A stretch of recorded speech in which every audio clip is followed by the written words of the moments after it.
Mary Shelley, Frankenstein, or the modern Prometheus, 1818th. Letters. Letter 1. To Mrs. Saville, England, St. Petersburg, December 11th, around the 1700s. You will rejoice to hear that no disaster has accompanied the commencement of an enterprise which you have regarded with such evil forebodings. I arrived here yesterday, and my first task is to assure my dear sister of my welfare and increasing confidence in the success of my undertaking. I am already far north of London, and as I walk in the streets of Petersburg, I feel a cold northern breeze play upon my cheeks, which braces my nerves and fills me with delight.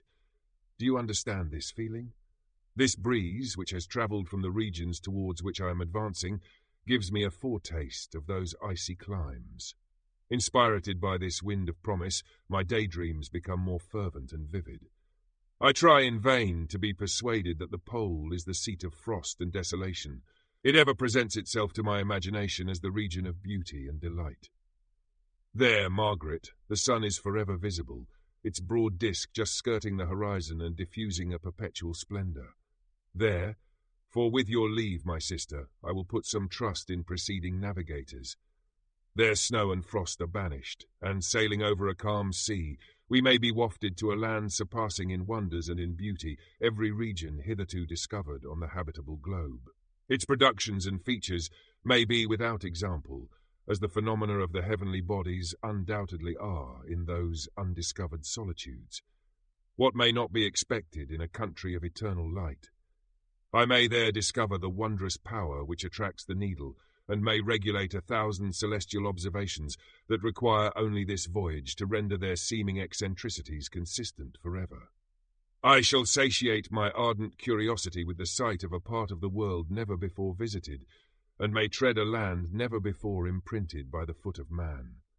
These are my enticements, and they are sufficient to conquer all fear of danger or death, and to induce me to commence this laborious voyage with the joy a child feels when he embarks in a little boat with his holiday mates on an expedition of discovery up his native river. But, supposing all these conjectures to be false, you cannot contest the inestimable benefit which I shall confer on all mankind to the last generation by discovering a passage near the pole to those countries, to reach which at present so many months are requisite, or by ascertaining the secret of the magnet, which, if at all possible, can only be effected by an undertaking such as mine. These reflections have dispelled the agitation with which I began my letter, and I feel my heart glow with an enthusiasm which elevates me to heaven, for nothing contributes so much to tranquilize the mind as a steady purpose, a point on which the soul may fix its intellectual eye. This expedition has been the favourite dream of my early years. I have read with ardour the accounts of the various voyages which have been made in the prospect of arriving at the North Pacific Ocean through the seas which surround the pole. You may remember that a history of all the voyages made for purposes of discovery composed the whole of our good Uncle Thomas's library. My education was neglected, yet I was passionately fond of reading. These volumes were my study day and night, and my familiarity with them increased that regret which I had felt as a child on learning that my father's dying injunction had forbidden my uncle to allow me to embark in a seafaring life. These visions faded when I perused, for the first time, those poets whose effusions entranced my soul and lifted it to heaven. I also became a poet, and for 1 year lived in a paradise of my own creation. I imagined that I also might obtain a niche in the temple where the names of Homer and Shakespeare are consecrated. You are well acquainted with my failure and how heavily I bore the disappointment.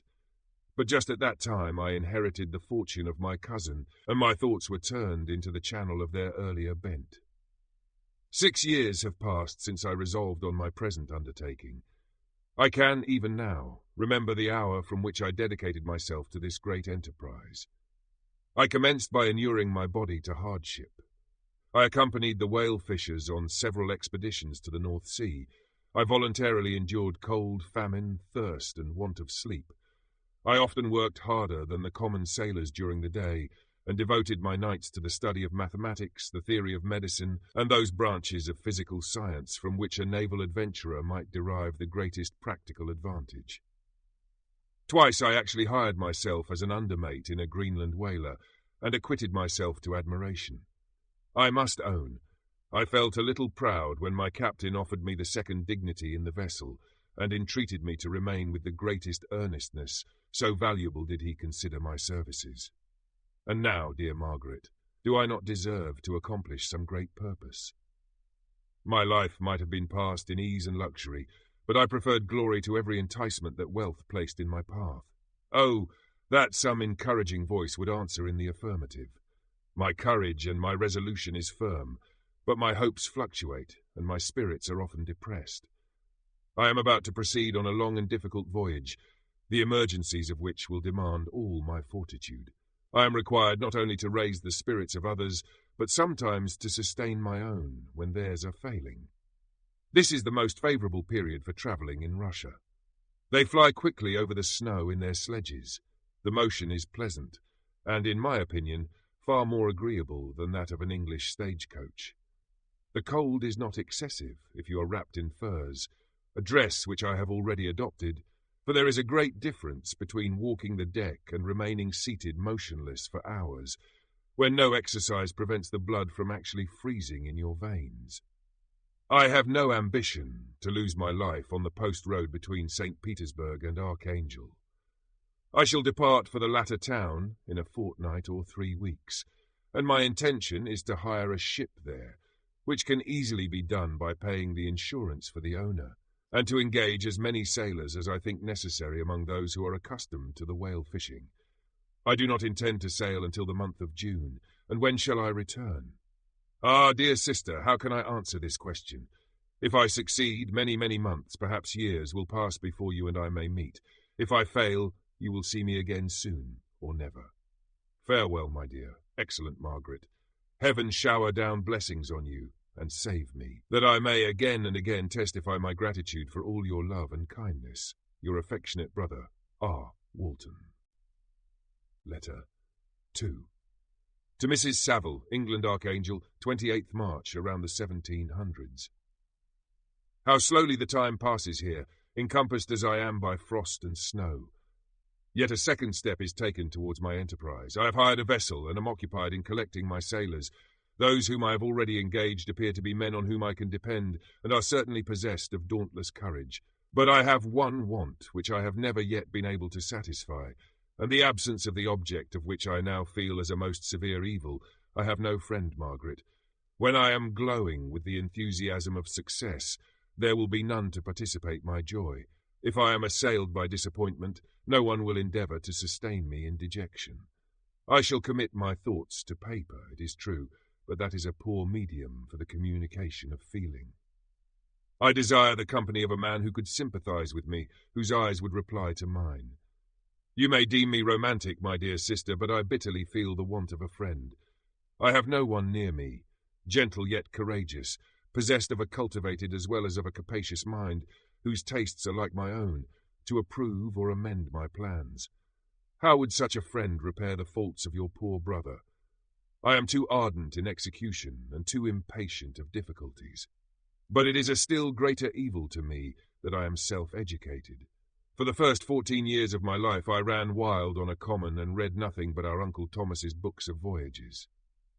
At that age I became acquainted with the celebrated poets of our own country, but it was only when it had ceased to be in my power to derive its most important benefits from such a conviction that I perceived the necessity of becoming acquainted with more languages than that of my native country. Now I am 28, and am in reality more illiterate than many schoolboys of 15. It is true that I have thought more, and that my daydreams are more extended and magnificent, but they want, as the painters call it, keeping, and I greatly need a friend who would have sense enough not to despise me as romantic, and affection enough for me to endeavour to regulate my mind. Well, these are useless complaints. I shall certainly find no friend on the wide ocean, nor even here in Archangel among merchants and seamen. Yet some feelings, unallied to the dross of human nature, beat even in these rugged bosoms. My lieutenant, for instance, is a man of wonderful courage and enterprise. He is madly desirous of glory, or rather, to word my phrase more characteristically, of advancement in his profession. He is an Englishman, and in the midst of national and professional prejudices, unsoftened by cultivation, retains some of the noblest endowments of humanity. I first became acquainted with him on board a whale vessel. Finding that he was unemployed in this city, I easily engaged him to assist in my enterprise.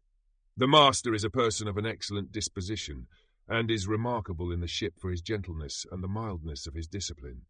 This circumstance, added to his well-known integrity and dauntless courage, made me very desirous to engage him. A youth passed in solitude, my best years spent under your gentle and feminine fosterage, has so refined the groundwork of my character that I cannot overcome an intense distaste to the usual brutality exercised on board ship. I have never believed it to be necessary, and when I heard of a mariner equally noted for his kindliness of heart and the respect and obedience paid to him by his crew, I felt myself peculiarly fortunate in being able to secure his services. I heard of him first in rather a romantic manner, from a lady who owes to him the happiness of her life. This, briefly, is his story. Some years ago he loved a young Russian lady of moderate fortune, and having amassed a considerable sum in prize money, the father of the girl consented to the match. He saw his mistress once before the destined ceremony, but she was bathed in tears, and throwing herself at his feet, entreated him to spare her, confessing at the same time that she loved another, but that he was poor, and that her father would never consent to the union. My generous friend reassured the suppliant, and on being informed of the name of her lover, instantly abandoned his pursuit. He had already bought a farm with his money, on which he had designed to pass the remainder of his life, but he bestowed the whole on his rival, together with the remains of his prize money to purchase stock, and then himself solicited the young woman's father to consent to her marriage with her lover. But the old man decidedly refused, thinking himself bound in honour to my friend, who, when he found the father inexorable, quitted his country, nor returned until he heard that his former mistress was married according to her inclinations. "What a noble fellow!" you will exclaim. He is so, but then he is wholly uneducated. He is as silent as a Turk, and a kind of ignorant carelessness attends him, which, while it renders his conduct the more astonishing, detracts from the interest and sympathy which otherwise he would command. Yet do not suppose, because I complain a little, or because I can conceive a consolation for my toils which I may never know, that I am wavering in my resolutions.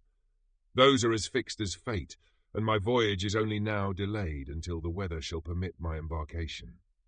The winter has been dreadfully severe, but the spring promises well, and it is considered as a remarkably early season, so that perhaps I may sail sooner than I expected. I shall do nothing rashly. You know me sufficiently to confide in my prudence and considerateness whenever the safety of others is committed to my care. I cannot describe to you my sensations on the near prospect of my undertaking. It is impossible to communicate to you a conception of the trembling sensation, half pleasurable and half fearful, with which I am preparing to depart. I am going to unexplored regions, to the land of mist and snow, but I shall kill no albatross. Therefore do not be alarmed for my safety, or if I should come back to you as worn and woeful as the ancient mariner. You will smile at my illusion, but I will disclose a secret. I have often attributed my attachment to, my passionate enthusiasm for, the dangerous mysteries of ocean to that production of the most imaginative of modern poets. There is something at work in my soul which I do not understand. I am practically industrious, painstaking, a workman to execute with perseverance and labour, but besides this, there is a love for the marvellous, a belief in the marvellous, intertwined in all my projects, which hurries me out of the common pathways of men, even to the wild sea and unvisited regions I am about to explore. But to return to dearer considerations. Shall I meet you again, after having traversed immense seas, and returned by the most southern cape of Africa or America? I dare not expect such success, yet I cannot bear to look on the reverse of the picture. Continue for the present to write to me by every opportunity. I may receive your letters on some occasions when I need them most to support my spirits. I love you very tenderly. Remember me with affection, should you never hear from me again. Your affectionate brother, Robert Walton. Letter 3. To Mrs. Saville, England, July 7th, around the 1700s. My dear sister, I write a few lines in haste to say that I am safe and well advanced on my voyage. This letter will reach England by a merchantman now on its homeward voyage from Archangel, more fortunate than I, who may not see my native land, perhaps, for many years. I am, however, in good spirits. My men are bold and apparently firm of purpose, nor do the floating sheets of ice that continually pass us, indicating the dangers of the region towards which we are advancing, appear to dismay them. We have already reached a very high latitude, but it is the height of summer, and although not so warm as in England, the southern gales, which blow us speedily towards those shores which I so ardently desire to attain, breathe a degree of renovating warmth which I had not expected. No incidents have hitherto befallen us that would make a figure in a letter. One or two stiff gales and the springing of a leak are accidents which experienced navigators scarcely remember to record, and I shall be well content if nothing worse happened to us during our voyage. Adieu, my dear Margaret. Be assured that for my own sake as well as yours, I will not rashly encounter danger. I will be cool, persevering and prudent, but success shall crown my endeavours. Wherefore not? Thus far I have gone, tracing a secure way over the pathless seas, the very stars themselves being witnesses and testimonies of my triumph.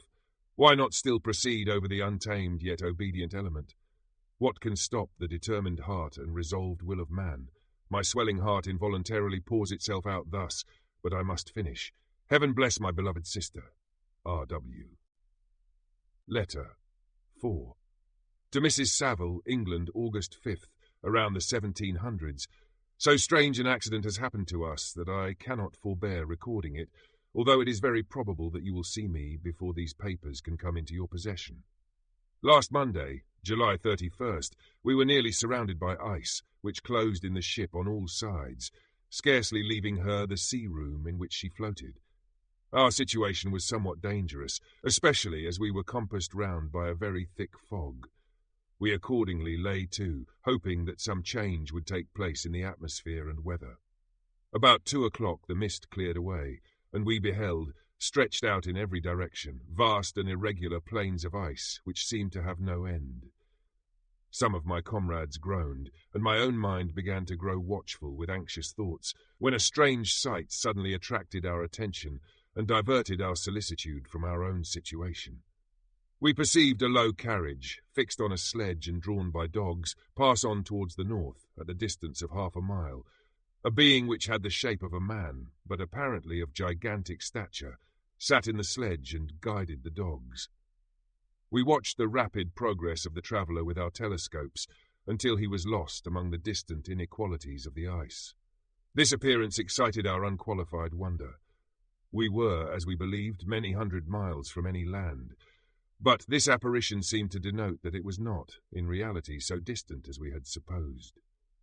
Shut in, however, by ice, it was impossible to follow his track, which we had observed with the greatest attention. About 2 hours after this occurrence we heard the ground sea, and before night the ice broke and freed our ship. We, however, lay to until the morning, fearing to encounter in the dark those large loose masses which float about after the breaking up of the ice. I profited of this time to rest for a few hours. In the morning, however, as soon as it was light, I went upon deck and found all the sailors busy on one side of the vessel, apparently talking to someone in the sea. It was, in fact, a sledge like that we had seen before, which had drifted towards us in the night on a large fragment of ice. Only one dog remained alive, but there was a human being within it whom the sailors were persuading to enter the vessel. He was not, as the other travellers seemed to be, a savage inhabitant of some undiscovered island, but a European. When I appeared on deck, the master said, "Here is our captain, and he will not allow you to perish on the open sea." On perceiving me, the stranger addressed me in English, although with a foreign accent.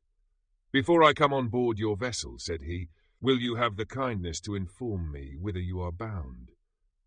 You may conceive my astonishment on hearing such a question addressed to me from a man on the brink of destruction, and to whom I should have supposed that my vessel would have been a resource which he would not have exchanged for the most precious wealth the earth can afford. I replied, however, that we were on a voyage of discovery towards the northern pole. Upon hearing this, he appeared satisfied and consented to come on board. Good God! Margaret, if you had seen the man who thus capitulated for his safety, your surprise would have been boundless. His limbs were nearly frozen, and his body dreadfully emaciated by fatigue and suffering. I never saw a man in so wretched a condition. We attempted to carry him into the cabin, but as soon as he had quitted the fresh air, he fainted. We accordingly brought him back to the deck and restored him to animation by rubbing him with brandy and forcing him to swallow a small quantity. As soon as he showed signs of life, we wrapped him up in blankets and placed him near the chimney of the kitchen stove. By slow degrees he recovered and ate a little soup, which restored him wonderfully. 2 days passed in this manner before he was able to speak, and I often feared that his sufferings had deprived him of understanding. When he had in some measure recovered, I removed him to my own cabin and attended on him as much as my duty would permit. I never saw a more interesting creature. His eyes have generally an expression of wildness and even madness, but there are moments when, if anyone performs an act of kindness towards him or does him any the most trifling service, his whole countenance is lighted up, as it were, with a beam of benevolence and sweetness that I never saw equalled. But he is generally melancholy and despairing, and sometimes he gnashes his teeth, as if impatient of the weight of woes that oppresses him. When my guest was a little recovered, I had great trouble to keep off the men, who wished to ask him 1,000 questions, but I would not allow him to be tormented by their idle curiosity, in a state of body and mind whose restoration evidently depended upon entire repose. Once, however, the lieutenant asked why he had come so far upon the ice in so strange a vehicle. His countenance instantly assumed an aspect of the deepest gloom, and he replied, "To seek one who fled from me." "And did the man whom you pursued travel in the same fashion?" "Yes." "Then I fancy we have seen him, for the day before we picked you up we saw some dogs drawing a sledge, with a man in it, across the ice." This aroused the stranger's attention, and he asked a multitude of questions concerning the route which the demon, as he called him, had pursued. Soon after, when he was alone with me, he said, "I have, doubtless, excited your curiosity, as well as that of these good people, but you are too considerate to make inquiries." "Certainly, it would indeed be very impertinent and inhuman in me to trouble you with any inquisitiveness of mine. And yet you rescued me from a strange and perilous situation. You have benevolently restored me to life." Soon after this he inquired if I thought that the breaking up of the ice had destroyed the other sledge. I replied that I could not answer with any degree of certainty, for the ice had not broken until near midnight, and the traveller might have arrived at a place of safety before that time. But of this I could not judge. From this time a new spirit of life animated the decaying frame of the stranger. He manifested the greatest eagerness to be upon deck to watch for the sledge which had before appeared, but I have persuaded him to remain in the cabin, for he is far too weak to sustain the rawness of the atmosphere. I have promised that someone should watch for him and give him instant notice if any new object should appear in sight. Such is my journal of what relates to this strange occurrence up to the present day.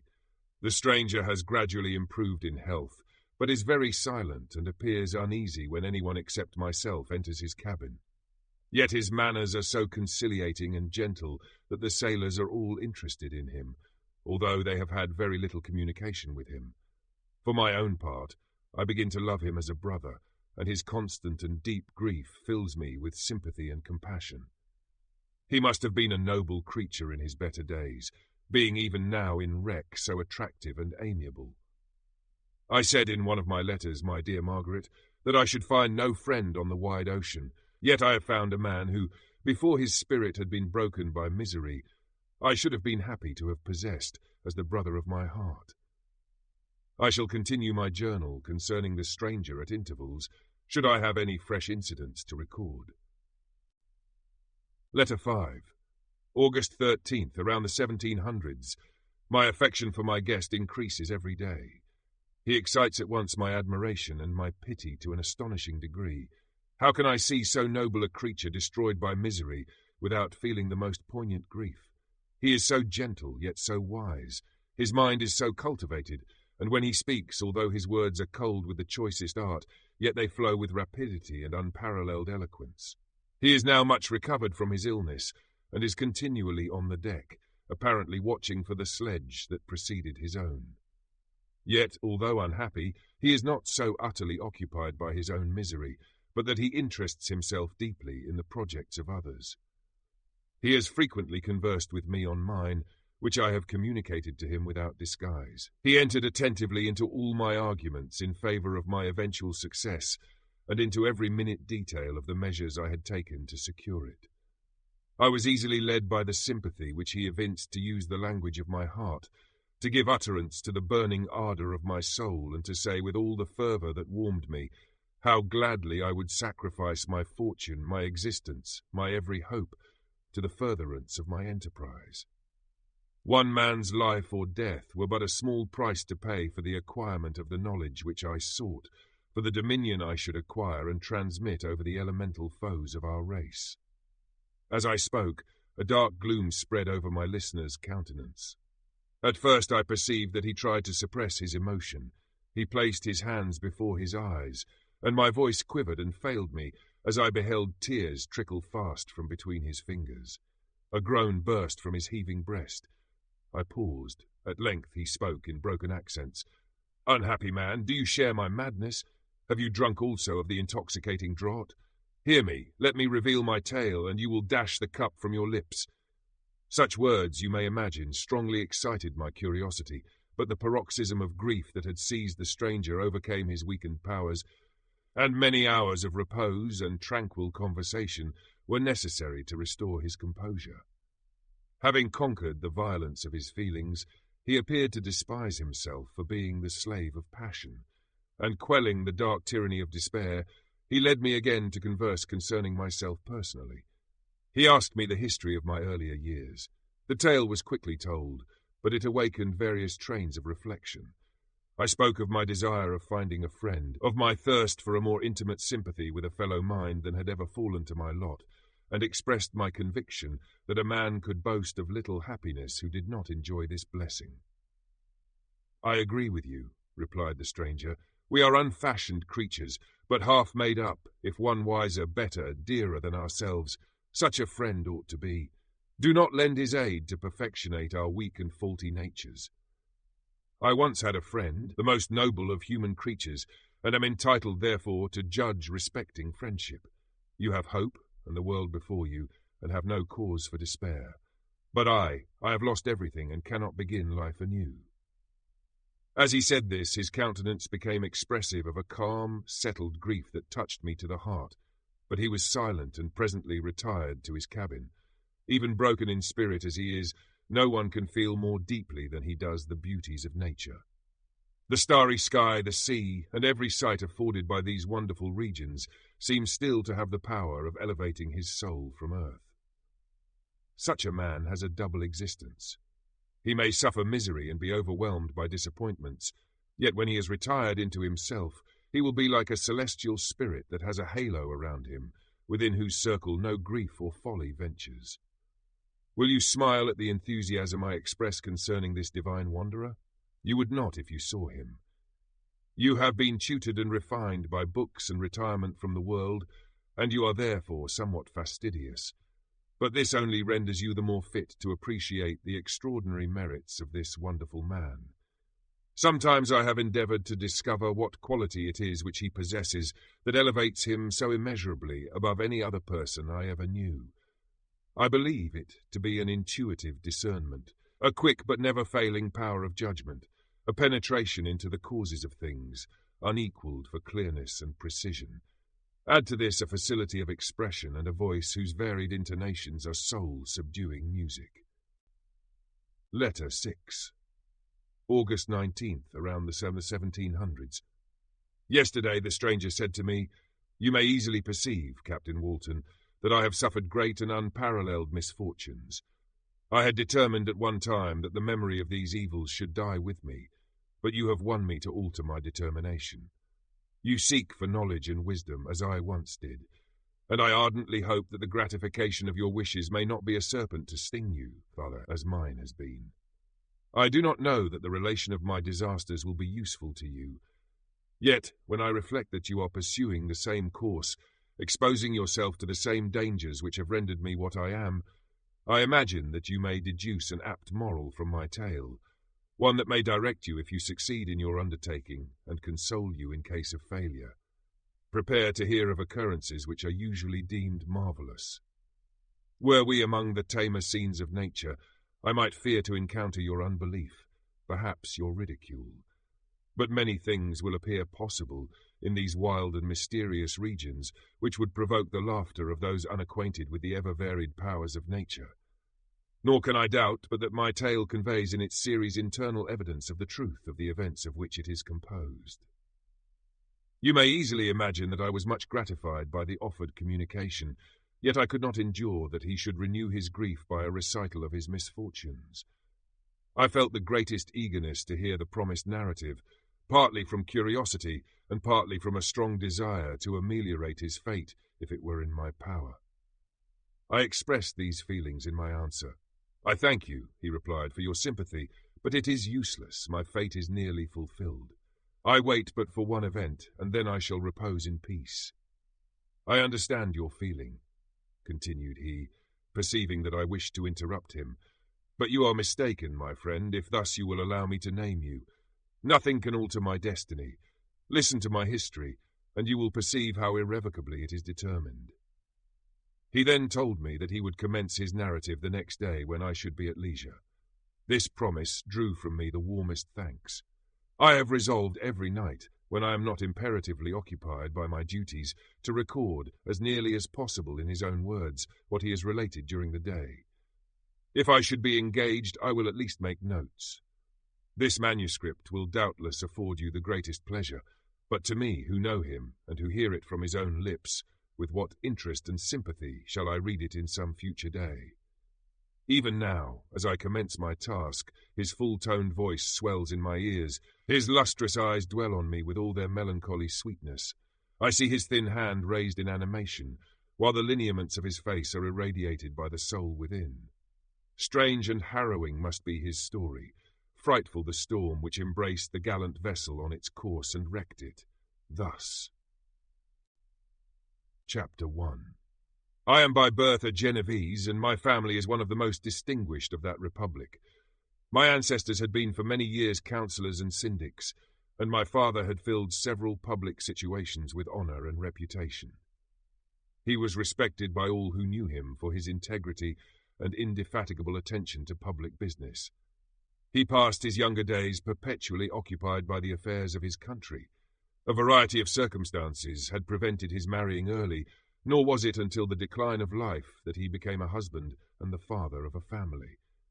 As the circumstances of his marriage illustrate his character, I cannot refrain from relating them. One of his most intimate friends was a merchant who, from a flourishing state, fell, through numerous mischances, into poverty. This man, whose name was Beaufort, was of a proud and unbending disposition, and could not bear to live in poverty and oblivion in the same country where he had formerly been distinguished for his rank and magnificence. Having paid his debts, therefore, in the most honourable manner, he retreated with his daughter to the town of Lucerne, where he lived unknown and in wretchedness.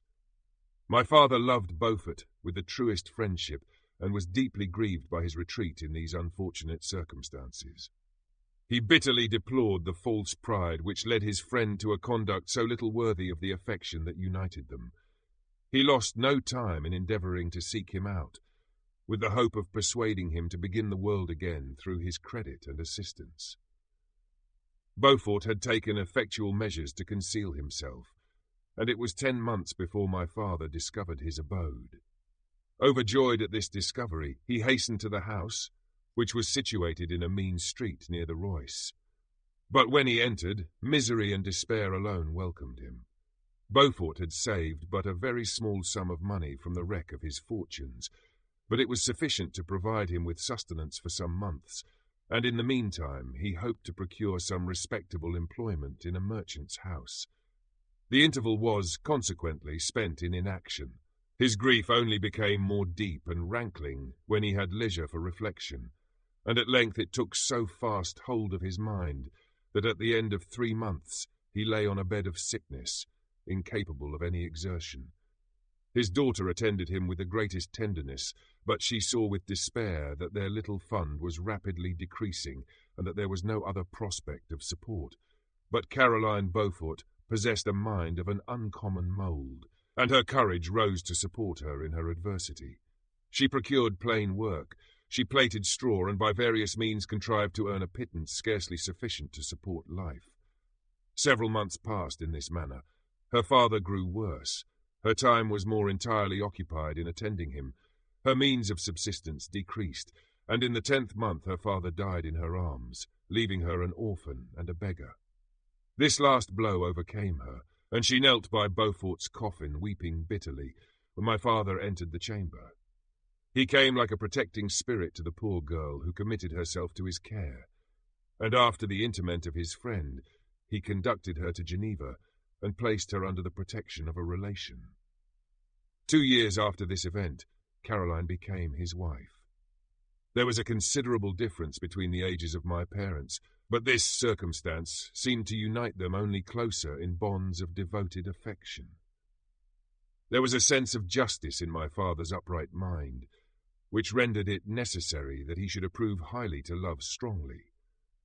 Perhaps during former years he had suffered from the late-discovered unworthiness of one beloved, and so was disposed to set a greater value on tried worth. There was a show of gratitude and worship in his attachment to my mother, differing wholly from the doting fondness of age, for it was inspired by reverence for her virtues, and a desire to be the means of, in some degree, recompensing her for the sorrows she had endured, but which gave inexpressible grace to his behaviour to her. Everything was made to yield to her wishes and her convenience. He strove to shelter her, as a fair exotic is sheltered by the gardener, from every rougher wind, and to surround her with all that could tend to excite pleasurable emotion in her soft and benevolent mind. Her health, and even the tranquillity of her hitherto constant spirit, had been shaken by what she had gone through. During the 2 years that had elapsed previous to their marriage, my father had gradually relinquished all his public functions, and immediately after their union they sought the pleasant climate of Italy, and the change of scene and interest attendant on a tour through that land of wonders as a restorative for her weakened frame. From Italy they visited Germany and France. I, their eldest child, was born at Naples, and as an infant accompanied them in their rambles. I remained for several years their only child. Much as they were attached to each other, they seemed to draw inexhaustible stores of affection from a very mine of love to bestow them upon me. My mother's tender caresses and my father's smile of benevolent pleasure while regarding me are my first recollections. I was their plaything and their idol, and something better, their child, the innocent and helpless creature bestowed on them by heaven, whom to bring up to good, and whose future lot it was in their hands to direct to happiness or misery, according as they fulfilled their duties towards me. With this deep consciousness of what they owed towards the being to which they had given life, added to the active spirit of tenderness that animated both, it may be imagined that while during every hour of my infant life I received a lesson of patience, of charity, and of self-control, I was so guided by a silken cord that all seemed but one train of enjoyment to me. For a long time I was their only care. My mother had much desired to have a daughter, but I continued their single offspring. When I was about 5 years old, while making an excursion beyond the frontiers of Italy, they passed a week on the shores of the Lake of Como. Their benevolent disposition often made them enter the cottages of the poor. This, to my mother, was more than a duty. It was a necessity, a passion, remembering what she had suffered and how she had been relieved, for her to act in her turn the guardian angel to the afflicted. During one of their walks, a poor cot in the foldings of a veil attracted their notice as being singularly disconsolate, while the number of half-clothed children gathered about it spoke of penury in its worst shape. One day, when my father had gone by himself to Milan, my mother, accompanied by me, visited this abode. She found a peasant and his wife, hard-working, bent down by care and labour, distributing a scanty meal to 5 hungry babes. Among these there was one which attracted my mother far above all the rest. She appeared of a different stock. The 4 others were dark-eyed, hardy little vagrants. This child was thin and very fair. Her hair was the brightest living gold, and despite the poverty of her clothing, seemed to set a crown of distinction on her head. Her brow was clear and ample, her blue eyes cloudless, and her lips and the moulding of her face so expressive of sensibility and sweetness that none could behold her without looking on her as of a distinct species, a being heaven-sent, and bearing a celestial stamp in all her features. The peasant woman, perceiving that my mother fixed eyes of wonder and admiration on this lovely girl, eagerly communicated her history. She was not her child, but the daughter of a Milanese nobleman. Her mother was a German, and had died on giving her birth. The infant had been placed with these good people to nurse. They were better off then. They had not been long married, and their eldest child was but just born.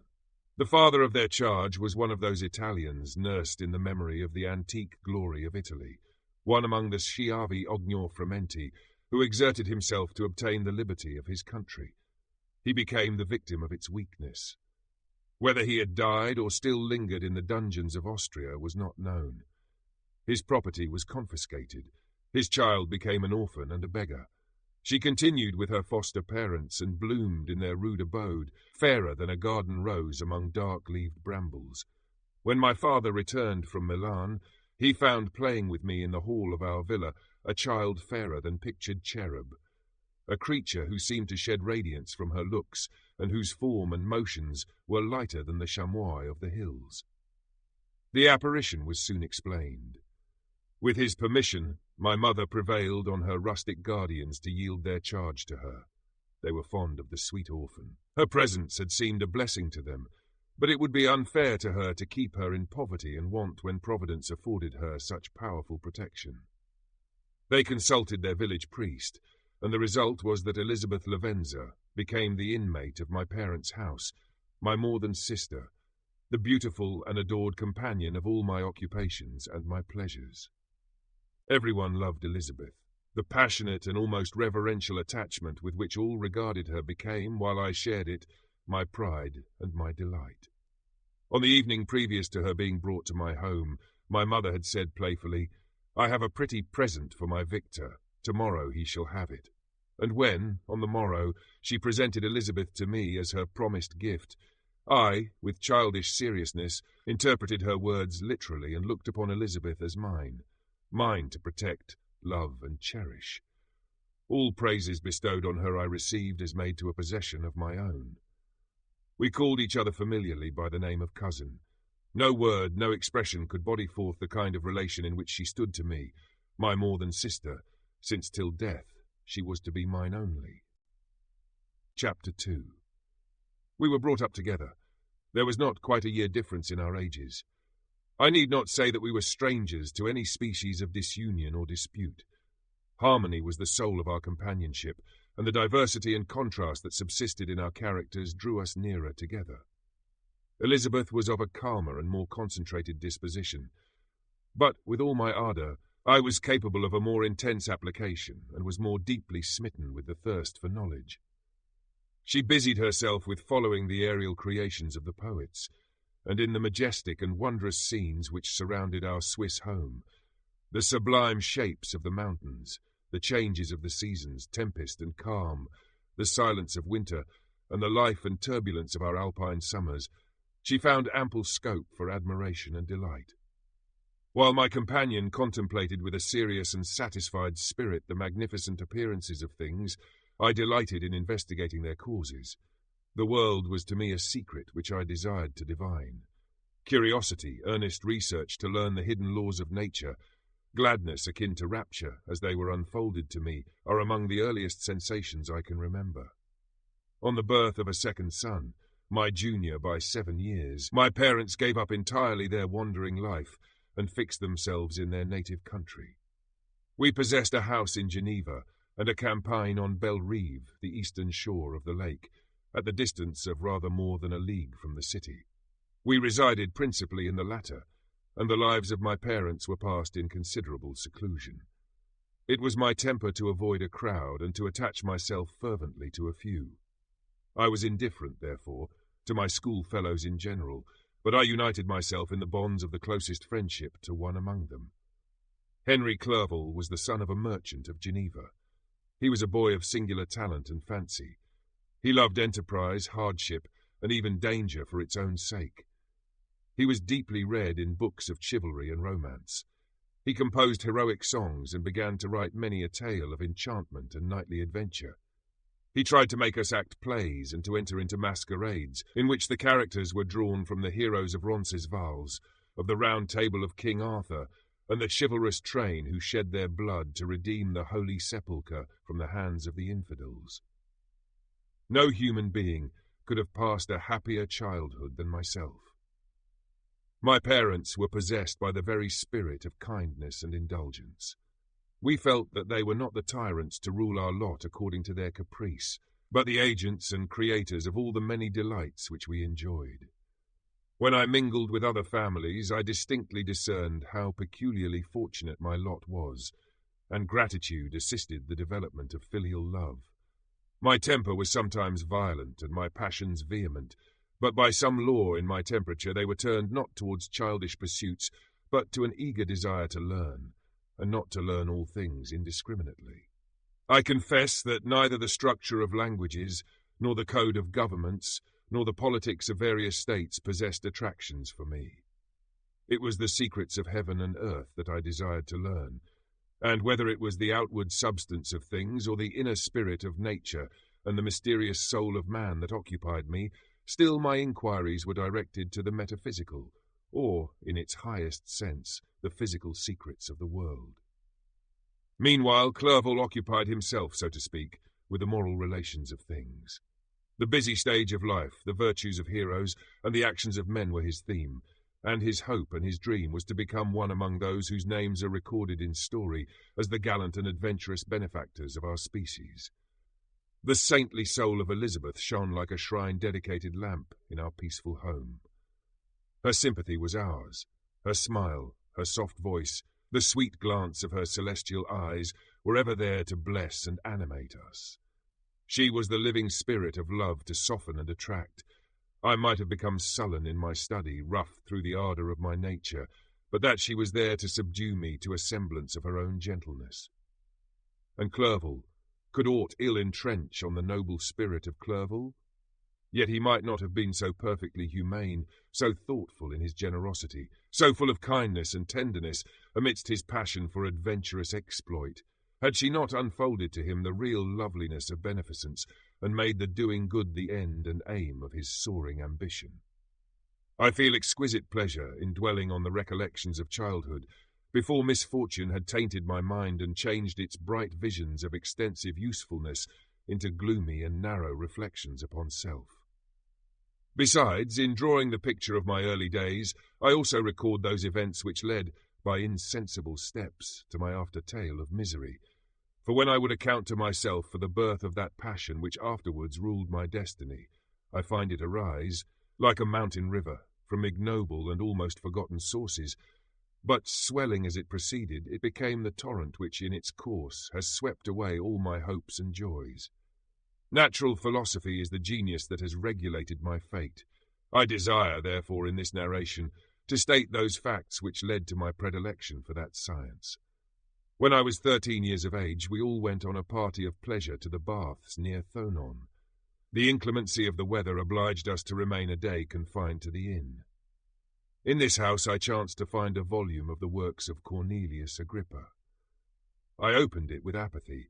The theory which he attempts to demonstrate and the wonderful facts which he relates soon changed this feeling into enthusiasm. A new light seemed to dawn upon my mind, and bounding with joy, I communicated my discovery to my father. My father looked carelessly at the title page of my book and said, "Ah, Cornelius Agrippa, my dear Victor, do not waste your time upon this. It is sad trash." If instead of this remark, my father had taken the pains to explain to me that the principles of Agrippa had been entirely exploded, and that a modern system of science had been introduced, which possessed much greater powers than the ancient, because the powers of the latter were chimerical, while those of the former were real and practical. Under such circumstances, I should certainly have thrown Agrippa aside and have contented my imagination, warmed as it was, by returning with greater ardour to my former studies. It is even possible that the train of my ideas would never have received the fatal impulse that led to my ruin. But the cursory glance my father had taken of my volume by no means assured me that he was acquainted with its contents, and I continued to read with the greatest avidity. When I returned home, my first care was to procure the whole works of this author, and afterwards of Paracelsus and Albertus Magnus. I read and studied the wild fancies of these writers with delight. They appeared to me treasures known to few besides myself. I have described myself as always having been imbued with a fervent longing to penetrate the secrets of nature. In spite of the intense labour and wonderful discoveries of modern philosophers, I always came from my studies discontented and unsatisfied. Sir Isaac Newton is said to have avowed that he felt like a child picking up shells beside the great and unexplored ocean of truth. Those of his successors in each branch of natural philosophy with whom I was acquainted appeared even to my boy's apprehensions as tyros engaged in the same pursuit.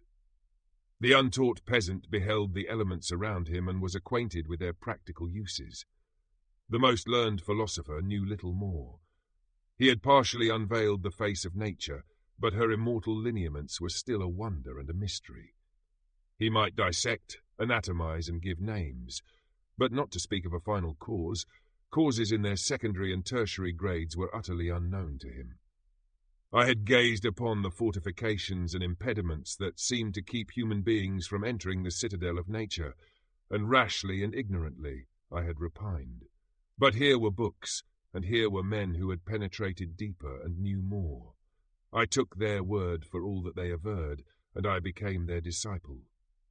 It may appear strange that such should arise in the 18th century, but while I followed the routine of education in the schools of Geneva, I was to a great degree self-taught with regard to my favourite studies. My father was not scientific, and I was left to struggle with a child's blindness, added to a student's thirst for knowledge. Under the guidance of my new preceptors, I entered with the greatest diligence into the search of the philosopher's stone and the elixir of life, but the latter soon obtained my undivided attention. Wealth was an inferior object, but what glory would attend the discovery if I could banish disease from the human frame and render man invulnerable to any but a violent death? Nor were these my only visions. The raising of ghosts or devils was a promise liberally accorded by my favourite authors, the fulfilment of which I most eagerly sought, and if my incantations were always unsuccessful, I attributed the failure rather to my own inexperience and mistake than to a want of skill or fidelity in my instructors. And thus, for a time, I was occupied by exploded systems, mingling, like an unadept, 1,000 contradictory theories, and floundering desperately in a very slough of multifarious knowledge, guided by an ardent imagination and childish reasoning, till an accident again changed the current of my ideas. When I was about 15 years old, we had retired to our house near Bellerive, when we witnessed a most violent and terrible thunderstorm. It advanced from behind the mountains of Jura, and the thunder burst at once with frightful loudness from various quarters of the heavens. I remained, while the storm lasted, watching its progress with curiosity and delight. As I stood at the door, on a sudden I beheld a stream of fire issue from an old and beautiful oak which stood about 20 yards from our house, and so soon as the dazzling light vanished, the oak had disappeared, and nothing remained but a blasted stump. When we visited it the next morning, we found the tree shattered in a singular manner. It was not splintered by the shock, but entirely reduced to thin ribbons of wood. I never beheld anything so utterly destroyed. Before this, I was not unacquainted with the more obvious laws of electricity. On this occasion, a man of great research in natural philosophy was with us, and excited by this catastrophe, he entered on the explanation of a theory which he had formed on the subject of electricity and galvanism, which was at once new and astonishing to me. All that he said threw greatly into the shade Cornelius Agrippa, Albertus Magnus, and Paracelsus, the lords of my imagination, But by some fatality, the overthrow of these men disinclined me to pursue my accustomed studies. It seemed to me as if nothing would or could ever be known. All that had so long engaged my attention suddenly grew despicable. By one of those caprices of the mind which we are perhaps most subject to in early youth, I at once gave up my former occupations, set down natural history and all its progeny as a deformed and abortive creation, and entertained the greatest disdain for a would-be science which could never even step within the threshold of real knowledge. In this mood of mind, I betook myself to the mathematics and the branches of study appertaining to that science, as being built upon secure foundations, and so worthy of my consideration. Thus strangely are our souls constructed, and by such slight ligaments are we bound to prosperity or ruin. When I look back, it seems to me as if this almost miraculous change of inclination and will was the immediate suggestion of the guardian angel of my life, the last effort made by the spirit of preservation to avert the storm that was even then hanging in the stars and ready to envelop me. Her victory was announced by an unusual tranquillity and gladness of soul which followed the relinquishing of my ancient and latterly tormenting studies. It was thus that I was to be taught to associate evil with their prosecution, happiness with their disregard. It was a strong effort of the spirit of good, but it was ineffectual. Destiny was too potent, and her immutable laws had decreed my utter and terrible destruction. Chapter 3. When I had attained the age of 17 years, my parents resolved that I should become a student at the University of Ingolstadt. I had hitherto attended the schools of Geneva, but my father thought it necessary for the completion of my education that I should be made acquainted with other customs than those of my native country. My departure was therefore fixed at an early date, but before the day resolved upon could arrive, the first misfortune of my life occurred, an omen, as it were, of my future misery. Elizabeth had caught the scarlet fever. Her illness was severe, and she was in the greatest danger. During her illness, many arguments had been urged to persuade my mother to refrain from attending upon her. She had at first yielded to our entreaties, but when she heard that the life of her favourite was menaced, she could no longer control her anxiety. She attended her sick-bed. Her watchful attentions triumphed over the malignity of the distemper. Elizabeth was saved, but the consequences of this imprudence were fatal to her preserver. On the third day my mother sickened. Her fever was accompanied by the most alarming symptoms, and the looks of her medical attendants prognosticated the worst event. On her deathbed, the fortitude and benignity of this best of women did not desert her. She joined the hands of Elizabeth and myself. "My children," she said, "my firmest hopes of future happiness were placed on the prospect of your union. This expectation will now be the consolation of your father. Elizabeth, my love, you must supply my place to my younger children. Alas, I regret that I am taken from you, and happy and beloved as I have been, is it not hard to quit you all? But these are not thoughts befitting me. I will endeavour to resign myself cheerfully to death, and will indulge a hope of meeting you in another world." She died calmly, and her countenance expressed affection, even in death. I need not describe the feelings of those whose dearest ties are rent by that most irreparable evil, the void that presents itself to the soul, and the despair that is exhibited on the countenance. It is so long before the mind can persuade itself that she whom we saw every day, and whose very existence appeared a part of our own, can have departed forever, that the brightness of a beloved eye can have been extinguished, and the sound of a voice so familiar and dear to the ear can be hushed, never more to be heard. These are the reflections of the first days, but when the lapse of time proves the reality of the evil, then the actual bitterness of grief commences. Yet from whom has not that rude hand rent away some dear connection? And why should I describe a sorrow which all have felt and must feel? The time at length arrives when grief is rather an indulgence than a necessity, and the smile that plays upon the lips, although it may be deemed a sacrilege, is not banished. My mother was dead, but we had still duties which we ought to perform. We must continue our course with the rest, and learn to think ourselves fortunate whilst one remains whom the spoiler has not seized. My departure for Ingolstadt, which had been deferred by these events, was now again determined upon. I obtained from my father a respite of some weeks. It appeared to me sacrilege so soon to leave the repose, akin to death of the house of mourning, and to rush into the thick of life. I was new to sorrow, but it did not the less alarm me. I was unwilling to quit the sight of those that remained to me, and above all I desired to see my sweet Elizabeth in some degree consoled. She indeed veiled her grief and strove to act the comforter to us all. She looked steadily on life and assumed its duties with courage and zeal. She devoted herself to those whom she had been taught to call her uncle and cousins. Never was she so enchanting as at this time, when she recalled the sunshine of her smiles and spent them upon us. She forgot even her own regret in her endeavours to make us forget. The day of my departure at length arrived. Clerval spent the last evening with us. He had endeavoured to persuade his father to permit him to accompany me and to become my fellow student, but in vain. His father was a narrow-minded trader and saw idleness and ruin in the aspirations and ambition of his son. Henry deeply felt the misfortune of being debarred from a liberal education.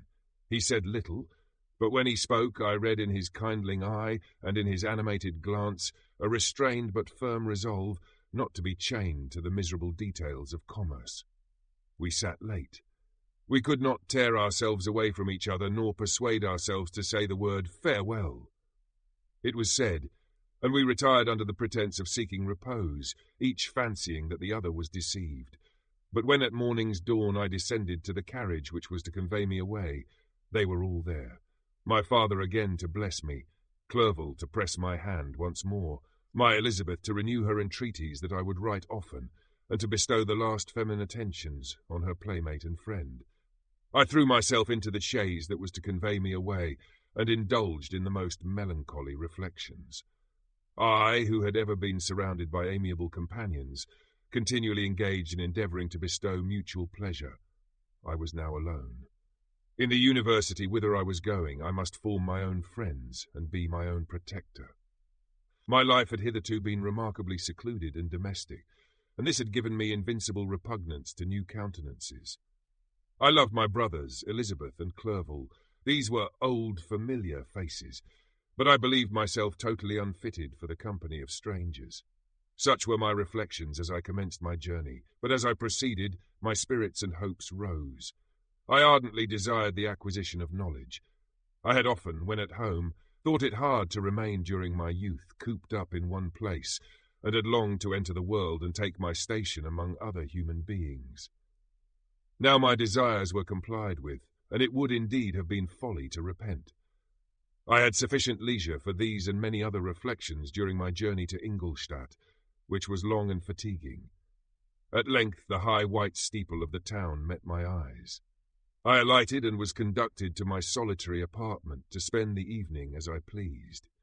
The next morning I delivered my letters of introduction and paid a visit to some of the principal professors. Chance, or rather the evil influence, the angel of destruction, which asserted omnipotent sway over me from the moment I turned my reluctant steps from my father's door, led me first to M. Krempe, professor of natural philosophy. He was an uncouth man, but deeply imbued in the secrets of his science. He asked me several questions concerning my progress in the different branches of science appertaining to natural philosophy. I replied carelessly, and partly in contempt, mentioned the names of my alchemists as the principal authors I had studied. The professor stared. "Have you," he said, "really spent your time in studying such nonsense?" I replied in the affirmative. "Every minute," continued M. Krempe with warmth, "every instant that you have wasted on those books is utterly and entirely lost. You have burdened your memory with exploded systems and useless names. Good God! In what desert land have you lived, where no one was kind enough to inform you that these fancies which you have so greedily imbibed are 1,000 years old and as musty as they are ancient? I little expected, in this enlightened and scientific age, to find a disciple of Albertus Magnus and Paracelsus. My dear sir, you must begin your studies entirely anew."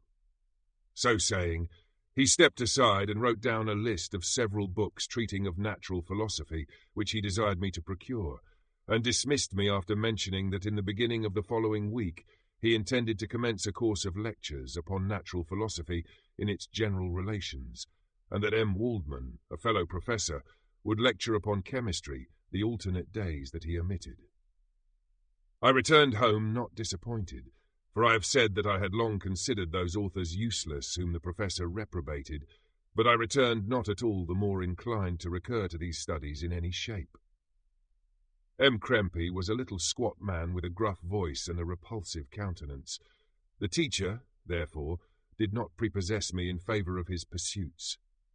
In rather a too philosophical and connected a strain, perhaps, I have given an account of the conclusions I had come to concerning them in my early years. As a child, I had not been content with the results promised by the modern professors of natural science.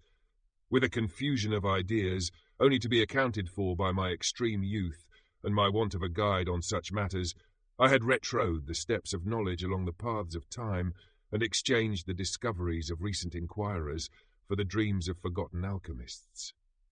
Besides, I had a contempt for the uses of modern natural philosophy.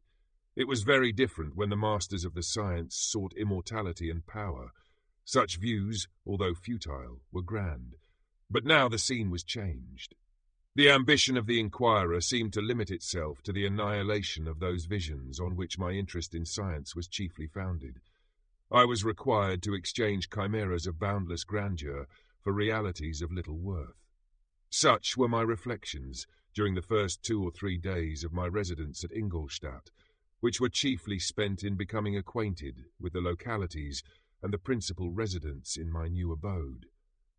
But as the ensuing week commenced, I thought of the information which M. Krempe had given me concerning the lectures, and although I could not consent to go and hear that little conceited fellow deliver sentences out of a pulpit, I recollected what he had said of M. Waldman, whom I had never seen, as he had hitherto been out of town. Partly from curiosity and partly from idleness, I went into the lecturing room which M. Waldman entered shortly after. This professor was very unlike his colleague. He appeared about 50 years of age, but with an aspect expressive of the greatest benevolence. A few grey hairs covered his temples, but those at the back of his head were nearly black. His person was short, but remarkably erect, and his voice the sweetest I had ever heard. He began his lecture by a recapitulation of the history of chemistry and the various improvements made by different men of learning, pronouncing with fervour the names of the most distinguished discoverers. He then took a cursory view of the present state of the science and explained many of its elementary terms.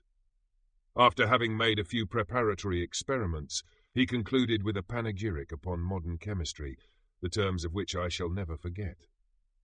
The ancient teachers of this science, said he, promised impossibilities and performed nothing. The modern masters promise very little. They know that metals cannot be transmuted and that the elixir of life is a chimera. But these philosophers, whose hands seem only made to dabble in dirt and their eyes to pore over the microscope or crucible, have indeed performed miracles. They penetrate into the recesses of nature and show how she works in her hiding places. They ascend into the heavens.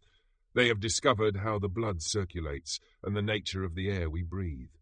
They have acquired new and almost unlimited powers. They can command the thunders of heaven, mimic the earthquake, and even mock the invisible world with its own shadows. Such were the professor's words. Rather, let me say, such the words of the fate, enounced to destroy me. As he went on, I felt as if my soul were grappling with a palpable enemy. One by one, the various keys were touched which formed the mechanism of my being. Chord after chord was sounded, and soon my mind was filled with one thought, one conception, one purpose. So much has been done, exclaimed the soul of Frankenstein. More, far more, will I achieve. Treading in the steps already marked, I will pioneer a new way, explore unknown powers, and unfold to the world the deepest mysteries of creation. I closed not my eyes that night. My internal being was in a state of insurrection and turmoil. I felt that order would thence arise, but I had no power to produce it. By degrees, after the morning's dawn, sleep came. I awoke, and my yesternight's thoughts were as a dream. There only remained a resolution to return to my ancient studies and to devote myself to a science for which I believed myself to possess a natural talent. On the same day I paid M. Waldman a visit. His manners in private were even more mild and attractive than in public, for there was a certain dignity in his mind during his lecture, which in his own house was replaced by the greatest affability and kindness. I gave him pretty nearly the same account of my former pursuits as I had given to his fellow professor. He heard with attention the little narration concerning my studies, and smiled at the names of Cornelius Agrippa and Paracelsus, but without the contempt that M. Krempe had exhibited. He said that these were men to whose indefatigable zeal modern philosophers were indebted for most of the foundations of their knowledge. They had left to us as an easier task to give new names and arrange in connected classifications the facts which they in a great degree had been the instruments of bringing to light. The labours of men of genius, however erroneously directed, scarcely ever fail in ultimately turning to the solid advantage of mankind. I listened to his statement, which was delivered without any presumption or affectation, and then added that his lecture had removed my prejudices against modern chemists. I expressed myself in measured terms, with the modesty and deference due from a youth to his instructor, without letting escape. Inexperience in life would have made me ashamed. Any of the enthusiasm which stimulated my intended labours. I requested his advice concerning the books I ought to procure. "I am happy," said M. Waldman, "to have gained a disciple, and if your application equals your ability, I have no doubt of your success. Chemistry is that branch of natural philosophy in which the greatest improvements have been and may be made. It is on that account that I have made it my peculiar study. But at the same time, I have not neglected the other branches of science. A man would make but a very sorry chemist if he attended to that department of human knowledge alone. If your wish is to become really a man of science, and not merely a petty experimentalist, I should advise you to apply to every branch of natural philosophy, including mathematics." He then took me into his laboratory and explained to me the uses of his various machines, instructing me as to what I ought to procure, and promising me the use of his own when I should have advanced far enough in the science not to derange their mechanism. He also gave me the list of books which I had requested, and I took my leave.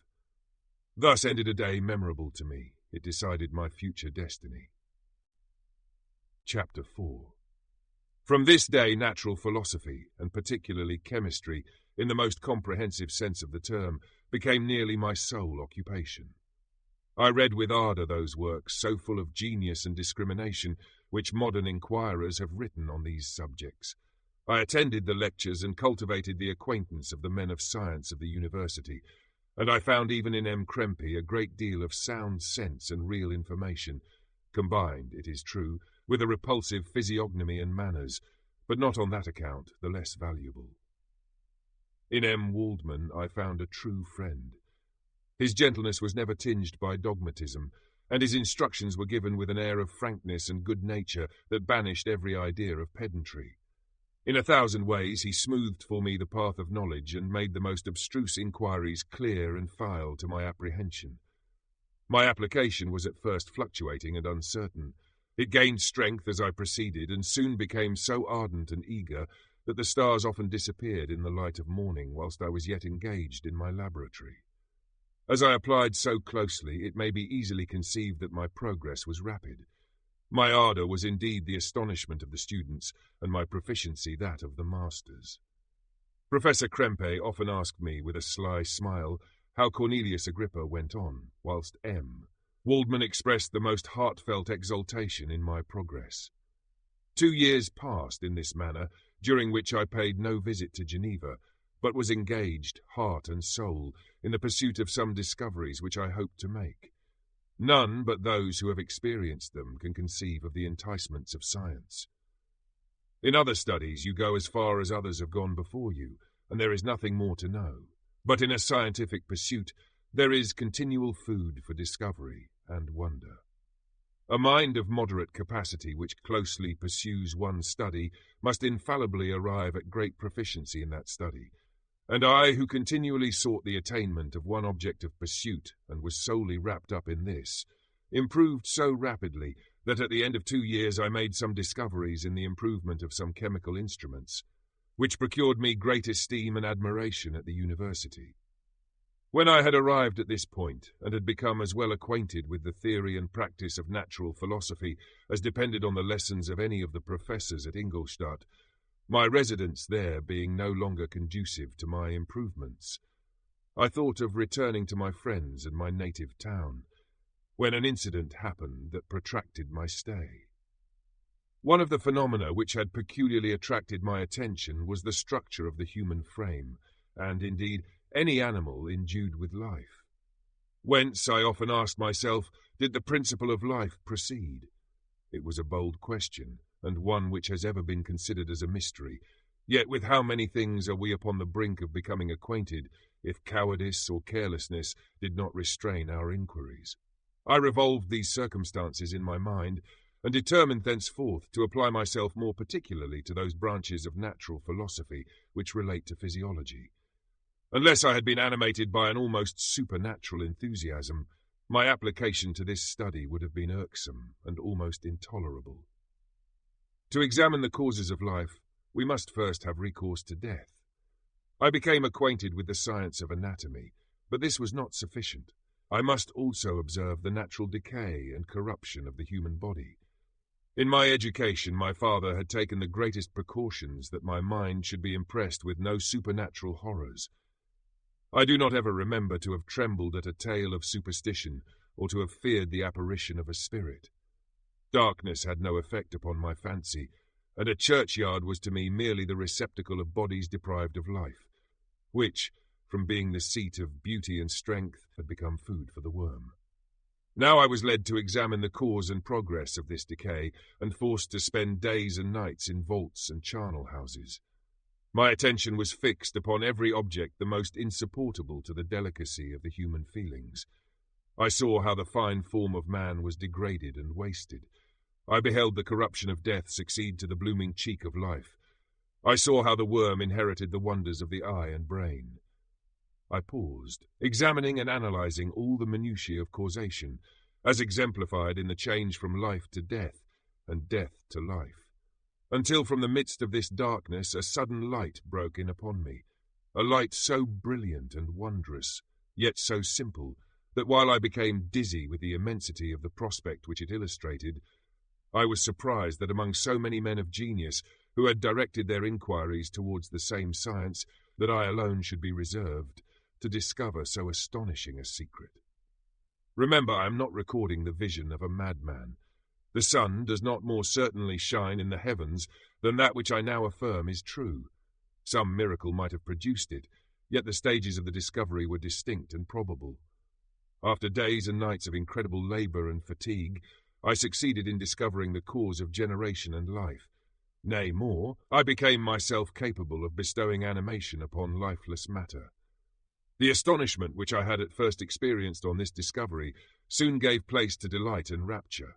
After so much time spent in painful labour, to arrive at once at the summit of my desires was the most gratifying consummation of my toils. But this discovery was so great and overwhelming that all the steps by which I had been progressively led to it were obliterated, and I beheld only the result. What had been the study and desire of the wisest men since the creation of the world was now within my grasp. Not that, like a magic scene, it all opened upon me at once. The information I had obtained was of a nature rather to direct my endeavours so soon as I should point them towards the object of my search, than to exhibit that object already accomplished. I was like the Arabian who had been buried with the dead and found a passage to life, aided only by one glimmering and seemingly ineffectual light. I see by your eagerness and the wonder and hope which your eyes express, my friend, that you expect to be informed of the secret with which I am acquainted. That cannot be. Listen patiently until the end of my story, and you will easily perceive why I am reserved upon that subject. I will not lead you on, unguarded and ardent as I then was, to your destruction and infallible misery. Learn from me, if not by my precepts, at least by my example, how dangerous is the acquirement of knowledge, and how much happier that man is who believes his native town to be the world, than he who aspires to become greater than his nature will allow. When I found so astonishing a power placed within my hands, I hesitated a long time concerning the manner in which I should employ it. Although I possessed the capacity of bestowing animation, yet to prepare a frame for the reception of it, with all its intricacies of fibres, muscles, and veins, still remained a work of inconceivable difficulty and labour. I doubted at first whether I should attempt the creation of a being like myself, or one of simpler organisation. But my imagination was too much exalted by my first success to permit me to doubt of my ability to give life to an animal as complex and wonderful as man. The materials at present within my command hardly appeared adequate to so arduous an undertaking, but I doubted not that I should ultimately succeed. I prepared myself for a multitude of reverses. My operations might be incessantly baffled, and at last my work be imperfect. Yet when I considered the improvement which every day takes place in science and mechanics, I was encouraged to hope my present attempts would at least lay the foundations of future success. Nor could I consider the magnitude and complexity of my plan as any argument of its impracticability. It was with these feelings that I began the creation of a human being. As the minuteness of the parts formed a great hindrance to my speed, I resolved, contrary to my first intention, to make the being of a gigantic stature, that is to say, about 8 feet in height, and proportionably large. After having formed this determination, and having spent some months in successfully collecting and arranging my materials, I began. No one can conceive the variety of feelings which bore me onwards, like a hurricane, in the first enthusiasm of success. Life and death appeared to me ideal bounds, which I should first break through, and pour a torrent of light into our dark world. A new species would bless me as its creator and source. Many happy and excellent natures would owe their being to me. No father could claim the gratitude of his child so completely as I should deserve theirs. Pursuing these reflections, I thought that if I could bestow animation upon lifeless matter, I might, in process of time, although I now found it impossible, renew life where death had apparently devoted the body to corruption. These thoughts supported my spirits, while I pursued my undertaking with unremitting ardour. My cheek had grown pale with study, and my person had become emaciated with confinement. Sometimes, on the very brink of certainty, I failed, yet still I clung to the hope which the next day or the next hour might realize. One secret which I alone possessed was the hope to which I had dedicated myself, and the moon gazed on my midnight labours, while, with unrelaxed and breathless eagerness, I pursued nature to her hiding places. Who shall conceive the horrors of my secret toil as I dabbled among the unhallowed damps of the grave, or tortured the living animal to animate the lifeless clay? My limbs now tremble, and my eyes swim with the remembrance. But then a resistless and almost frantic impulse urged me forward. I seemed to have lost all soul or sensation but for this one pursuit. It was indeed but a passing trance, that only made me feel with renewed acuteness so soon as, the unnatural stimulus ceasing to operate, I had returned to my old habits. I collected bones from charnel houses and disturbed, with profane fingers, the tremendous secrets of the human frame. In a solitary chamber, or rather cell, at the top of the house, and separated from all the other apartments by a gallery and staircase, I kept my workshop of filthy creation. My eyeballs were starting from their sockets in attending to the details of my employment. The dissecting room and the slaughter-house furnished many of my materials, and often did my human nature turn with loathing from my occupation, whilst, still urged on by an eagerness which perpetually increased, I brought my work near to a conclusion. The summer months passed while I was thus engaged, heart and soul, in one pursuit. It was a most beautiful season. Never did the fields bestow a more plentiful harvest, or the vines yield a more luxuriant vintage, but my eyes were insensible to the charms of nature, and the same feelings which made me neglect the scenes around me caused me also to forget those friends who were so many miles absent, and whom I had not seen for so long a time. I knew my silence disquieted them, and I well remembered the words of my father. I know that while you are pleased with yourself, you will think of us with affection, and we shall hear regularly from you. You must pardon me if I regard any interruption in your correspondence as a proof that your other duties are equally neglected. I knew well, therefore, what would be my father's feelings, But I could not tear my thoughts from my employment, loathsome in itself, but which had taken an irresistible hold of my imagination. I wished, as it were, to procrastinate all that related to my feelings of affection until the great object, which swallowed up every habit of my nature, should be completed. I then thought that my father would be unjust if he ascribed my neglect to vice or faultiness on my part, but I am now convinced that he was justified in conceiving that I should not be altogether free from blame. A human being in perfection ought always to preserve a calm and peaceful mind, and never to allow passion or a transitory desire to disturb his tranquillity. I do not think that the pursuit of knowledge is an exception to this rule. If the study to which you apply yourself has a tendency to weaken your affections and to destroy your taste for those simple pleasures in which no alloy can possibly mix, then that study is certainly unlawful, that is to say, not befitting the human mind. If this rule were always observed, if no man allowed any pursuit whatsoever to interfere with the tranquillity of his domestic affections, Greece had not been enslaved, Caesar would have spared his country, America would have been discovered more gradually, and the empires of Mexico and Peru had not been destroyed. But I forget that I am moralizing in the most interesting part of my tale, and your looks remind me to proceed. My father made no reproach in his letters, and only took notice of my silence by inquiring into my occupations more particularly than before. Winter, spring, and summer passed away during my labours, but I did not watch the blossom or the expanding leaves, sights which before always yielded me supreme delight. So deeply was I engrossed in my occupation. The leaves of that year had withered before my work drew near to a close, and now every day showed me more plainly how well I had succeeded. But my enthusiasm was checked by my anxiety, and I appeared rather like one doomed by slavery to toil in the mines, or any other unwholesome trade, than an artist occupied by his favourite employment. Every night I was oppressed by a slow fever, and I became nervous to a most painful degree. The fall of a leaf startled me, and I shunned my fellow creatures as if I had been guilty of a crime. Sometimes I grew alarmed at the wreck I perceived that I had become. The energy of my purpose alone sustained me. My labours would soon end, and I believed that exercise and amusement would then drive away incipient disease, and I promised myself both of these when my creation should be complete. Chapter 5. It was on a dreary night of November that I beheld the accomplishment of my toils. With an anxiety that almost amounted to agony, I collected the instruments of life around me, that I might infuse a spark of being into the lifeless thing that lay at my feet. It was already 1 in the morning.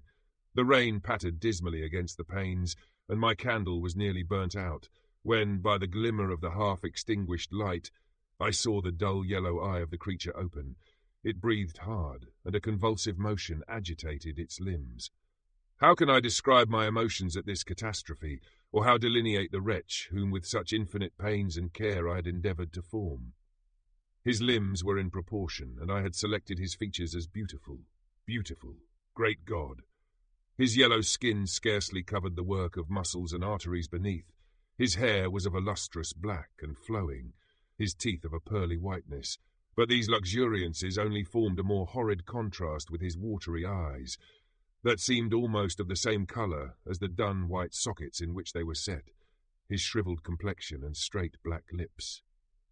The different accidents of life are not so changeable as the feelings of human nature. I had worked hard for nearly 2 years, for the sole purpose of infusing life into an inanimate body. For this, I had deprived myself of rest and health. I had desired it with an ardour that far exceeded moderation, but now that I had finished, the beauty of the dream vanished, and breathless horror and disgust filled my heart. Unable to endure the aspect of the being I had created, I rushed out of the room and continued a long time traversing my bedchamber, unable to compose my mind to sleep.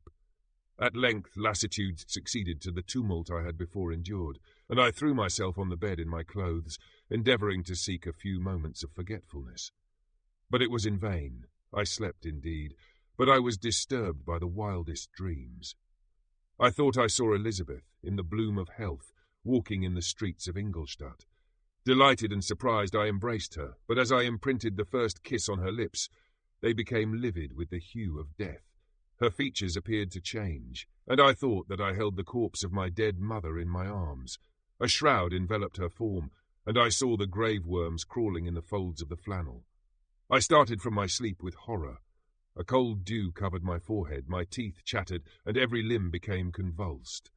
When, by the dim and yellow light of the moon, as it forced its way through the window shutters, I beheld the wretch, the miserable monster whom I had created. He held up the curtain of the bed, and his eyes, if eyes they may be called, were fixed on me. His jaws opened, and he muttered some inarticulate sounds, while a grin wrinkled his cheeks. He might have spoken, but I did not hear. One hand was stretched out, seemingly to detain me, but I escaped and rushed downstairs. I took refuge in the courtyard belonging to the house which I inhabited, where I remained during the rest of the night, walking up and down in the greatest agitation, listening attentively, catching and fearing each sound as if it were to announce the approach of the demoniacal corpse to which I had so miserably given life. Oh, no mortal could support the horror of that countenance. A mummy again endued with animation could not be so hideous as that wretch. I had gazed on him while unfinished. He was ugly then, but when those muscles and joints were rendered capable of motion, it became a thing such as even Dante could not have conceived. I passed the night wretchedly. Sometimes my pulse beat so quickly and hardly that I felt the palpitation of every artery. At others I nearly sank to the ground through languor and extreme weakness. Mingled with this horror, I felt the bitterness of disappointment. Dreams that had been my food and pleasant rest for so long a space were now become a hell to me, and the change was so rapid, the overthrow so complete. Morning, dismal and wet, at length dawned and discovered to my sleepless and aching eyes the church of Ingolstadt, its white steeple and clock, which indicated the 6th hour. The porter opened the gates of the court, which had that night been my asylum, and I issued into the streets, pacing them with quick steps, as if I sought to avoid the wretch whom I feared every turning of the street would present to my view. I did not dare return to the apartment which I inhabited, but felt impelled to hurry on, although drenched by the rain which poured from a black and comfortless sky. I continued walking in this manner for some time, endeavouring by bodily exercise to ease the load that weighed upon my mind. I traversed the streets without any clear conception of where I was or what I was doing. My heart palpitated in the sickness of fear, and I hurried on with irregular steps, not daring to look about me. Like one who, on a lonely road, doth walk in fear and dread, and having once turned round, walks on and turns no more his head, because he knows a frightful fiend doth close behind him tread. Ancient Mariner. Continuing thus, I came at length opposite to the inn at which the various diligences and carriages usually stopped. Here I paused, I knew not why, but I remained some minutes with my eyes fixed on a coach that was coming towards me from the other end of the street. As it drew nearer, I observed that it was the Swiss diligence. It stopped just where I was standing, and on the door being opened, I perceived Henry Clerval, who, on seeing me, instantly sprung out. "My dear Frankenstein," exclaimed he, "how glad I am to see you! How fortunate that you should be here at the very moment of my alighting! Nothing could equal my delight on seeing Clerval. His presence brought back to my thoughts my father Elizabeth, and all those scenes of home so dear to my recollection." I grasped his hand, and in a moment forgot my horror and misfortune. I felt suddenly, and for the first time during many months, calm and serene joy. I welcomed my friend, therefore, in the most cordial manner, and we walked towards my college.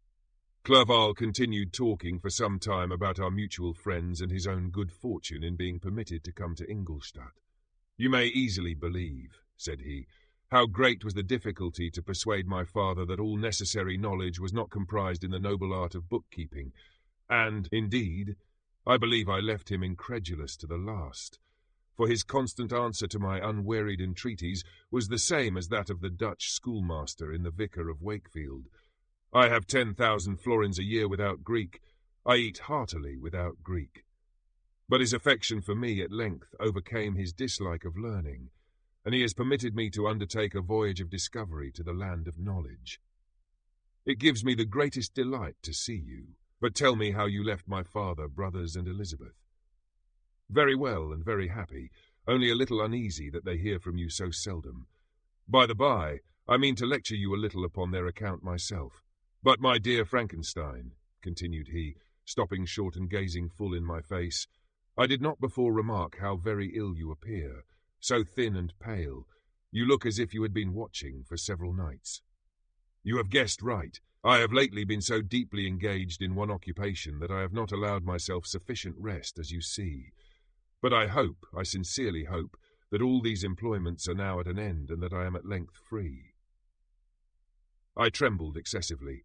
I could not endure to think of, and far less to allude to, the occurrences of the preceding night. I walked with a quick pace, and we soon arrived at my college. I then reflected, and the thought made me shiver, that the creature whom I had left in my apartment might still be there, alive and walking about. I dreaded to behold this monster, but I feared still more that Henry should see him. Entreating him, therefore, to remain a few minutes at the bottom of the stairs, I darted up towards my own room. My hand was already on the lock of the door before I recollected myself. I then paused, and a cold shivering came over me. I threw the door forcibly open, as children are accustomed to do when they expect a spectre to stand in waiting for them on the other side, but nothing appeared. I stepped fearfully in. The apartment was empty, and my bedroom was also freed from its hideous guest. I could hardly believe that so great a good fortune could have befallen me, but when I became assured that my enemy had indeed fled, I clapped my hands for joy and ran down to Clerval. We ascended into my room, and the servant presently brought breakfast, but I was unable to contain myself. It was not joy only that possessed me. I felt my flesh tingle with excess of sensitiveness, and my pulse beat rapidly. I was unable to remain for a single instant in the same place. I jumped over the chairs, clapped my hands, and laughed aloud. Clerval at first attributed my unusual spirits to joy on his arrival, but when he observed me more attentively, he saw a wildness in my eyes for which he could not account, and my loud, unrestrained, heartless laughter frightened and astonished him. "My dear Victor," cried he, "what for God's sake is the matter? Do not laugh in that manner. How ill you are! What is the cause of all this?" "Do not ask me," cried I, putting my hands before my eyes, for I thought I saw the dreaded spectre glide into the room. "He can tell. Oh, save me, save me!" I imagined that the monster seized me. I struggled furiously and fell down in a fit. Poor Clerval, what must have been his feelings? A meeting which he anticipated with such joy, so strangely turned to bitterness. But I was not the witness of his grief, for I was lifeless and did not recover my senses for a long, long time. This was the commencement of a nervous fever, which confined me for several months. During all that time, Henry was my only nurse. I afterwards learned that, knowing my father's advanced age and unfitness for so long a journey, and how wretched my sickness would make Elizabeth, he spared them this grief by concealing the extent of my disorder. He knew that I could not have a more kind and attentive nurse than himself, and, firm in the hope he felt of my recovery, he did not doubt that, instead of doing harm, he performed the kindest action that he could towards them. But I was in reality very ill, and surely nothing but the unbounded and unremitting attentions of my friend could have restored me to life. The form of the monster on whom I had bestowed existence was forever before my eyes, and I raved incessantly concerning him. Doubtless my words surprised Henry. He at first believed them to be the wanderings of my disturbed imagination, but the pertinacity with which I continually recurred to the same subject persuaded him that my disorder indeed owed its origin to some uncommon and terrible event. By very slow degrees, and with frequent relapses that alarmed and grieved my friend, I recovered. I remember the first time I became capable of observing outward objects with any kind of pleasure. I perceived that the fallen leaves had disappeared, and that the young buds were shooting forth from the trees that shaded my window. It was a divine spring, and the season contributed greatly to my convalescence. I felt also sentiments of joy and affection revive in my bosom. My gloom disappeared, and in a short time I became as cheerful as before I was attacked by the fatal passion. "Dearest Clerval," exclaimed I, "how kind, how very good you are to me. This whole winter, instead of being spent in study, as you promised yourself, has been consumed in my sick room. How shall I ever repay you? I feel the greatest remorse for the disappointment of which I have been the occasion, but you will forgive me. You will repay me entirely if you do not discompose yourself, but get well as fast as you can, and since you appear in such good spirits, I may speak to you on one subject, may I not? I trembled. One subject? What could it be? Could he allude to an object on whom I dared not even think? Compose yourself, said Clerval, who observed my change of colour. I will not mention it if it agitates you, but your father and cousin would be very happy if they received a letter from you in your own handwriting. They hardly know how ill you have been, and are uneasy at your long silence. Is that all, my dear Henry? How could you suppose that my first thought would not fly towards those dear, dear friends whom I love and who are so deserving of my love? If this is your present temper, my friend, you will perhaps be glad to see a letter that has been lying here some days for you. It is from your cousin, I believe. Chapter 6. Clerval then put the following letter into my hands. It was from my own Elizabeth. My dearest cousin, you have been ill, very ill, and even the constant letters of dear, kind Henry are not sufficient to reassure me on your account. You are forbidden to write, to hold a pen, yet one word from you, dear Victor, is necessary to calm our apprehensions. For a long time I have thought that each post would bring this line, and my persuasions have restrained my uncle from undertaking a journey to Ingolstadt. I have prevented his encountering the inconveniences and perhaps dangers of so long a journey. Yet how often have I regretted not being able to perform it myself. I figure to myself that the task of attending on your sickbed has devolved on some mercenary old nurse who could never guess your wishes, nor minister to them with the care and affection of your poor cousin. Yet that is over now. Clerval writes that indeed you are getting better. I eagerly hope that you will confirm this intelligence soon in your own handwriting. Get well, and return to us. You will find a happy, cheerful home and friends who love you dearly. Your father's health is vigorous, and he asks but to see you, but to be assured that you are well, and not a care will ever cloud his benevolent countenance. How pleased you would be to remark the improvement of our Ernest. He is now 16 and full of activity and spirit. He is desirous to be a true Swiss and to enter into foreign service, but we cannot part with him, at least until his elder brother returns to us. My uncle is not pleased with the idea of a military career in a distant country, but Ernest never had your powers of application. He looks upon study as an odious fetter. His time is spent in the open air, climbing the hills or rowing on the lake. I fear that he will become an idler unless we yield the point and permit him to enter on the profession which he has selected. Little alteration, except the growth of our dear children, has taken place since you left us. The blue lake and snow-clad mountains, they never change, and I think our placid home and our contented hearts are regulated by the same immutable laws. My trifling occupations take up my time and amuse me, and I am rewarded for any exertions by seeing none but happy, kind faces around me. Since you left us, but one change has taken place in our little household. Do you remember on what occasion Justine Moritz entered our family? Probably you do not. I will relate her history, therefore, in a few words. Madame Moritz, her mother, was a widow with 4 children, of whom Justine was the third. This girl had always been the favourite of her father, but through a strange perversity her mother could not endure her, and after the death of M. Moritz, treated her very ill. My aunt observed this, and when Justine was 12 years of age, prevailed on her mother to allow her to live at our house. The republican institutions of our country have produced simpler and happier manners than those which prevail in the great monarchies that surround it. Hence there is less distinction between the several classes of its inhabitants, and the lower orders, being neither so poor nor so despised, their manners are more refined and moral. A servant in Geneva does not mean the same thing as a servant in France and England. Justine, thus received in our family, learned the duties of a servant, a condition which, in our fortunate country, does not include the idea of ignorance and a sacrifice of the dignity of a human being.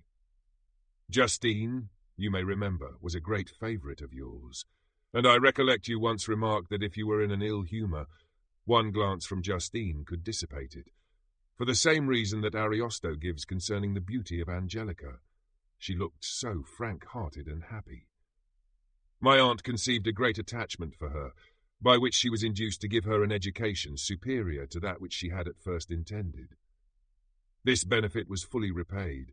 Justine was the most grateful little creature in the world. I do not mean that she made any professions. I never heard one pass her lips, but you could see by her eyes that she almost adored her protectress. Although her disposition was gay and in many respects inconsiderate, yet she paid the greatest attention to every gesture of my aunt.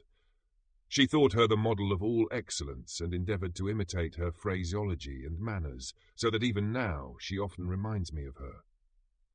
When my dearest aunt died, everyone was too much occupied in their own grief to notice poor Justine, who had attended her during her illness with the most anxious affection. Poor Justine was very ill, but other trials were reserved for her. One by one, her brothers and sister died, and her mother, with the exception of her neglected daughter, was left childless. The conscience of the woman was troubled. She began to think that the deaths of her favourites was a judgment from heaven to chastise her partiality. She was a Roman Catholic, and I believe her confessor confirmed the idea which she had conceived. Accordingly, a few months after your departure for Ingolstadt, Justine was called home by her repentant mother. Poor girl! She wept when she quitted our house. She was much altered since the death of my aunt. Grief had given softness and a winning mildness to her manners, which had before been remarkable for vivacity. Nor was her residence at her mother's house of a nature to restore her gaiety. The poor woman was very vacillating in her repentance. She sometimes begged Justine to forgive her unkindness, but much oftener accused her of having caused the deaths of her brothers and sister. Perpetual fretting at length threw Madame Moritz into a decline, which at first increased her irritability, but she is now at peace forever. She died on the first approach of cold weather at the beginning of this last winter. Justine has just returned to us, and I assure you I love her tenderly. She is very clever and gentle and extremely pretty. As I mentioned before, her mien and her expression continually remind me of my dear aunt. I must say also a few words to you, my dear cousin, of little darling William. I wish you could see him. He is very tall of his age, with sweet laughing blue eyes, dark eyelashes and curling hair. When he smiles, 2 little dimples appear on each cheek which are rosy with health. He has already had 1 or 2 little wives, but Louisa Byron is his favourite, a pretty little girl of 5 years of age.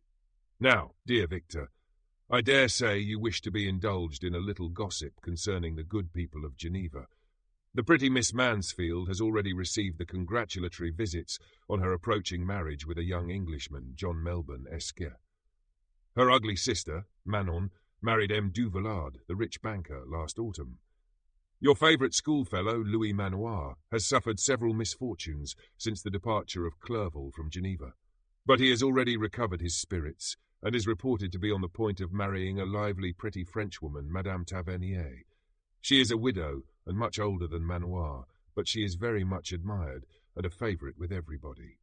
I have written myself into better spirits, dear cousin, but my anxiety returns upon me as I conclude. Write, dearest Victor, 1 line. 1 word will be a blessing to us. 10,000 thanks to Henry for his kindness, his affection, and his many letters. We are sincerely grateful. Adieu, my cousin. Take care of yourself, and I entreat you, write. Elizabeth Lavenza. Geneva, March 18th, around the 1700s. Dear, dear Elizabeth, I exclaimed when I had read her letter. I will write instantly and relieve them from the anxiety they must feel. I wrote, and this exertion greatly fatigued me, but my convalescence had commenced and proceeded regularly. In another fortnight I was able to leave my chamber. One of my first duties on my recovery was to introduce Clerval to the several professors of the university. In doing this, I underwent a kind of rough usage, ill-befitting the wounds that my mind had sustained. Ever since the fatal night, the end of my labours, and the beginning of my misfortunes, I had conceived a violent antipathy even to the name of natural philosophy. When I was otherwise quite restored to health, The sight of a chemical instrument would renew all the agony of my nervous symptoms. Henry saw this and had removed all my apparatus from my view. He had also changed my apartment, for he perceived that I had acquired a dislike for the room which had previously been my laboratory. But these cares of Clerval were made of no avail when I visited the professors. M. Waldman inflicted torture when he praised with kindness and warmth the astonishing progress I had made in the sciences. He soon perceived that I disliked the subject, but not guessing the real cause, he attributed my feelings to modesty and changed the subject from my improvement to the science itself, with a desire, as I evidently saw, of drawing me out. What could I do? He meant to please, and he tormented me. I felt as if he had placed carefully, one by one, in my view those instruments which were to be afterwards used in putting me to a slow and cruel death. I writhed under his words, yet dared not exhibit the pain I felt. Clerval, whose eyes and feelings were always quick in discerning the sensations of others, declined the subject, alleging, in excuse, his total ignorance, and the conversation took a more general turn. I thanked my friend from my heart, but I did not speak. I saw plainly that he was surprised, but he never attempted to draw my secret from me.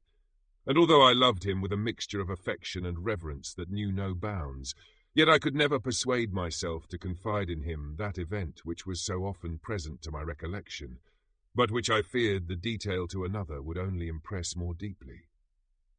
M. Krempe was not equally docile, and in my condition at that time, of almost insupportable sensitiveness, his harsh, blunt encomiums gave me even more pain than the benevolent approbation of M. Waldman.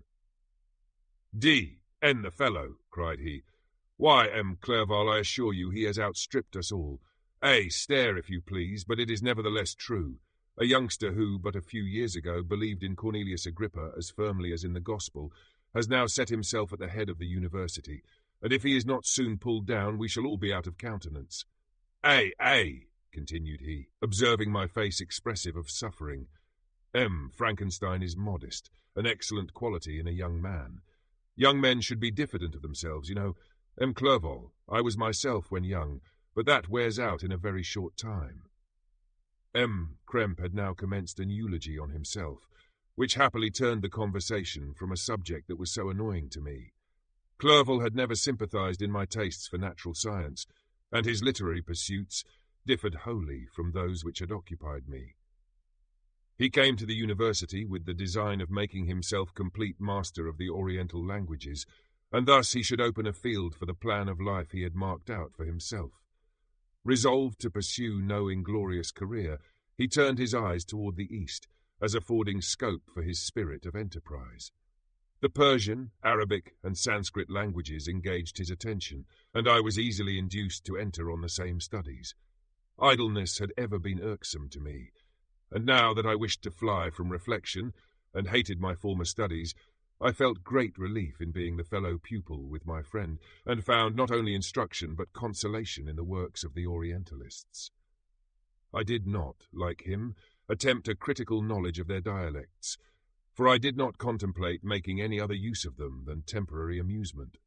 I read merely to understand their meaning, and they well repaid my labours. Their melancholy is soothing, and their joy elevating, to a degree I never experienced in studying the authors of any other country. When you read their writings, life appears to consist in a warm sun and a garden of roses, in the smiles and frowns of a fair enemy, and the fire that consumes your own heart. How different from the manly and heroical poetry of Greece and Rome! Summer passed away in these occupations, and my return to Geneva was fixed for the latter end of autumn. But being delayed by several accidents, winter and snow arrived, the roads were deemed impassable, and my journey was retarded until the ensuing spring. I felt this delay very bitterly, for I longed to see my native town and my beloved friends. My return had only been delayed so long from an unwillingness to leave Clerval in a strange place before he had become acquainted with any of its inhabitants. The winter, however, was spent cheerfully, and although the spring was uncommonly late, when it came its beauty compensated for its dilatoriness. The month of May had already commenced, and I expected the letter daily, which was to fix the date of my departure, when Henry proposed a pedestrian tour in the environs of Ingers, Ingolstadt, that I might bid a personal farewell to the country I had so long inhabited. I acceded with pleasure to this proposition. I was fond of exercise, and Clerval had always been my favourite companion in the ramble of this nature that I had taken among the scenes of my native country. We passed a fortnight in these perambulations. My health and spirits had long been restored, and they gained additional strength from the salubrious air I breathed, the natural incidents of our progress, and the conversation of my friend. Study had before secluded me from the intercourse of my fellow creatures, and rendered me unsocial, but Clerval called forth the better feelings of my heart. He again taught me to love the aspect of nature and the cheerful faces of children. Excellent friend, how sincerely you did love me, and endeavour to elevate my mind until it was on a level with your own. A selfish pursuit had cramped and narrowed me, until your gentleness and affection warmed and opened my senses. I became the same happy creature who, a few years ago, loved and beloved by all, had no sorrow or care. When happy, inanimate nature had the power of bestowing on me the most delightful sensations. A serene sky and verdant fields filled me with ecstasy. The present season was indeed divine. The flowers of spring bloomed in the hedges, while those of summer were already in bud. I was undisturbed by thoughts which during the preceding year had pressed upon me, notwithstanding my endeavours to throw them off with an invincible burden. Henry rejoiced in my gaiety, and sincerely sympathized in my feelings. He exerted himself to amuse me, while he expressed the sensations that filled his soul. The resources of his mind on this occasion were truly astonishing. His conversation was full of imagination, and very often, in imitation of the Persian and Arabic writers, he invented tales of wonderful fancy and passion. At other times he repeated my favourite poems, or drew me out into arguments, which he supported with great ingenuity. We returned to our college on a Sunday afternoon. The peasants were dancing, and every one we met appeared gay and happy. My own spirits were high, and I bounded along with feelings of unbridled joy and hilarity. Chapter 7. On my return I found the following letter from my father. My dear Victor, you have probably waited impatiently for a letter to fix the date of your return to us, and I was at first tempted to write only a few lines, merely mentioning the day on which I should expect you, but that would be a cruel kindness, and I dare not do it. What would be your surprise, my son, when you expected a happy and glad welcome, to behold, on the contrary, tears and wretchedness? And how, Victor, can I relate our misfortune? Absence cannot have rendered you callous to our joys and griefs, and how shall I inflict pain on my long-absent son? I wish to prepare you for the woeful news, but I know it is impossible. Even now your eye skims over the page to seek the words which are to convey to you the horrible tidings. William is dead, that sweet child whose smiles delighted and warmed my heart, who was so gentle yet so gay. Victor, he is murdered. I will not attempt to console you, but will simply relate the circumstances of the transaction. Last Thursday, May 7th, I, my niece, and your 2 brothers went to walk in Plainpalais. The evening was warm and serene, and we prolonged our walk farther than usual. It was already dusk before we thought of returning, and then we discovered that William and Ernest, who had gone on before, were not to be found. We accordingly rested on a seat until they should return. Presently Ernest came and inquired if we had seen his brother. He said that he had been playing with him, that William had run away to hide himself, and that he vainly sought for him, and afterwards waited for a long time, but that he did not return. This account rather alarmed us, and we continued to search for him until night fell, when Elizabeth conjectured that he might have returned to the house. He was not there. We returned again with torches, for I could not rest, when I thought that my sweet boy had lost himself and was exposed to all the damps and dews of night. Elizabeth also suffered extreme anguish. About 5 in the morning I discovered my lovely boy, whom the night before I had seen blooming and active in health, stretched on the grass, livid and motionless. The print of the murderer's finger was on his neck. He was conveyed home, and the anguish that was visible in my countenance betrayed the secret to Elizabeth. She was very earnest to see the corpse. At first I attempted to prevent her, but she persisted, and entering the room where it lay, hastily examined the neck of the victim, and clasping her hands exclaimed, "O God, I have murdered my darling child." She fainted and was restored with extreme difficulty. When she again lived, it was only to weep and sigh. She told me that same evening William had teased her to let him wear a very valuable miniature that she possessed of your mother. This picture is gone, and was doubtless the temptation which urged the murderer to the deed. We have no trace of him at present, although our exertions to discover him are unremitted, but they will not restore my beloved William. Come, dearest Victor, you alone can console Elizabeth. She weeps continually, and accuses herself unjustly as the cause of his death. Her words pierce my heart. We are all unhappy, but will not that be an additional motive for you, my son, to return and be our comforter, your dear mother? Alas, Victor, I now say, thank God she did not live to witness the cruel, miserable death of her youngest darling. Come, Victor, not brooding thoughts of vengeance against the assassin, but with feelings of peace and gentleness that will heal, instead of festering, the wounds of our minds. Enter the house of mourning, my friend, but with kindness and affection for those who love you, and not with hatred for your enemies. Your affectionate and afflicted father, Alphonse Frankenstein. Geneva, May 12th, around the 1700s. Clerval, who had watched my countenance as I read this letter, was surprised to observe the despair that succeeded the joy I at first expressed on receiving news from my friends. I threw the letter on the table and covered my face with my hands. "My dear Frankenstein," exclaimed Henry when he perceived me weep with bitterness, "are you always to be unhappy? My dear friend, what has happened?" I motioned him to take up the letter, while I walked up and down the room in the extremest agitation. Tears also gushed from the eyes of Clerval as he read the account of my misfortune. "I can offer you no consolation, my friend," said he. "Your disaster is irreparable. What do you intend to do? To go instantly to Geneva. Come with me, Henry, to order the horses." During our walk, Clerval endeavoured to say a few words of consolation. He could only express his heartfelt sympathy. "Poor William," said he, "dear lovely child, he now sleeps with his angel mother, who that had seen him bright and joyous in his young beauty, but must weep over his untimely loss. To die so miserably, to feel the murderer's grasp, how much more a murdered that could destroy radiant innocence. Poor little fellow, one only consolation have we. His friends mourn and weep, but he is at rest. The pang is over, his sufferings are at an end forever. A sod covers his gentle form, and he knows no pain. He can no longer be a subject for pity. We must reserve that for his miserable survivors." Clerval spoke thus as we hurried through the streets.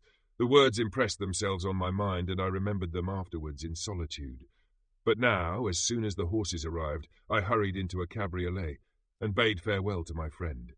My journey was very melancholy. At first I wished to hurry on, for I longed to console and sympathize with my loved and sorrowing friends.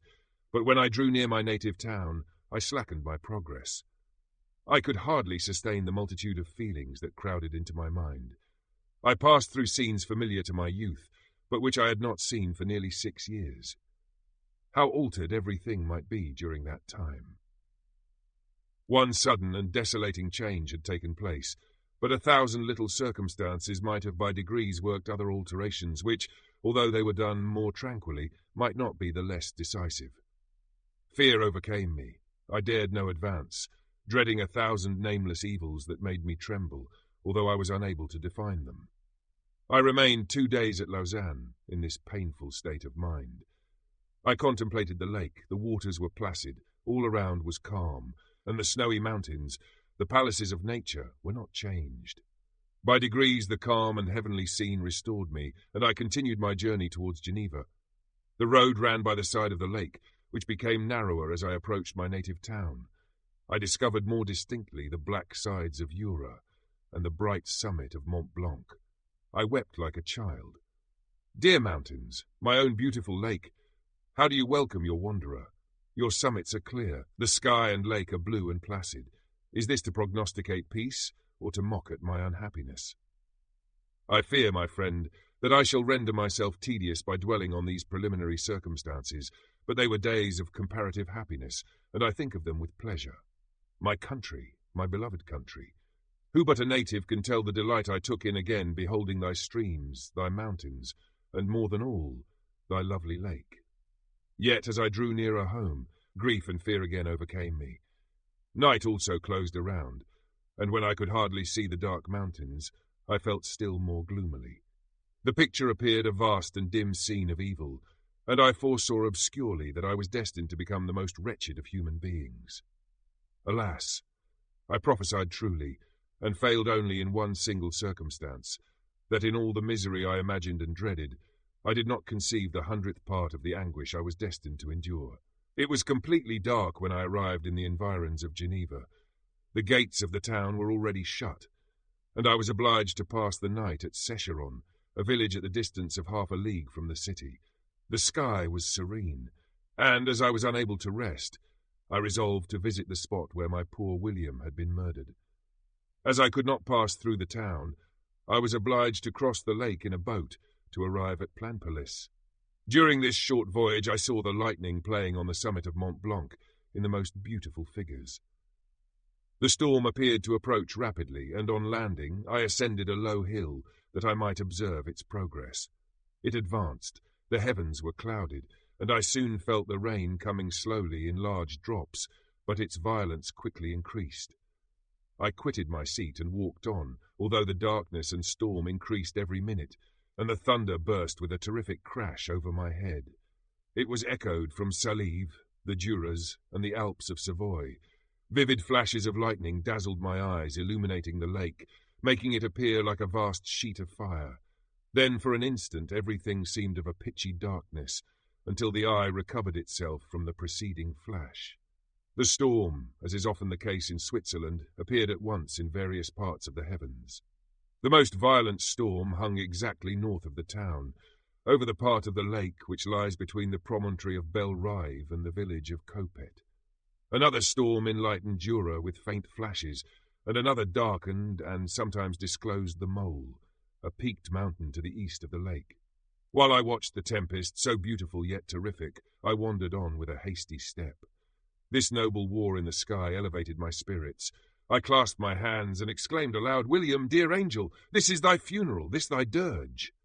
As I said these words, I perceived in the gloom a figure which stole from behind a clump of trees near me. I stood fixed, gazing intently. I could not be mistaken. A flash of lightning illuminated the object and discovered its shape plainly to me, its gigantic stature, and the deformity of its aspect, more hideous than belongs to humanity, instantly informed me that it was the wretch, the filthy Damon, to whom I had given life. What did he there? Could he be, I shuddered at the conception, the murderer of my brother? No sooner did that idea cross my imagination than I became convinced of its truth. My teeth chattered, and I was forced to lean against a tree for support. The figure passed me quickly, and I lost it in the gloom. Nothing in human shape could have destroyed the fair child. He was the murderer. I could not doubt it. The mere presence of the idea was an irresistible proof of the fact. I thought of pursuing the devil, but it would have been in vain, for another flash discovered him to me hanging among the rocks of the nearly perpendicular ascent of Mont Salève, a hill that bounds Plainpalais on the south. He soon reached the summit and disappeared. I remained motionless. The thunder ceased, but the rain still continued, and the scene was enveloped in an impenetrable darkness. I revolved in my mind the events which I had until now sought to forget. The whole train of my progress toward the creation, the appearance of the works of my own hands at my bedside, its departure. 2 years had now nearly elapsed since the night on which he first received life, and was this his first crime? Alas! I had turned loose into the world a depraved wretch, whose delight was in carnage and misery. Had he not murdered my brother? No one can conceive the anguish I suffered during the remainder of the night, which I spent, cold and wet, in the open air. But I did not feel the inconvenience of the weather. My imagination was busy in scenes of evil and despair. I considered the being whom I had cast among mankind, and endowed with the will and power to effect purposes of horror, such as the deed which he had now done, nearly in the light of my own vampire, my own spirit let loose from the grave, and forced to destroy all that was dear to me. Day dawned, and I directed my steps towards the town. The gates were open, and I hastened to my father's house. My first thought was to discover what I knew of the murderer and cause instant pursuit to be made. But I paused when I reflected on the story that I had to tell. A being whom I myself had formed and endued with life had met me at midnight among the precipices of an inaccessible mountain. I remembered also the nervous fever with which I had been seized just at the time that I dated my creation, and which would give an air of delirium to a tale otherwise so utterly improbable. I well knew that if any other had communicated such a relation to me, I should have looked upon it as the ravings of insanity. Besides, the strange nature of the animal would elude all pursuit, even if I were so far credited as to persuade my relatives to commence it. And then of what use would be pursuit? Who could arrest a creature capable of scaling the overhanging sides of Mont Salève?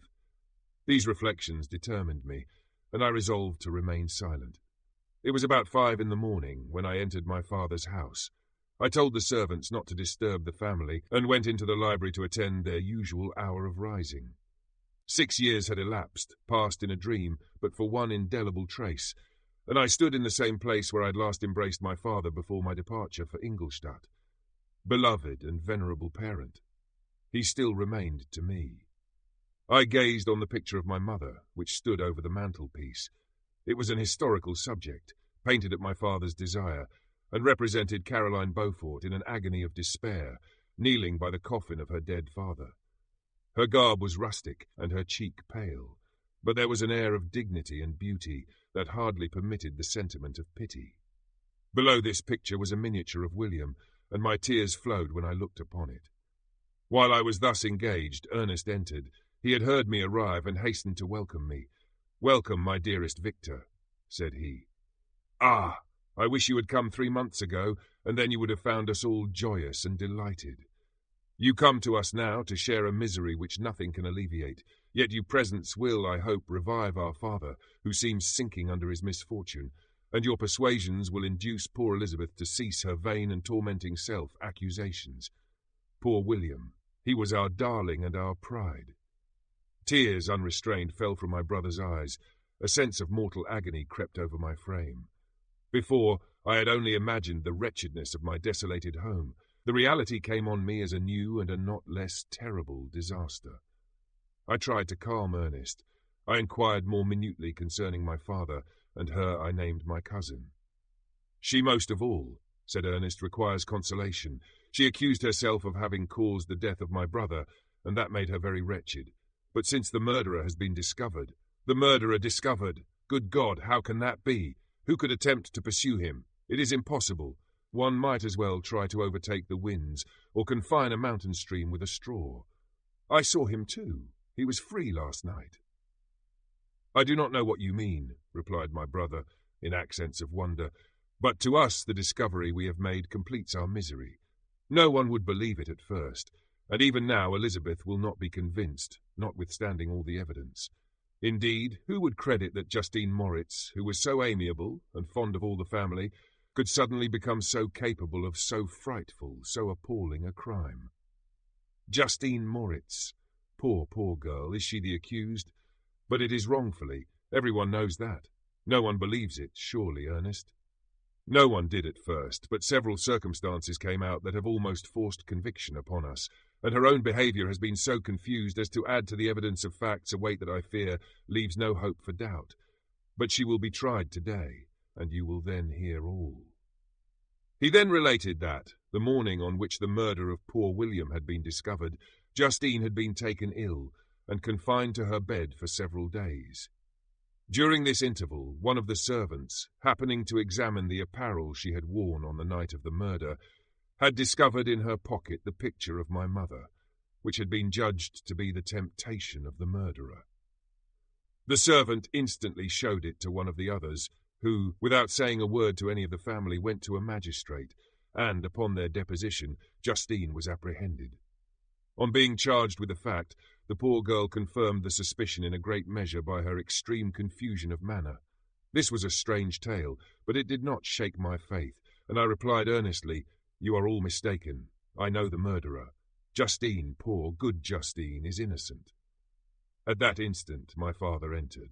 I saw unhappiness deeply impressed on his countenance, but he endeavoured to welcome me cheerfully, and after we had exchanged our mournful greeting, would have introduced some other topic than that of our disaster, had not Ernest exclaimed, "Good God, Papa! Victor says that he knows who was the murderer of poor William." "We do also, unfortunately," replied my father, "for indeed I had rather have been forever ignorant than have discovered so much depravity and ungratitude in one I valued so highly. My dear father, you are mistaken. Justine is innocent. If she is, God forbid that she should suffer as guilty. She is to be tried today, and I sincerely hope, that she will be acquitted." This speech calmed me. I was firmly convinced in my own mind that Justine, and indeed every human being, was guiltless of this murder. I had no fear, therefore, that any circumstantial evidence could be brought forward strong enough to convict her. My tale was not one to announce publicly. Its astounding horror would be looked upon as madness by the vulgar. Did anyone indeed exist, except I, the Creator, who would believe, unless his senses convinced him, in the existence of the living monument of presumption and rash ignorance which I had let loose upon the world? We were soon joined by Elizabeth. Time had altered her since I last beheld her. It had endowed her with loveliness surpassing the beauty of her childish years. There was the same candour, the same vivacity, but it was allied to an expression more full of sensibility and intellect. She welcomed me with the greatest affection. "Your arrival, my dear cousin," said she, "fills me with hope. You perhaps will find some means to justify my poor guiltless Justine. Alas, who is safe if she be convicted of crime? I rely on her innocence as certainly as I do upon my own. Our misfortune is doubly hard to us. We have not only lost that lovely darling boy, but this poor girl, whom I sincerely love, is to be torn away by even a worse fate. If she is condemned, I never shall know joy more. But she will not, I am sure she will not. And then I shall be happy again, even after the sad death of my little William." "She is innocent, my Elizabeth," said I, "and that shall be proved. Fear nothing, but let your spirits be cheered by the assurance of her acquittal. How kind and generous you are! Everyone else believes in her guilt, and that made me wretched, for I knew that it was impossible, and to see everyone else prejudiced in so deadly a manner rendered me hopeless and despairing." She wept. "Dearest niece," said my father, "dry your tears. If she is, as you believe, innocent, rely on the justice of our laws, and the activity with which I shall prevent the slightest shadow of partiality." Chapter 8. We passed a few sad hours until 11 o'clock, when the trial was to commence. My father and the rest of the family being obliged to attend as witnesses, I accompanied them to the court. During the whole of this wretched mockery of justice, I suffered living torture. It was to be decided whether the result of my curiosity and lawless devices would cause the death of two of my fellow beings, one a smiling babe full of innocence and joy, the other far more dreadfully murdered, with every aggravation of infamy that could make the murder memorable in horror. Justine also was a girl of merit and possessed qualities which promised to render her life happy. Now all was to be obliterated in an ignominious grave, and I the cause. 1,000 times rather would I have confessed myself guilty of the crime ascribed to Justine, but I was absent when it was committed, and such a declaration would have been considered as the ravings of a madman, and would not have exculpated her who suffered through me. The appearance of Justine was calm. She was dressed in mourning, and her countenance, always engaging, was rendered, by the solemnity of her feelings, exquisitely beautiful. Yet she appeared confident in innocence, and did not tremble, although gazed on and execrated by thousands, for all the kindness which her beauty might otherwise have excited was obliterated in the minds of the spectators by the imagination of the enormity she was supposed to have committed. She was tranquil, yet her tranquillity was evidently constrained, and as her confusion had before been adduced as a proof of her guilt, she worked up her mind to an appearance of courage. When she entered the court, she threw her eyes round it, and quickly discovered where we were seated. A tear seemed to dim her eye when she saw us, but she quickly recovered herself, and a look of sorrowful affection seemed to attest her utter guiltlessness. The trial began. and after the advocate against her had stated the charge, several witnesses were called. Several strange facts combined against her, which might have staggered anyone who had not such proof of her innocence as I had. She had been out the whole of the night on which the murder had been committed, and towards morning had been perceived by a market woman not far from the spot where the body of the murdered child had been afterwards found. The woman asked her what she did there, but she looked very strangely, and only returned a confused and unintelligible answer.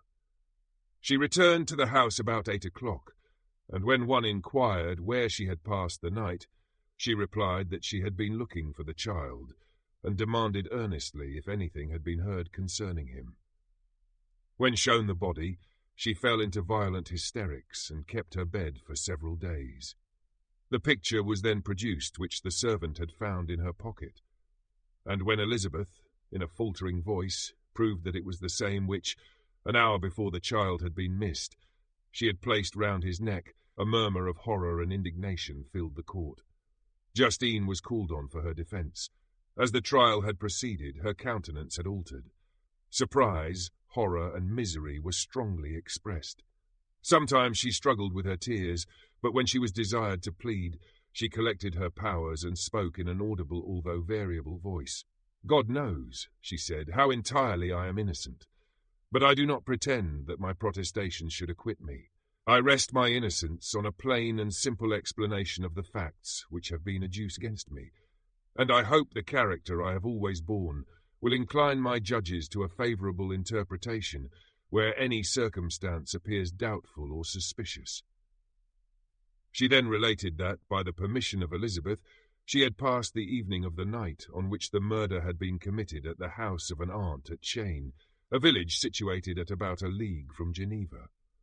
On her return, at about 9 o'clock, she met a man who asked her if she had seen anything of the child who was lost. She was alarmed by this account, and passed several hours in looking for him, when the gates of Geneva were shut, and she was forced to remain several hours of the night in a barn belonging to a cottage, being unwilling to call up the inhabitants, to whom she was well known. Most of the night she spent here watching.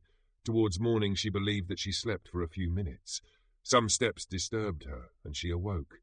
It was dawn, and she quitted her asylum, that she might again endeavour to find my brother. If she had gone near the spot where his body lay, it was without her knowledge. That she had been bewildered when questioned by the market woman was not surprising, since she had passed a sleepless night and the fate of poor William was yet uncertain. Concerning the picture, she could give no account. "I know," continued the unhappy victim, "how heavily and fatally this one circumstance weighs against me, but I have no power of explaining it, and when I have expressed my utter ignorance, I am only left to conjecture concerning the probabilities by which it might have been placed in my pocket. But here also I am checked. I believe that I have no enemy on earth, and none surely would have been so wicked as to destroy me wantonly. Did the murderer place it there? I know of no opportunity afforded him for so doing, or if I had, why should he have stolen the jewel, to part with it again so soon? I commit my cause to the justice of my judges, yet I see no room for hope. I beg permission to have a few witnesses examined concerning my character, and if their testimony shall not overweigh my supposed guilt, I must be condemned, although I would pledge my salvation on my innocence. Several witnesses were called who had known her for many years, and they spoke well of her, but fear and hatred of the crime of which they supposed her guilty rendered them timorous and unwilling to come forward. Elizabeth saw even this last resource, her excellent dispositions and irreproachable conduct, about to fail the accused, when, although violently agitated, she desired permission to address the court. "I am," said she, "the cousin of the unhappy child who was murdered, or rather his sister, for I was educated by and have lived with his parents ever since, and even long before his birth. It may therefore be judged indecent in me to come forward on this occasion, but when I see a fellow creature about to perish through the cowardice of her pretended friends, I wish to be allowed to speak, that I may say what I know of her character. I am well acquainted with the accused. I have lived in the same house with her, at one time for 5 and at another for nearly 2 years. During all that period, she appeared to me the most amiable and benevolent of human creatures. She nursed Madame Frankenstein, my aunt, in her last illness, with the greatest affection and care, and afterwards attended her own mother during a tedious illness, in a manner that excited the admiration of all who knew her, after which she again lived in my uncle's house, where she was beloved by all the family. She was warmly attached to the child, who is now dead, and acted towards him like a most affectionate mother. For my own part, I do not hesitate to say that, notwithstanding all the evidence produced against her, I believe and rely on her perfect innocence. She had no temptation for such an action. As to the bauble on which the chief proof rests, if she had earnestly desired it, I should have willingly given it to her, so much do I esteem and value her. A murmur of approbation followed Elizabeth's simple and powerful appeal, but it was excited by her generous interference, and not in favour of poor Justine, on whom the public indignation was turned with renewed violence, charging her with the blackest ingratitude. She herself wept as Elizabeth spoke, but she did not answer. My own agitation and anguish was extreme during the whole trial. I believed in her innocence. I knew it. Could the demon who had, I did not for a minute doubt, murdered my brother also in his hellish sport have betrayed the innocent to death and ignominy? I could not sustain the horror of my situation, and when I perceived that the popular voice and the countenances of the judges had already condemned my unhappy victim, I rushed out of the court in agony. The tortures of the accused did not equal mine. She was sustained by innocence, but the fangs of remorse tore my bosom and would not forgo their hold. I passed a night of unmingled wretchedness. In the morning I went to the court. My lips and throat were parched. I dared not ask the fatal question, but I was known, and the officer guessed the cause of my visit. The ballots had been thrown. They were all black, and Justine was condemned. I cannot pretend to describe what I then felt. I had before experienced sensations of horror, and I have endeavoured to bestow upon them adequate expressions, but words cannot convey an idea of the heart-sickening despair that I then endured. The person to whom I addressed myself added that Justine had already confessed her guilt. That evidence, he observed, was hardly required in so glaring a case, but I am glad of it, and, indeed, none of our judges like to condemn a criminal upon circumstantial evidence, be it ever so decisive. This was strange and unexpected intelligence. What could it mean? Had my eyes deceived me, and was I really as mad as the whole world would believe me to be if I disclosed the object of my suspicions? I hastened to return home, and Elizabeth eagerly demanded the result. "My cousin," replied I, "it is decided as you may have expected. All judges had rather that 10 innocent should suffer than that 1 guilty should escape. But she has confessed." This was a dire blow to poor Elizabeth, who had relied with firmness upon Justine's innocence. "Alas," said she, "how shall I ever again believe in human goodness? Justine, whom I loved and esteemed as my sister, how could she put on those smiles of innocence only to betray? Her mild eyes seemed incapable of any severity or guile, and yet she has committed a murder." Soon after we heard that the poor victim had expressed a desire to see my cousin. My father wished her not to go, but said that he left it to her own judgment and feelings to decide. "Yes," said Elizabeth, "I will go, although she is guilty, and you, Victor, shall accompany me. I cannot go alone." The idea of this visit was torture to me, yet I could not refuse. We entered the gloomy prison chamber and beheld Justine sitting on some straw at the farther end. Her hands were manacled, and her head rested on her knees. She rose on seeing us enter, and when we were left alone with her, she threw herself at the feet of Elizabeth, weeping bitterly. My cousin wept also. "Oh, Justine," said she, "why did you rob me of my last consolation? I relied on your innocence, and although I was then very wretched, I was not so miserable as I am now. And do you also believe that I am so very, very wicked? Do you also join with my enemies to crush me, to condemn me as a murderer?" Her voice was suffocated with sobs. "Rise, my poor girl," said Elizabeth. "Why do you kneel if you are innocent? I am not one of your enemies. I believed you guiltless, notwithstanding every evidence, until I heard that you had yourself declared your guilt. That report, you say, is false, and be assured, dear Justine, that nothing can shake my confidence in you for a moment, but your own confession." I did confess, but I confessed a lie. I confessed that I might obtain absolution, but now that falsehood lies heavier at my heart than all my other sins. The God of heaven forgive me. Ever since I was condemned, my confessor has besieged me. He threatened and menaced, until I almost began to think that I was the monster that he said I was. He threatened excommunication and hellfire in my last moments if I continued obdurate. Dear lady, I had none to support me. All looked on me as a wretch doomed to ignominy and perdition. What could I do? In an evil hour I subscribed to a lie, and now only am I truly miserable. She paused, weeping, and then continued. I thought with horror, my sweet lady, that you should believe your Justine, whom your blessed aunt had so highly honoured and whom you loved, was a creature capable of a crime which none but the devil himself could have perpetrated. Dear William, dearest blessed child, I soon shall see you again in heaven, where we shall all be happy, and that consoles me, going as I am to suffer ignominy and death. Oh, Justine, forgive me for having for one moment distrusted you. Why did you confess? But do not mourn, dear girl. Do not fear. I will proclaim. I will prove your innocence. I will melt the stony hearts of your enemies by my tears and prayers. You shall not die. You, my playfellow, my companion, my sister, perish on the scaffold. No, no! I never could survive so horrible a misfortune. Justine shook her head mournfully. I do not fear to die, she said. That pang is past. God raises my weakness and gives me courage to endure the worst. I leave a sad and bitter world, and if you remember me and think of me as of one unjustly condemned, I am resigned to the fate awaiting me. Learn from me, dear lady, to submit in patience to the will of heaven. During this conversation I had retired to a corner of the prison room, where I could conceal the horrid anguish that possessed me. Despair! Who dared talk of that? The poor victim, who on the morrow was to pass the awful boundary between life and death, felt not, as I did, such deep and bitter agony. I gnashed my teeth and ground them together, uttering a groan that came from my inmost soul. Justine started.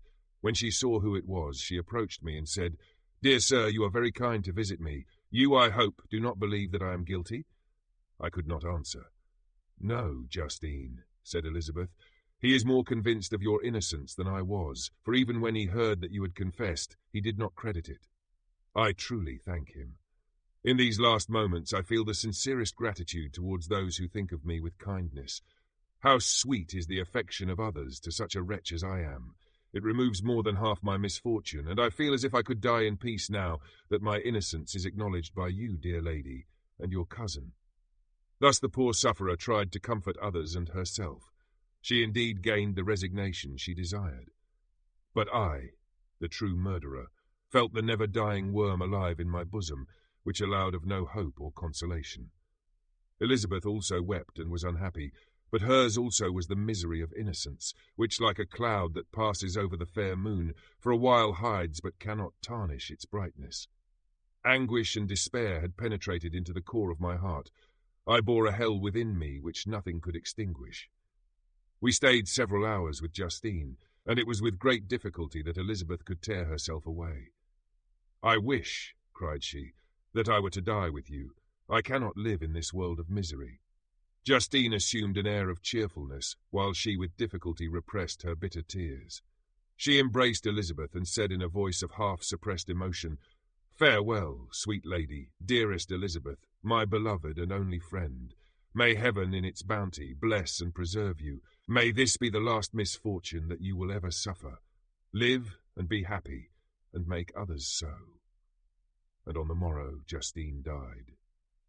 Elizabeth's heart-rending eloquence failed to move the judges from their settled conviction in the criminality of the saintly sufferer. My passionate and indignant appeals were lost upon them. And when I received their cold answers and heard the harsh, unfeeling reasoning of these men, my purposed avowal died away on my lips. Thus I might proclaim myself a madman, but not revoke the sentence passed upon my wretched victim. She perished on the scaffold as a murderess. From the tortures of my own heart, I turned to contemplate the deep and voiceless grief of my Elizabeth. This also was my doing, and my father's woe and the desolation of that late so smiling home, all was the work of my thrice-accursed hands. Ye weep, unhappy ones, but these are not your last tears. Again shall you raise the funeral wail, and the sound of your lamentations shall again and again be heard. Frankenstein, your son, your kinsman, your early, much-loved friend, he who would spend each vital drop of blood for your sakes, who has no thought nor sense of joy, except as it is mirrored also in your dear countenances, who would fill the air with blessings and spend his life in serving you. He bids you weep, to shed countless tears, happy beyond his hopes, if thus inexorable fate be satisfied, and if the destruction paused before the peace of the grave have succeeded to your sad torments. Thus spoke my prophetic soul, as torn by remorse, horror, and despair, I beheld those I loved spend vain sorrow upon the graves of William and Justine, the first hapless victims to my unhallowed arts. Chapter 9. Nothing is more painful to the human mind than, after the feelings have been worked up by a quick succession of events, the dead calmness of inaction and certainty which follows and deprives the soul both of hope and fear. Justine died. She rested, and I was alive. The blood flowed freely in my veins, but a weight of despair and remorse pressed on my heart which nothing could remove. Sleep fled from my eyes. I wandered like an evil spirit, for I had committed deeds of mischief beyond description horrible, and more, much more, I persuaded myself was yet behind. Yet my heart overflowed with kindness and the love of virtue. I had begun life with benevolent intentions, and thirsted for the moment when I should put them in practice and make myself useful to my fellow beings. Now all was blasted. Instead of that serenity of conscience which allowed me to look back upon the past with self-satisfaction, and from thence to gather promise of new hopes, I was seized by remorse and the sense of guilt, which hurried me away to a hell of intense tortures such as no language can describe. This state of mind preyed upon my health, which had perhaps never entirely recovered from the first shock it had sustained. I shunned the face of man. All sound of joy or complacency was torture to me. Solitude was my only consolation, deep, dark, death-like solitude. My father observed with pain the alteration perceptible in my disposition and habits, and endeavoured by arguments deduced from the feelings of his serene conscience and guiltless life to inspire me with fortitude and awaken in me the courage to dispel the dark cloud which brooded over me. "Do you think, Victor," said he, "that I do not suffer also? No one could love a child more than I loved your brother." Tears came into his eyes as he spoke. "But is it not a duty to the survivors that we should refrain from augmenting their unhappiness by an appearance of immoderate grief? It is also a duty owed to yourself, for excessive sorrow prevents improvement or enjoyment, or even the discharge of daily usefulness, without which no man is fit for society." This advice, although good, was totally inapplicable to my case. I should have been the first to hide my grief and console my friends if remorse had not mingled its bitterness and terror its alarm with my other sensations. Now I could only answer my father with a look of despair and endeavour to hide myself from his view. About this time we retired to our house at Belrive. This change was particularly agreeable to me. The shutting of the gates regularly at 10 o'clock and the impossibility of remaining on the lake after that hour had rendered our residence within the walls of Geneva very irksome to me. I was now free. Often, after the rest of the family had retired for the night, I took the boat and passed many hours upon the water. Sometimes, with my sails set, I was carried by the wind, and sometimes, after rowing into the middle of the lake, I left the boat to pursue its own course and gave way to my own miserable reflections. I was often tempted, when all was at peace around me, and I the only unquiet thing that wandered restless in a scene so beautiful and heavenly, if I except some bat or the frogs, whose harsh and interrupted croaking was heard only when I approached the shore. Often, I say, I was tempted to plunge into the silent lake, that the waters might close over me and my calamities forever. But I was restrained when I thought of the heroic and suffering Elizabeth, whom I tenderly loved, and whose existence was bound up in mine. I thought also of my father and surviving brother. Should I, by my base desertion, leave them exposed and unprotected to the malice of the fiend whom I had let loose among them?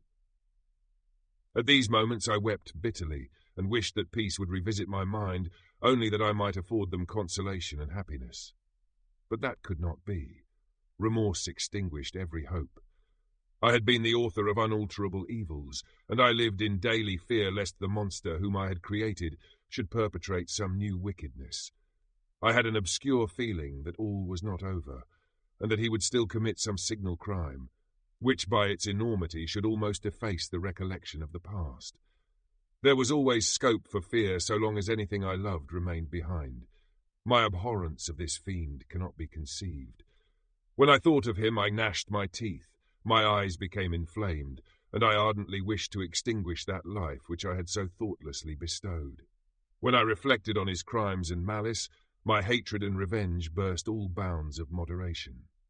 I would have made a pilgrimage to the highest peak of the Andes, could I, when there have precipitated him to their base.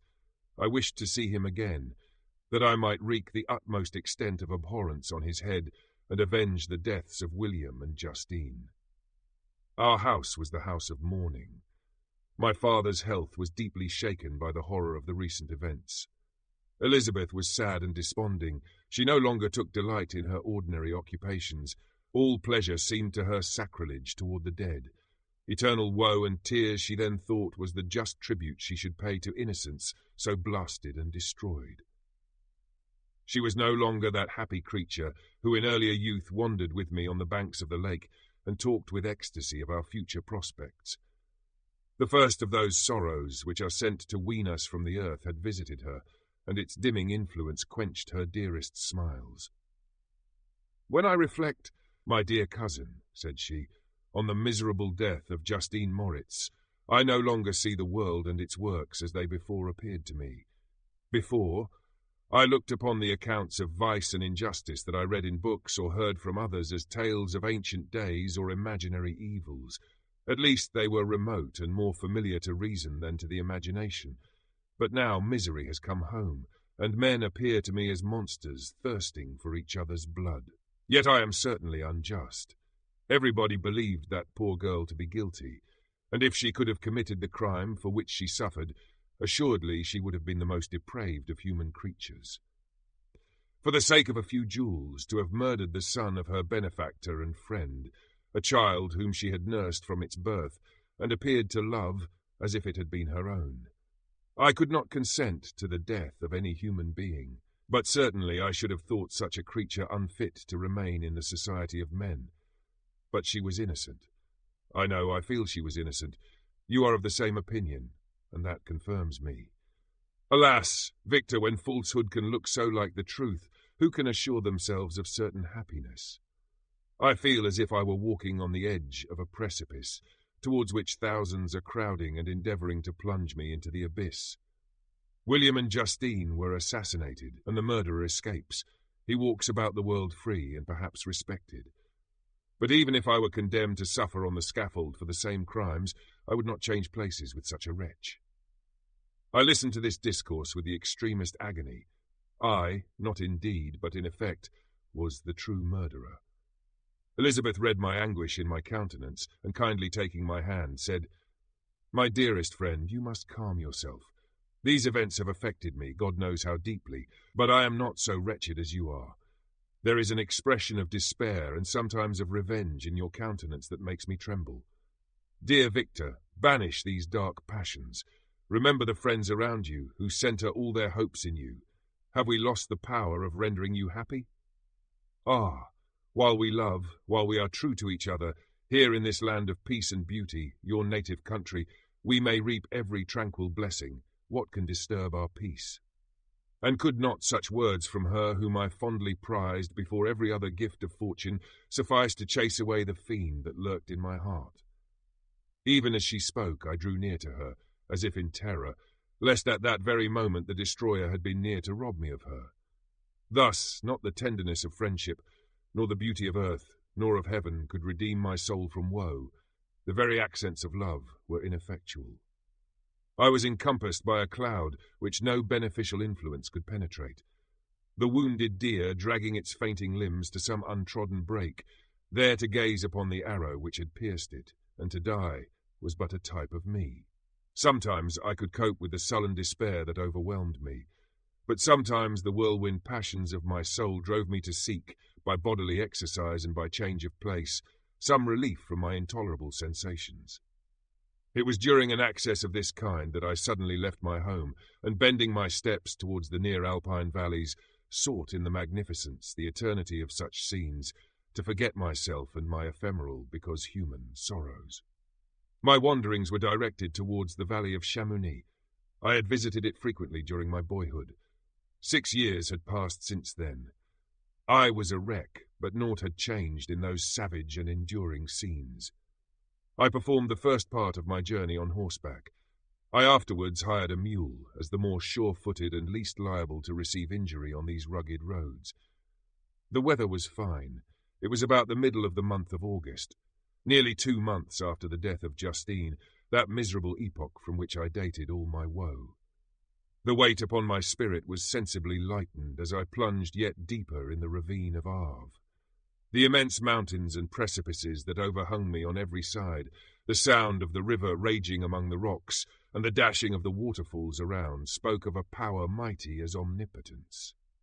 And I ceased to fear or to bend before any being less almighty than that which had created and ruled the elements, here displayed in their most terrific guise.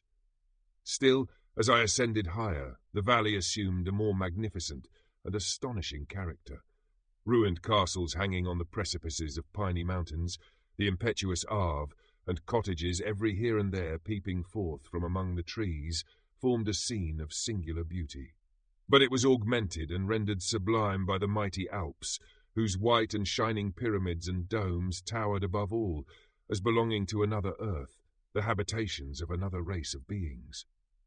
I passed the bridge of Pélissier, where the ravine which the river forms opened before me, and I began to ascend the mountain that overhangs it.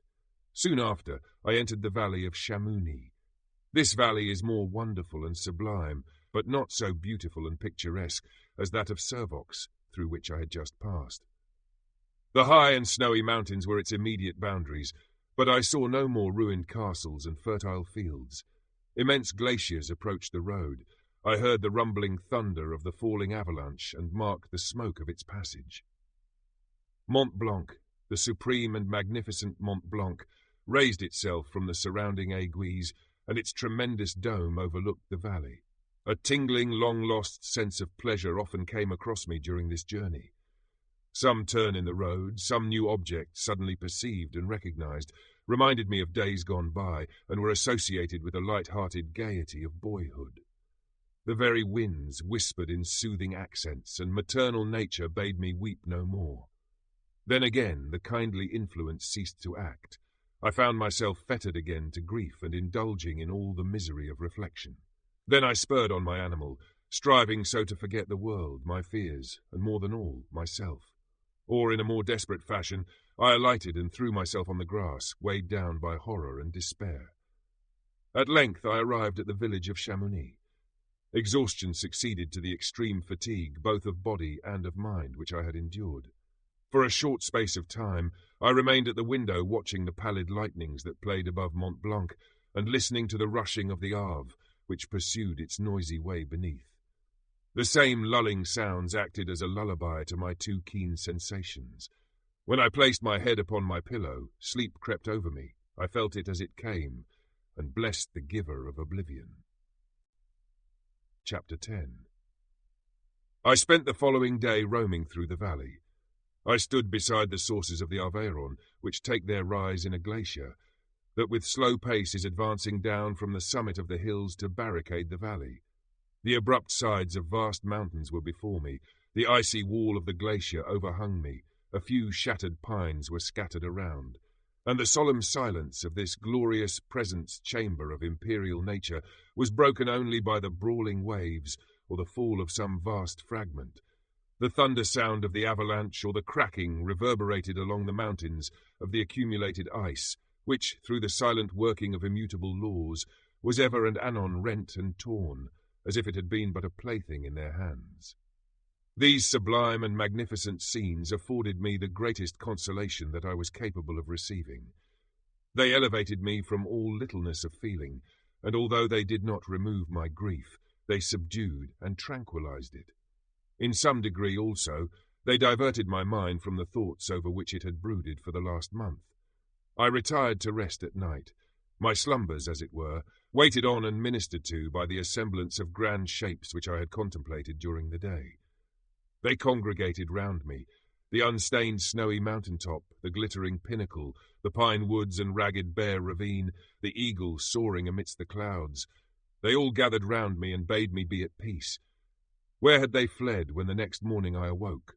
All of soul, inspiriting fled with sleep, and dark melancholy clouded every thought.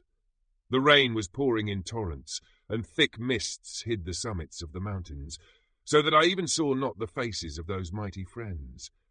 Still I would penetrate their misty veil and seek them in their cloudy retreats. What were rain and storm to me? My mule was brought to the door, and I resolved to ascend to the summit of Montanvert. I remembered the effect that the view of the tremendous and ever-moving glacier had produced upon my mind when I first saw it. It had then filled me with a sublime ecstasy that gave wings to the soul and allowed it to soar from the obscure world to light and joy. The sight of the awful and majestic in nature had indeed always the effect of solemnizing my mind and causing me to forget the passing cares of life. I determined to go without a guide, for I was well acquainted with the path, and the presence of another would destroy the solitary grandeur of the scene. The ascent is precipitous, but the path is cut into continual and short windings, which enable you to surmount the perpendicularity of the mountain. It is a scene terrifically desolate. In 1,000 spots the traces of the winter avalanche may be perceived, where trees lie broken and strewed on the ground, some entirely destroyed, others bent, leaning upon the jutting rocks of the mountain, or transversely upon other trees. The path, as you ascend higher, is intersected by ravines of snow, down which stones continually roll from above. One of them is particularly dangerous, as the slightest sound, such as even speaking in a loud voice, produces a concussion of air sufficient to draw destruction upon the head of the speaker. The pines are not tall or luxuriant, but they are sombre and add an air of severity to the scene. I looked on the valley beneath. Vast mists were rising from the rivers which ran through it, and curling in thick wreaths around the opposite mountains, whose summits were hid in the uniform clouds, while rain poured from the dark sky and added to the melancholy impression I received from the objects around me. Alas! Why does man boast of sensibilities superior to those apparent in the brute? It only renders them more necessary beings. If our impulses were confined to hunger, thirst, and desire, we might be nearly free, but now we are moved by every wind that blows and a chance word or scene that word may convey to us. We rest, a dream has power to poison sleep. We rise, one wandering thought pollutes the day. We feel, conceive, or reason, laugh or weep, embrace fond woe or cast our cares away. It is the same, for be it joy or sorrow, the path of its departure still is free. Man's yesterday may ne'er be like his morrow, naught may endure but mutability. It was nearly noon when I arrived at the top of the ascent. For some time I sat upon the rock that overlooks the sea of ice. A mist covered both that and the surrounding mountains. Presently a breeze dissipated the cloud, and I descended upon the glacier. The surface is very uneven, rising like the waves of a troubled sea, descending low, and interspersed by rifts that sink deep. The field of ice is almost a league in width, but I spent nearly 2 hours in crossing it. The opposite mountain is a bare perpendicular rock. From the side where I now stood, Montanvert was exactly opposite, at the distance of a league, and above it rose Mont Blanc in awful majesty. I remained in a recess of the rock, gazing on this wonderful and stupendous scene. The sea, or rather the vast river of ice, wound among its dependent mountains, whose aerial summits hung over its recesses. Their icy and glittering peaks shone in the sunlight over the clouds. My heart, which was before sorrowful, now swelled with something like joy. I exclaimed, "Wandering spirits, if indeed ye wander, and do not rest in your narrow beds, allow me this faint happiness, or take me as your companion, away from the joys of life." As I said this, I suddenly beheld the figure of a man, at some distance, advancing towards me with superhuman speed. He bounded over the crevices in the ice, among which I had walked with caution. His stature also, as he approached, seemed to exceed that of man. I was troubled. A mist came over my eyes, and I felt a faintness seize me, but I was quickly restored by the cold gale of the mountains. I perceived, as the shape came nearer, sight tremendous and abhorred, that it was the wretch whom I had created. I trembled with rage and horror, resolving to wait his approach and then close with him in mortal combat. He approached. His countenance bespoke bitter anguish, combined with disdain and malignity, while its unearthly ugliness rendered it almost too horrible for human eyes. But I scarcely observed this. Rage and hatred had at first deprived me of utterance, and I recovered only to overwhelm him with words expressive of furious detestation and contempt. "Devil," I exclaimed, "do you dare approach me? And do not you fear the fierce vengeance of my arm wreaked on your miserable head? Begone, vile insect, or rather stay that I may trample you to dust, and oh, that I could, with the extinction of your miserable existence, restore those victims whom you have so diabolically murdered." "I expected this reception," said the Daemon. "All men hate the wretched. How, then, must I be hated, who am miserable beyond all living things? Yet you, my Creator, detest and spurn me, thy creature, to whom thou art bound by ties only dissoluble by the annihilation of one of us. You purpose to kill me. How dare you sport thus with life? Do your duty towards me, and I will do mine towards you and the rest of mankind. If you will comply with my conditions, I will leave them and you at peace. But if you refuse, I will glut the maw of death, until it be satiated with the blood of your remaining friends. Abhorred monster, fiend that thou art, the tortures of hell are too mild a vengeance for thy crimes. Wretched devil, you reproach me with your creation. Come on, then, that I may extinguish the spark which I so negligently bestowed." My rage was without bounds. I sprang on him, impelled by all the feelings which can arm one being against the existence of another. He easily eluded me and said, "Be calm. I entreat you to hear me before you give vent to your hatred on my devoted head. Have I not suffered enough, that you seek to increase my misery? Life, although it may only be an accumulation of anguish, is dear to me, and I will defend it. Remember, thou hast made me more powerful than thyself. My height is superior to thine, my joints more supple. But I will not be tempted to set myself in opposition to thee. I am thy creature, and I will be even mild and docile to my natural lord and king, if thou wilt also perform thy part, the which thou owest me. O Frankenstein, be not equitable to every other, and trample upon me alone, to whom thy justice and even thy clemency and affection is most due. Remember that I am thy creature. I ought to be thy Adam, but I am rather the fallen angel, whom thou drivest from joy for no misdeed. Everywhere I see bliss, from which I alone am irrevocably excluded. I was benevolent and good. Misery made me a fiend. Make me happy, and I shall again be virtuous. Begone, I will not hear you. There can be no community between you and me. We are enemies. Begone, or let us try our strength in a fight in which one must fall. How can I move thee? Will no entreaties cause thee to turn a favourable eye upon thy creature, who implores thy goodness and compassion? Believe me, Frankenstein, I was benevolent. My soul glowed with love and humanity. But am I not alone, miserably alone? You, my Creator, abhor me. What hope can I gather from your fellow creatures who owe me nothing? They spurn and hate me. The desert mountains and dreary glaciers are my refuge. I have wandered here many days. The caves of ice, which I only do not fear, are a dwelling to me, and the only one which man does not grudge. These bleak skies I hail, for they are kinder to me than your fellow beings. If the multitude of mankind knew of my existence, they would do as you do, and arm themselves for my destruction. Shall I not then hate them who abhor me? I will keep no terms with my enemies. I am miserable, and they shall share my wretchedness. Yet it is in your power to recompense me, and deliver them from an evil which it only remains for you to make so great, that not only you and your family, but thousands of others, shall be swallowed up in the whirlwinds of its rage. Let your compassion be moved, and do not disdain me. Listen to my tale.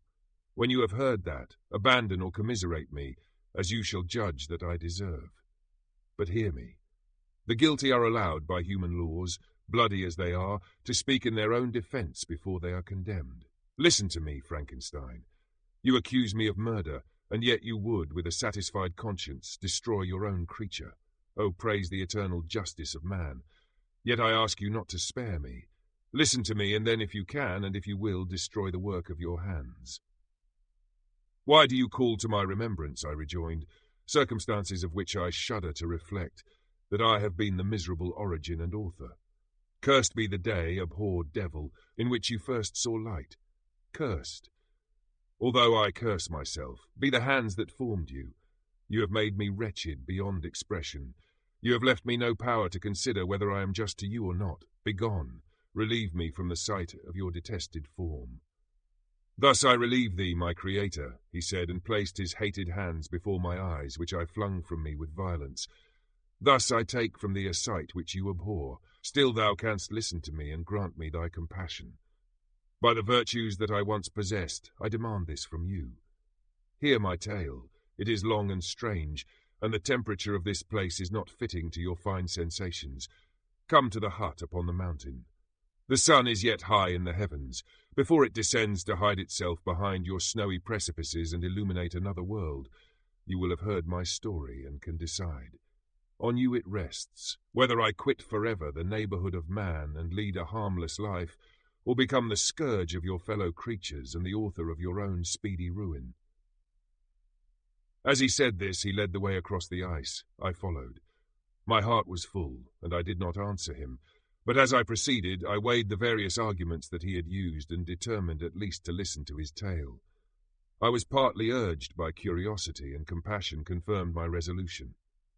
I had hitherto supposed him to be the murderer of my brother, and I eagerly sought a confirmation or denial of this opinion. For the first time also, I felt what the duties of a creator towards his creature were, and that I ought to render him happy before I complained of his wickedness. These motives urged me to comply with his demand. We crossed the ice, therefore, and ascended the opposite rock. The air was cold, and the rain again began to descend. We entered the hut, the fiend with an air of exultation, I with a heavy heart and depressed spirits. But I consented to listen, and seating myself by the fire which my odious companion had lighted, he thus began his tale. Chapter 11. It is with considerable difficulty that I remember the original era of my being. All the events of that period appear confused and indistinct. A strange multiplicity of sensations seized me, and I saw, felt, heard, and smelt at the same time. And it was indeed a long time before I learned to distinguish between the operations of my various senses. By degrees, I remember, a stronger light pressed upon my nerves, so that I was obliged to shut my eyes. Darkness then came over me and troubled me, but hardly had I felt this when, by opening my eyes, as I now suppose, the light poured in upon me again. I walked, and I believe descended, but I presently found a great alteration in my sensations. Before, dark and opaque bodies had surrounded me, impervious to my touch or sight, but I now found that I could wander on at liberty, with no obstacles which I could not either surmount or avoid. The light became more and more oppressive to me, and the heat wearying me as I walked, I sought a place where I could receive shade. This was the forest near Ingolstadt, and here I lay by the side of a brook resting from my fatigue, until I felt tormented by hunger and thirst. This roused me from my nearly dormant state, and I ate some berries which I found hanging on the trees or lying on the ground. I slaked my thirst at the brook, and then, lying down, was overcome by sleep. It was dark when I awoke. I felt cold also, and half frightened, as it were, instinctively, finding myself so desolate. Before I had quitted your apartment, on a sensation of cold, I had covered myself with some clothes, but these were insufficient to secure me from the dews of night. I was a poor, helpless, miserable wretch. I knew and could distinguish nothing, but feeling pain invade me on all sides, I sat down and wept. Soon a gentle light stole over the heavens and gave me a sensation of pleasure. I started up and beheld a radiant form rise from among the trees. The moon I gazed with a kind of wonder. It moved slowly, but it enlightened my path, and I again went out in search of berries. I was still cold when under one of the trees I found a huge cloak with which I covered myself and sat down upon the ground. No distinct ideas occupied my mind. All was confused. I felt light and hunger and thirst and darkness. Innumerable sounds rang in my ears, and on all sides various scents saluted me. The only object that I could distinguish was the bright moon, and I fixed my eyes on that with pleasure. Several changes of day and night passed, and the orb of night had greatly lessened when I began to distinguish my sensations from each other. I gradually saw plainly the clear stream that supplied me with drink and the trees that shaded me with their foliage. I was delighted when I first discovered that a pleasant sound, which often saluted my ears, proceeded from the throats of the little winged animals who had often intercepted the light from my eyes. I began also to observe, with greater accuracy, the forms that surrounded me, and to perceive the boundaries of the radiant roof of light which canopied me. Sometimes I tried to imitate the pleasant songs of the birds, but was unable. Sometimes I wished to express my sensations in my own mode, but the uncouth and inarticulate sounds which broke from me frightened me into silence again. The moon had disappeared from the night, and again, with a lessened form, showed itself, while I still remained in the forest. My sensations had by this time become distinct, and my mind received every day additional ideas. My eyes became accustomed to the light and to perceive objects in their right forms. I distinguished the insect from the herb, and by degrees one herb from another. I found that the sparrow uttered none but harsh notes, whilst those of the blackbird and thrush were sweet and enticing. One day, when I was oppressed by cold, I found a fire which had been left by some wandering beggars, and was overcome with delight at the warmth I experienced from it. In my joy, I thrust my hand into the live embers, but quickly drew it out again with a cry of pain. How strange, I thought, that the same cause should produce such opposite effects. I examined the materials of the fire, and to my joy found it to be composed of wood. I quickly collected some branches, but they were wet and would not burn. I was pained at this, and sat still watching the operation of the fire. The wet wood which I had placed near the heat dried, and itself became inflamed. I reflected on this, and by touching the various branches, I discovered the cause, and busied myself in collecting a great quantity of wood, that I might dry it and have a plentiful supply of fire. When night came on and brought sleep with it, I was in the greatest fear lest my fire should be extinguished. I covered it carefully with dry wood and leaves, and placed wet branches upon it, and then, spreading my cloak, I lay on the ground and sank into sleep. It was morning when I awoke, and my first care was to visit the fire. I uncovered it, and a gentle breeze quickly fanned it into a flame. I observed this also, and contrived a fan of branches, which roused the embers when they were nearly extinguished. When night came again, I found with pleasure that the fire gave light as well as heat, and that the discovery of this element was useful to me in my food, for I found some of the offals that the travellers had left had been roasted, and tasted much more savoury than the berries I gathered from the trees. I tried, therefore, to dress my food in the same manner, placing it on the live embers. I found that the berries were spoiled by this operation, and the nuts and roots much improved. Food, however, became scarce, and I often spent the whole day searching in vain for a few acorns to assuage the pangs of hunger. When I found this, I resolved to quit the place that I had hitherto inhabited, to seek for one where the few wants I experienced would be more easily satisfied. In this emigration I exceedingly lamented the loss of the fire which I had obtained through accident, and knew not how to reproduce it. I gave several hours to the serious consideration of this difficulty, but I was obliged to relinquish all attempt to supply it, and wrapping myself up in my cloak, I struck across the wood towards the setting sun. I passed 3 days in these rambles, and at length discovered the open country. A great fall of snow had taken place the night before, and the fields were of one uniform white. The appearance was disconsolate, and I found my feet chilled by the cold, damp substance that covered the ground. It was about 7 in the morning, and I longed to obtain food and shelter. At length I perceived a small hut on a rising ground, which had doubtless been built for the convenience of some shepherd. This was a new sight to me, and I examined the structure with great curiosity. Finding the door open, I entered. An old man sat in it, near a fire, over which he was preparing his breakfast. He turned on hearing a noise, and perceiving me, shrieked loudly, and quitting the hut, ran across the fields with a speed of which his debilitated form hardly appeared capable. His appearance, different from any I had ever before seen, and his flight somewhat surprised me. But I was enchanted by the appearance of the hut. Here the snow and rain could not penetrate. The ground was dry, and it presented to me then as exquisite and divine a retreat as pandemonium appeared to the demons of hell after their sufferings in the lake of fire. I greedily devoured the remnants of the shepherd's breakfast, which consisted of bread, cheese, milk, and wine. The latter, however, I did not like. Then, overcome by fatigue, I lay down among some straw and fell asleep. It was noon when I awoke, and allured by the warmth of the sun, which shone brightly on the white ground, I determined to recommence my travels, and depositing the remains of the peasant's breakfast in a wallet I found, I proceeded across the fields for several hours, until at sunset I arrived at a village. How miraculous did this appear! The huts, the neater cottages, and stately houses engaged my admiration by turns. The vegetables in the gardens, the milk and cheese that I saw placed at the windows of some of the cottages, allured my appetite.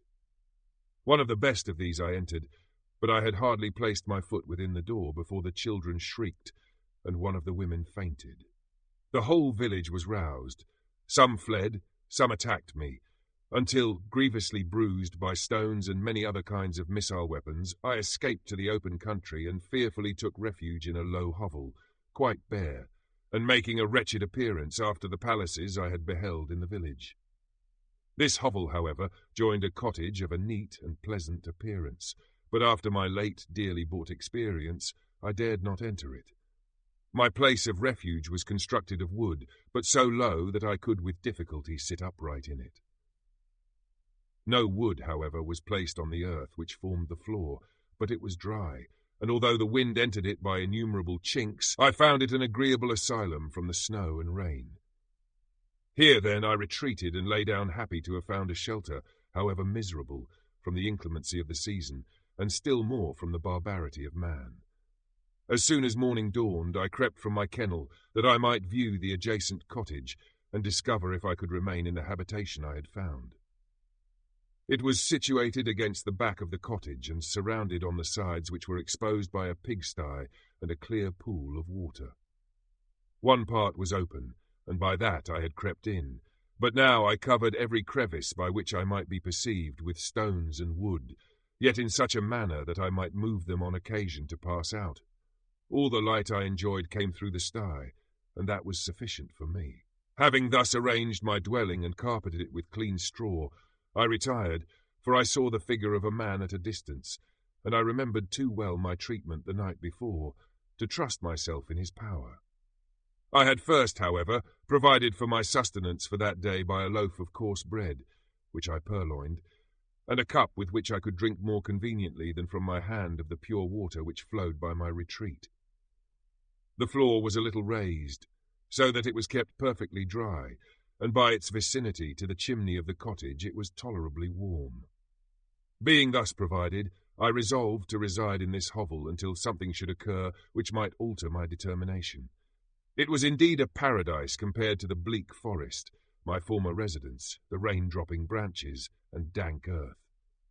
I ate my breakfast with pleasure, and was about to remove a plank to procure myself a little water, when I heard a step, and looking through a small chink, I beheld a young creature, with a pail on her head, passing before my hovel. The girl was young and of gentle demeanour, unlike what I have since found cottagers and farmhouse servants to be.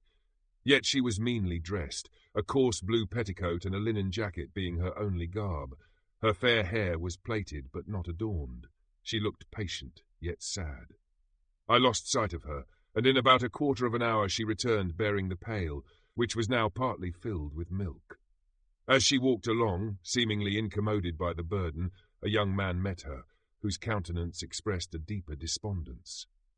Uttering a few sounds with an air of melancholy, he took the pail from her head and bore it to the cottage himself. She followed, and they disappeared.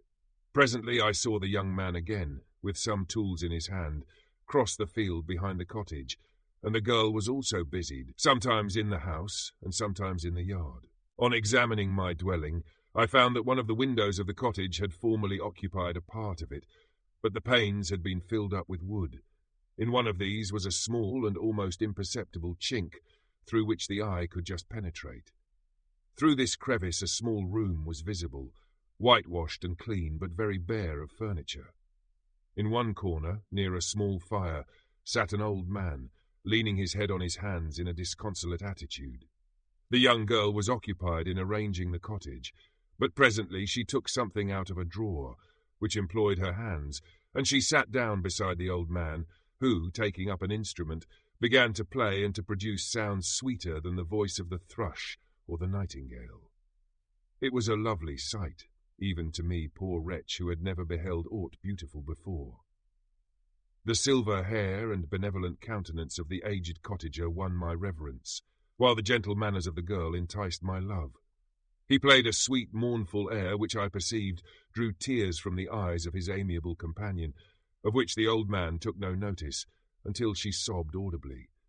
He then pronounced a few sounds, and the fair creature, leaving her work, knelt at his feet. He raised her and smiled with such kindness and affection that I felt sensations of a peculiar and overpowering nature. They were a mixture of pain and pleasure, such as I had never before experienced, either from hunger or cold, warmth or food, and I withdrew from the window, unable to bear these emotions. Soon after this the young man returned, bearing on his shoulders a load of wood. The girl met him at the door, helped to relieve him of his burden, and taking some of the fuel into the cottage, placed it on the fire. Then she and the youth went apart into a nook of the cottage, and he showed her a large loaf and a piece of cheese. She seemed pleased, and went into the garden for some roots and plants, which she placed in water, and then upon the fire. She afterwards continued her work, whilst the young man went into the garden, and appeared busily employed in digging and pulling up roots. After he had been employed thus about an hour, the young woman joined him, and they entered the cottage together. The old man had, in the meantime, been pensive, but on the appearance of his companions he assumed a more cheerful air, and they sat down to eat. The meal was quickly dispatched. The young woman was again occupied in arranging the cottage. The old man walked before the cottage in the sun for a few minutes, leaning on the arm of the youth. Nothing could exceed in beauty the contrast between these two excellent creatures. One was old, with silver hairs and a countenance beaming with benevolence and love. The younger was slight and graceful in his figure, and his features were moulded with the finest symmetry, yet his eyes and attitude expressed the utmost sadness and despondency. The old man returned to the cottage, and the youth, with tools different from those he had used in the morning, directed his steps across the fields. Night quickly shut in, but to my extreme wonder, I found that the cottagers had a means of prolonging light by the use of tapers, and was delighted to find that the setting of the sun did not put an end to the pleasure I experienced in watching my human neighbours.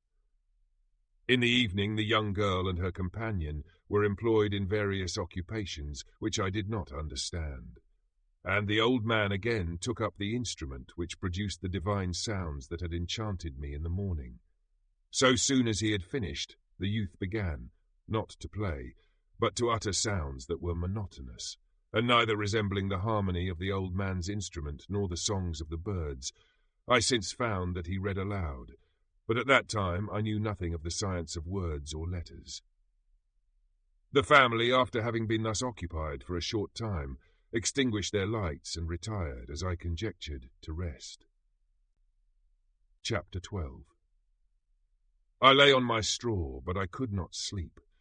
I thought of the occurrences of the day.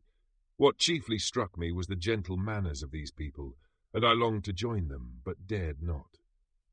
I remembered too well the treatment I had suffered the night before from the barbarous villagers, and resolved, whatever course of conduct I might hereafter think it right to pursue, that for the present I would remain quietly in my hovel, watching and endeavouring to discover the motives which influenced their actions. The cottagers arose the next morning before the sun.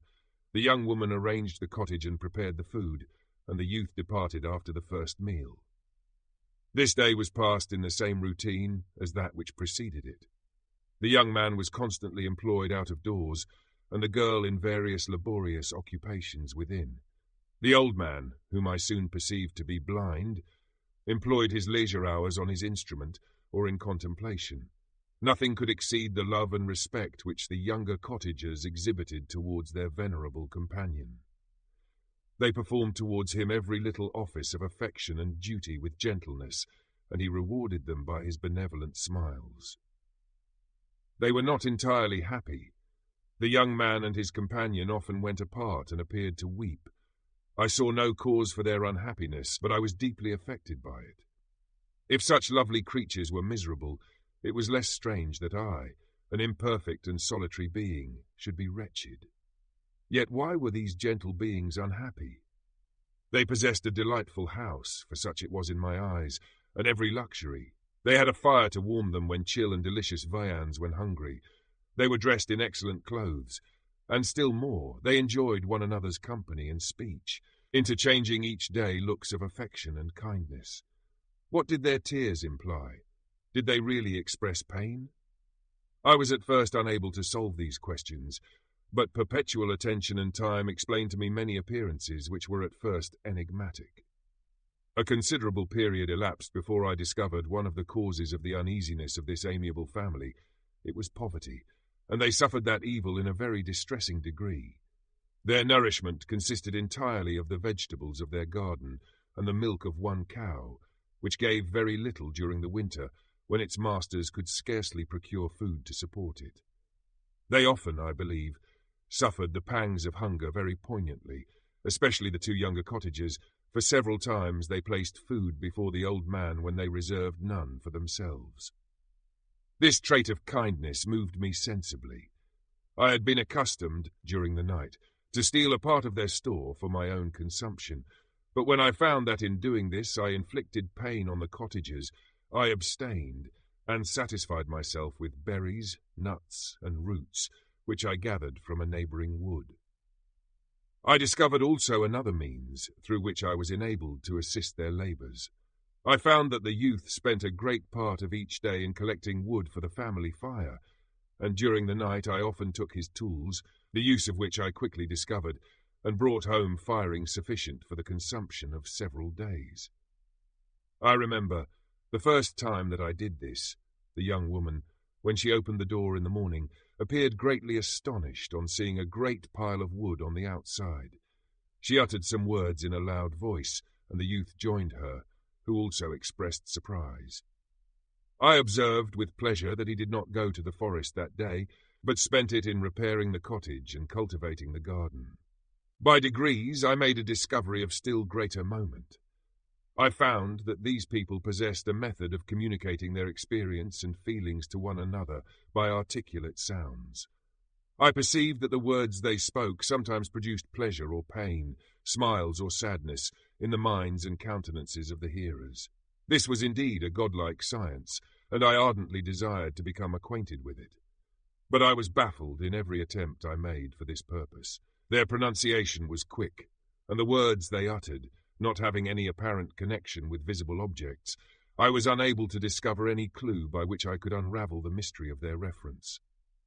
By great application, however, and after having remained during the space of several revolutions of the moon in my hovel, I discovered the names that were given to some of the most familiar objects of discourse.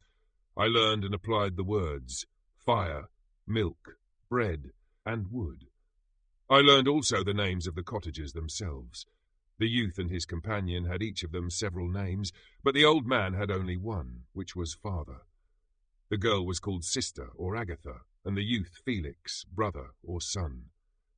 I cannot describe the delight I felt when I learned the ideas appropriated to each of these sounds and was able to pronounce them. I distinguished several other words without being able as yet to understand or apply them, such as good, dearest, unhappy. I spent the winter in this manner. The gentle manners and beauty of the cottagers greatly endeared them to me. When they were unhappy, I felt depressed. When they rejoiced, I sympathized in their joys.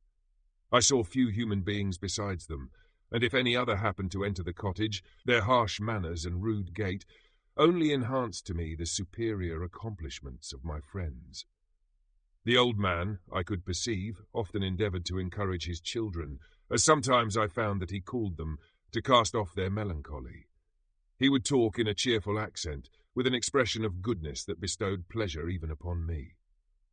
Agatha listened with respect, her eyes sometimes filled with tears, which she endeavoured to wipe away unperceived, but I generally found that her countenance and tone were more cheerful after having listened to the exhortations of her father. It was not thus with Felix. He was always the saddest of the group, and even to my unpractised senses he appeared to have suffered more deeply than his friends.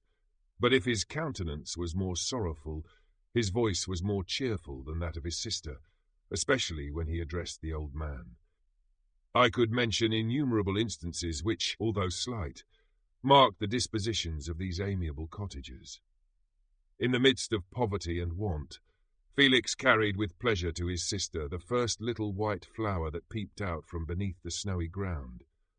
Early in the morning, before she had risen, he cleared away the snow that obstructed her path to the milk-house, drew water from the well, and brought the wood from the outhouse, where, to his perpetual astonishment, he found his store always replenished by an invisible hand.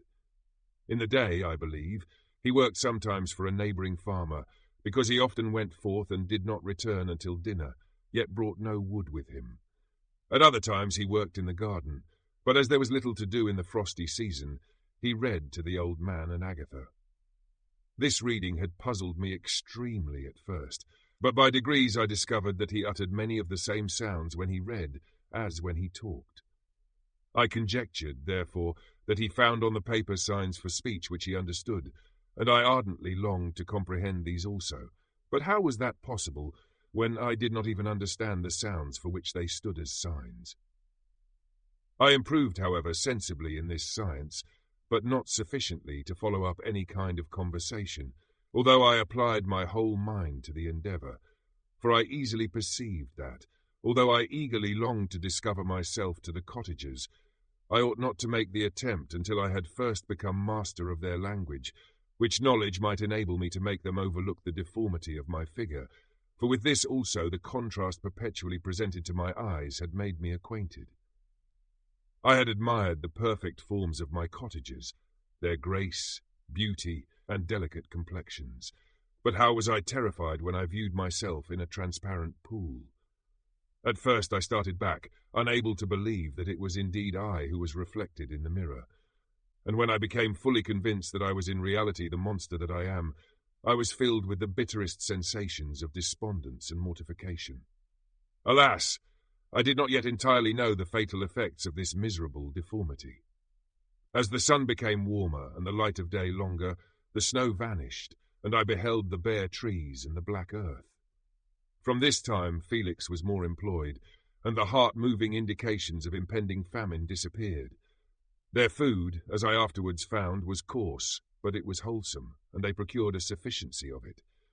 Several new kinds of plants sprang up in the garden, which they dressed, and these signs of comfort increased daily as the season advanced. The old man, leaning on his son, walked each day at noon, when it did not rain, as I found it was called when the heavens poured forth its waters. This frequently took place, but a high wind quickly dried the earth, and the season became far more pleasant than it had been. My mode of life in my hovel was uniform. During the morning I attended the motions of the cottagers, and when they were dispersed in various occupations I slept. The remainder of the day was spent in observing my friends. When they had retired to rest, if there was any moon or the night was starlight, I went into the woods and collected my own food and fuel for the cottage. When I returned, as often as it was necessary, I cleared their path from the snow and performed those offices that I had seen done by Felix. I afterwards found that these labours, performed by an invisible hand, greatly astonished them, and once or twice I heard them, on these occasions, utter the words, "good spirit," "wonderful," but I did not then understand the signification of these terms. My thoughts now became more active, and I longed to discover the motives and feelings of these lovely creatures. I was inquisitive to know why Felix appeared so miserable and Agatha so sad. I thought, foolish wretch, that it might be in my power to restore happiness to these deserving people. When I slept or was absent, the forms of the venerable blind father, the gentle Agatha, and the excellent Felix flitted before me. I looked upon them as superior beings who would be the arbiters of my future destiny. I formed in my imagination 1,000 pictures of presenting myself to them and their reception of me.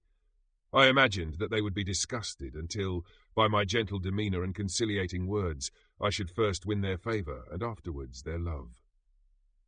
These thoughts exhilarated me, and led me to apply with fresh ardour to the acquiring the art of language. My organs were indeed harsh but supple, and although my voice was very unlike the soft music of their tones, yet I pronounced such words as I understood with tolerable ease. It was as the ass and the lapdog, yet surely the gentle ass whose intentions were affectionate, although his manners were rude, deserved better treatment than blows and execration. The pleasant showers and genial warmth of spring greatly altered the aspect of the earth. Men who before this change seemed to have been hid in caves dispersed themselves and were employed in various arts of cultivation. The birds sang in more cheerful notes, and the leaves began to bud forth on the trees. Happy, happy earth, fit habitation for gods, which so short a time before was bleak, damp, and unwholesome. My spirits were elevated by the enchanting appearance of nature. The past was blotted from my memory. The present was tranquil, and the future gilded by bright rays of hope and anticipations of joy. Chapter 13. I now hasten to the more moving part of my story. I shall relate events that impressed me with feelings which, from what I had been, have made me what I am. Spring advanced rapidly. The weather became fine, and the skies cloudless. It surprised me that what before was desert and gloomy should now bloom with the most beautiful flowers and verdure. My senses were gratified and refreshed by 1,000 scents of delight and 1,000 sights of beauty. It was on one of these days, when my cottagers periodically rested from labour, the old man played on his guitar and the children listened to him, that I observed the countenance of Felix was melancholy beyond expression. He sighed frequently, and once his father paused in his music, and I conjectured by his manner that he inquired the cause of his son's sorrow. Felix replied in a cheerful accent, and the old man was recommencing his music when someone tapped at the door. It was a lady on horseback, accompanied by a countryman as a guide. The lady was dressed in a dark suit and covered with a thick black veil. Agatha asked a question, to which the stranger only replied by pronouncing in a sweet accent the name of Felix. Her voice was musical, but unlike that of either of my friends. On hearing this word, Felix came up hastily to the lady, who, when she saw him, threw up her veil, and I beheld a countenance of angelic beauty and expression. Her hair of a shining raven black and curiously braided. Her eyes were dark but gentle, although animated, her features of a regular proportion, and her complexion wondrously fair, each cheek tinged with a lovely pink. Felix seemed ravished with delight when he saw her. Every trait of sorrow vanished from his face, and it instantly expressed a degree of ecstatic joy, of which I could hardly have believed it capable. His eyes sparkled as his cheek flushed with pleasure, and at that moment I thought him as beautiful as the stranger. She appeared affected by different feelings. Wiping a few tears from her lovely eyes, she held out her hand to Felix, who kissed it rapturously and called her, as well as I could distinguish, his sweet Arabian. She did not appear to understand him, but smiled. He assisted her to dismount, and dismissing her guide, conducted her into the cottage. Some conversation took place between him and his father, and the young stranger knelt at the old man's feet and would have kissed his hand, but he raised her and embraced her affectionately. I soon perceived that although the stranger uttered articulate sounds and appeared to have a language of her own, she was neither understood by nor herself understood the cottagers. They made many signs which I did not comprehend, but I saw that her presence diffused gladness through the cottage, dispelling their sorrow as the sun dissipates the morning mists. Felix seemed peculiarly happy, and with smiles of delight welcomed his Arabian. Agatha, the ever-gentle Agatha, kissed the hands of the lovely stranger, and pointing to her brother, made signs which appeared to me to mean that he had been sorrowful until she came. Some hours passed thus, while they, by their countenances, expressed joy, the cause of which I did not comprehend. Presently I found, by the frequent recurrence of some sound which the stranger repeated after them, that she was endeavouring to learn their language, and the idea instantly occurred to me that I should make use of the same instructions to the same end. The stranger learned about 20 words at the first lesson. Most of them, indeed, were those which I had before understood, but I profited by the others. As night came on, Agatha and the Arabian retired early. When they separated, Felix kissed the hand of the stranger and said, "Good night, sweet Safie." He sat up much longer, conversing with his father, and by the frequent repetition of her name I conjectured that their lovely guest was the subject of their conversation. I ardently desired to understand them, and bent every faculty towards that purpose, but found it utterly impossible. The next morning Felix went out to his work, and after the usual occupations of Agatha were finished, the Arabian sat at the feet of the old man, and taking his guitar, played some airs so entrancingly beautiful that they at once drew tears of sorrow and delight from my eyes. She sang, and her voice flowed in a rich cadence, swelling or dying away like a nightingale of the woods. When she had finished, she gave the guitar to Agatha, who at first declined it. She played a simple air, and her voice accompanied it in sweet accents, but unlike the wondrous strain of the stranger. The old man appeared enraptured and said some words which Agatha endeavoured to explain to Safie, and by which he appeared to wish to express that she bestowed on him the greatest delight by her music. The days now passed as peaceably as before, with the sole alteration that joy had taken place of sadness in the countenances of my friends. Safie was always gay and happy. She and I improved rapidly in the knowledge of language, so that in 2 months I began to comprehend most of the words uttered by my protectors. In the meanwhile also the black ground was covered with herbage, and the green banks interspersed with innumerable flowers, sweet to the scent and the eyes, stars of pale radiance among the moonlight woods. The sun became warmer, the nights clear and balmy, and my nocturnal rambles were an extreme pleasure to me, although they were considerably shortened by the late setting and early rising of the sun, for I never ventured abroad during daylight, fearful of meeting with the same treatment I had formerly endured in the first village which I entered. My days were spent in close attention, that I might more speedily master the language, and I may boast that I improved more rapidly than the Arabian, who understood very little and conversed in broken accents, whilst I comprehended and could imitate almost every word that was spoken. While I improved in speech, I also learned the science of letters as it was taught to the stranger, and this opened before me a wide field for wonder and delight. The book from which Felix instructed Safie was Volney's Ruins of Empires. I should not have understood the purport of this book had not Felix, in reading it, given very minute explanations. He had chosen this work, he said, because the declamatory style was framed in imitation of the Eastern authors. Through this work, I obtained a cursory knowledge of history and a view of the several empires at present existing in the world. It gave me an insight into the manners, governments, and religions of the different nations of the earth. I heard of the slothful Asiatics, of the stupendous genius and mental activity of the Grecians, of the wars and wonderful virtue of the early Romans, of their subsequent degenerating, of the decline of that mighty empire, of chivalry, Christianity, and kings. I heard of the discovery of the American hemisphere and wept with Safie over the hapless fate of its original inhabitants. These wonderful narrations inspired me with strange feelings. Was man, indeed, at once so powerful, so virtuous and magnificent, yet so vicious and base? He appeared at one time a mere scion of the evil principle, and at another as all that can be conceived of noble and godlike. To be a great and virtuous man appeared the highest honour that can befall a sensitive being.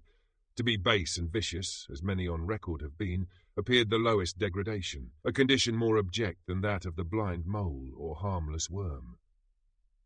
For a long time I could not conceive how one man could go forth to murder his fellow, or even why there were laws and governments, but when I heard details of vice and bloodshed, my wonder ceased, and I turned away with disgust and loathing.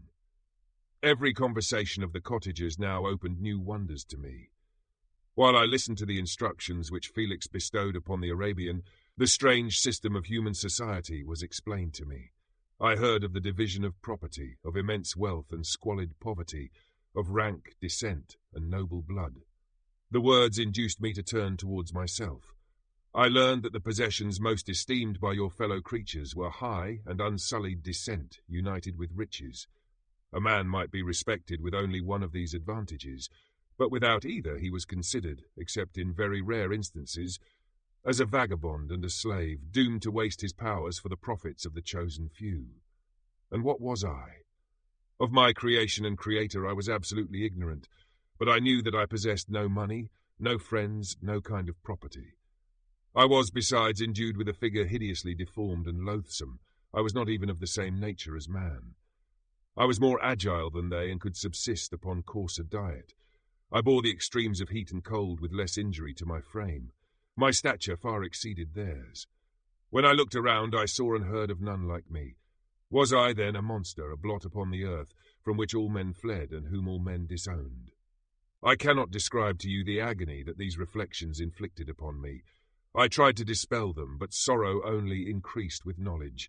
Oh, that I had forever remained in my native wood, nor known nor felt beyond the sensations of hunger, thirst, and heat. Of what a strange nature is knowledge! It clings to the mind when it has once seized on it like a lichen on the rock. I wished sometimes to shake off all thought and feeling, but I learned that there was but one means to overcome the sensation of pain, and that was death, a state which I feared yet did not understand. I admired virtue and good feelings and loved the gentle manners and amiable qualities of my cottagers, but I was shut out from intercourse with them, except through means which I obtained by stealth when I was unseen and unknown, and which rather increased than satisfied the desire I had of becoming one among my fellows. The gentle words of Agatha and the animated smiles of the charming Arabian were not for me. The mild exhortations of the old man and the lively conversation of the loved Felix were not for me. Miserable, unhappy wretch! Other lessons were impressed upon me even more deeply. I heard of the difference of sexes and the birth and growth of children, how the father doted on the smiles of the infant and the lively sallies of the older child, how all the life and cares of the mother were wrapped up in the precious charge, how the mind of youth expanded and gained knowledge of brother, sister, and all the various relationships which bind one human being to another in mutual bonds. But where were my friends and relations? No father had watched my infant days, no mother had blessed me with smiles and caresses, or if they had, all my past life was now a blot, a blind vacancy in which I distinguished nothing. From my earliest remembrance, I had been as I then was in height and proportion.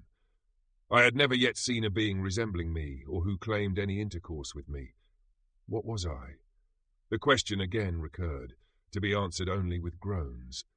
I will soon explain to what these feelings tended, but allow me now to return to the cottagers, whose story excited in me such various feelings of indignation, delight, and wonder, but which all terminated in additional love and reverence for my protectors, for so I loved, in an innocent, half-painful self-deceit, to call them. Chapter 14. Some time elapsed before I learned the history of my friends. It was one which could not fail to impress itself deeply on my mind, unfolding as it did a number of circumstances, each interesting and wonderful to one so utterly inexperienced as I was. The name of the old man was de Lacy. He was descended from a good family in France, where he had lived for many years in affluence, respected by his superiors and beloved by his equals. His son was bred in the service of his country, and Agatha had ranked with ladies of the highest distinction. A few months before my arrival, they had lived in a large and luxurious city called Paris, surrounded by friends and possessed of every enjoyment which virtue, refinement of intellect, or taste, accompanied by a moderate fortune, could afford. The father of Safi had been the cause of their ruin. He was a Turkish merchant and had inhabited Paris for many years when, for some reason which I could not learn, he became obnoxious to the government. He was seized and cast into prison the very day that Safi arrived from Constantinople to join him. He was tried and condemned to death. The injustice of his sentence was very flagrant. All Paris was indignant, and it was judged that his religion and wealth, rather than the crime alleged against him, had been the cause of his condemnation. Felix had accidentally been present at the trial. His horror and indignation were uncontrollable when he heard the decision of the court.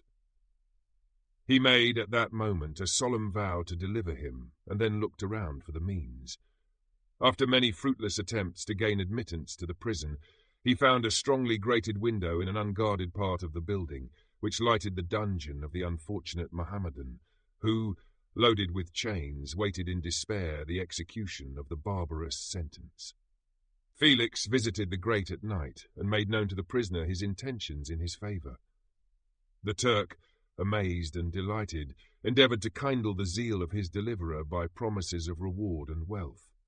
Felix rejected his offers with contempt, yet when he saw the lovely Shaddwy, who was allowed to visit her father, and who by her gestures expressed her lively gratitude, the youth could not help owning to his own mind that the captive possessed a treasure which would fully reward his toil and hazard.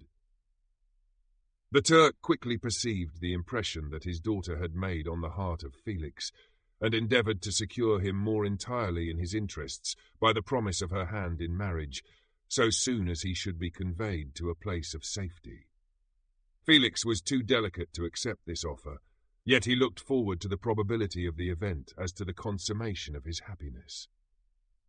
During the ensuing days, while the preparations were going forward for the escape of the merchant, the zeal of Felix was warmed by several letters that he received from this lovely girl, who found means to express her thoughts in the language of her lover by the aid of an old man, a servant of her father who understood French.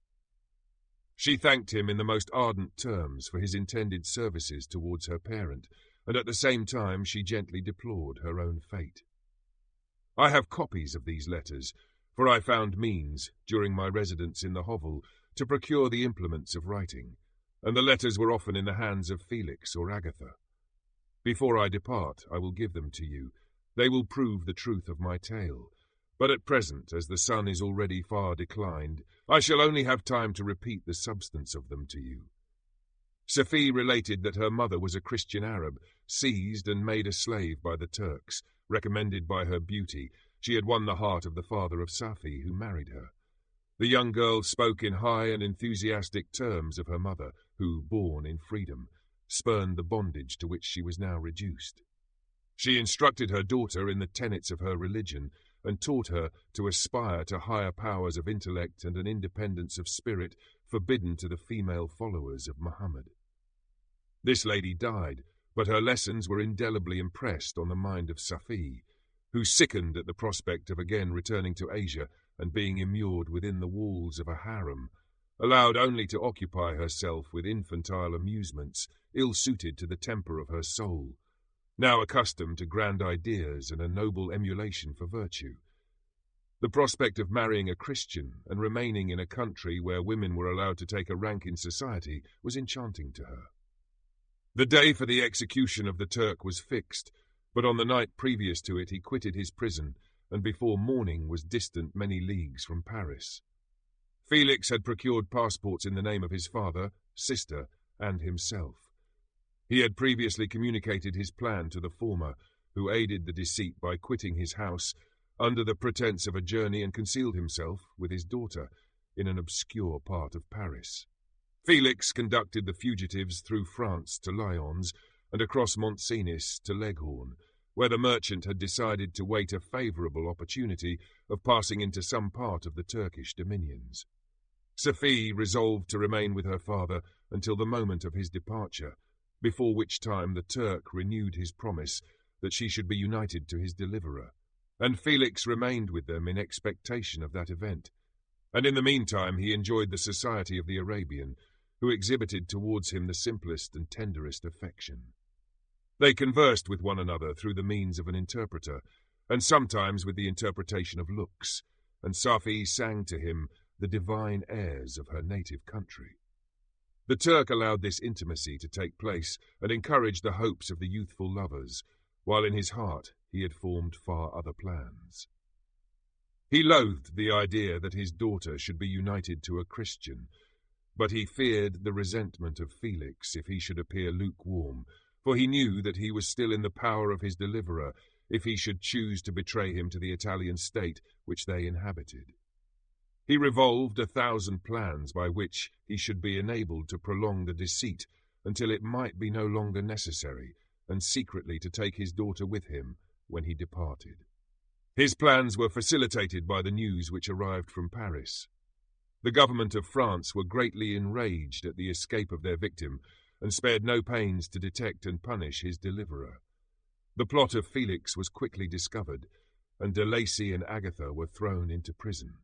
The news reached Felix and roused him from his dream of pleasure. His blind and aged father and his gentle sister lay in a noisome dungeon, while he enjoyed the free air and the society of her whom he loved. This idea was torture to him. He quickly arranged with the Turk that if the latter should find a favourable opportunity for escape before Felix could return to Italy, Sophie should remain as a boarder at a convent at Leghorn. And then, quitting the lovely Arabian, he hastened to Paris and delivered himself up to the vengeance of the law, hoping to free De Lacy and Agatha by this proceeding. He did not succeed. They remained confined for 5 months before the trial took place, the result of which deprived them of their fortune and condemned them to a perpetual exile from their native country. They found a miserable asylum in the cottage in Germany, where I discovered them. Felix soon learned that the treacherous Turk, for whom he and his family endured such unheard-of oppression, on discovering that his deliverer was thus reduced to poverty and ruin, became a traitor to good feeling and honour, and had quitted Italy with his daughter, insultingly sending Felix a pittance of money to aid him, as he said, in some plan of future maintenance. Such were the events that preyed on the heart of Felix and rendered him, when I first saw him, the most miserable of his family. He could have endured poverty, and while this distress had been the meed of his virtue, he gloried in it, but the ingratitude of the Turk and the loss of his beloved Safi were misfortunes more bitter and irreparable. The arrival of the Arabian now infused new life into his soul. When the news reached Leghorn that Felix was deprived of his wealth and rank, the merchant commanded his daughter to think no more of her lover, but to prepare to return to her native country. The generous nature of Safi was outraged by this command. She attempted to expostulate with her father, but he left her angrily, reiterating his tyrannical mandate. A few days after, the Turk entered his daughter's apartment and told her hastily that he had reason to believe that his residence at Leghorn had been divulged, and that he should speedily be delivered up to the French government. He had consequently hired a vessel to convey him to Constantinople, for which city he should sail in a few hours. He intended to leave his daughter under the care of a confidential servant, to follow at her leisure with the greater part of his property, which had not yet arrived at Leghorn. When alone, Sophie resolved in her own mind the plan of conduct that it would become her to pursue in this emergency. A residence in Turkey was abhorrent to her. Her religion and her feelings were alike averse to it. By some papers of her father which fell into her hands, she heard of the exile of her lover, and learnt the name of the spot where he then resided. She hesitated some time, but at length she formed her determination. Taking with her some jewels that belonged to her and a sum of money, she quitted Italy with an attendant, a native of Leghorn, but who understood the common language of Turkey, and departed for Germany. She arrived in safety at a town about 20 leagues from the cottage of De Lacy, when her attendant fell dangerously ill. Safi nursed her with the most devoted affection, but the poor girl died, and the Arabian was left alone, unacquainted with the language of the country and utterly ignorant of the customs of the world. She fell, however, into good hands. The Italian had mentioned the name of the spot for which they were bound, and after her death the woman of the house in which they had lived took care that Safi should arrive in safety at the cottage of her lover. Chapter 15. Such was the history of my beloved cottagers. It impressed me deeply. I learned, from the views of social life which it developed, to admire their virtues and to deprecate the vices of mankind. As yet I looked upon crime as a distant evil. Benevolence and generosity were ever present before me, inciting within me a desire to become an actor in the busy scene where so many admirable qualities were called forth and displayed. But in giving an account of the progress of my intellect, I must not omit a circumstance which occurred in the beginning of the month of August of the same year.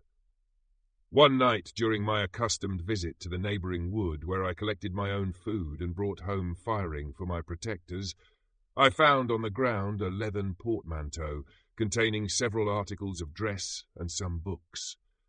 I eagerly seized the prize and returned with it to my hovel. Fortunately, the books were written in the language, the elements of which I had acquired at the cottage. They consisted of Paradise Lost, a volume of Plutarch's Lives, and the Sorrows of Werther. The possession of these treasures gave me extreme delight.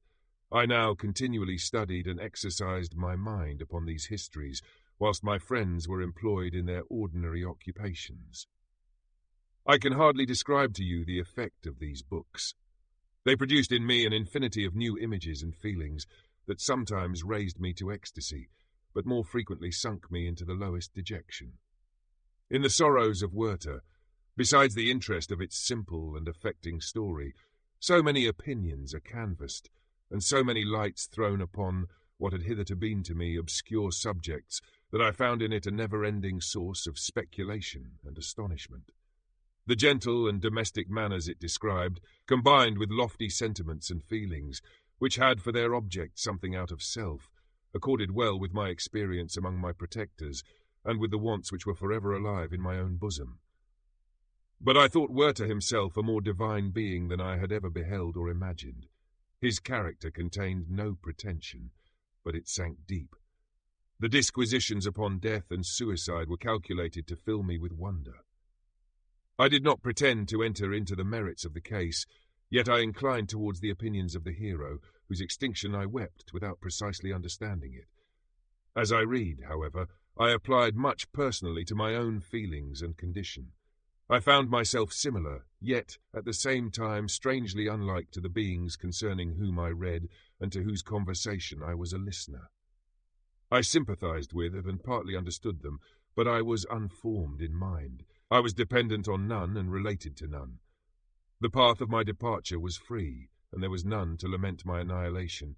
My person was hideous and my stature gigantic. What did this mean? Who was I? What was I? Whence did I come? What was my destination? These questions continually recurred, but I was unable to solve them.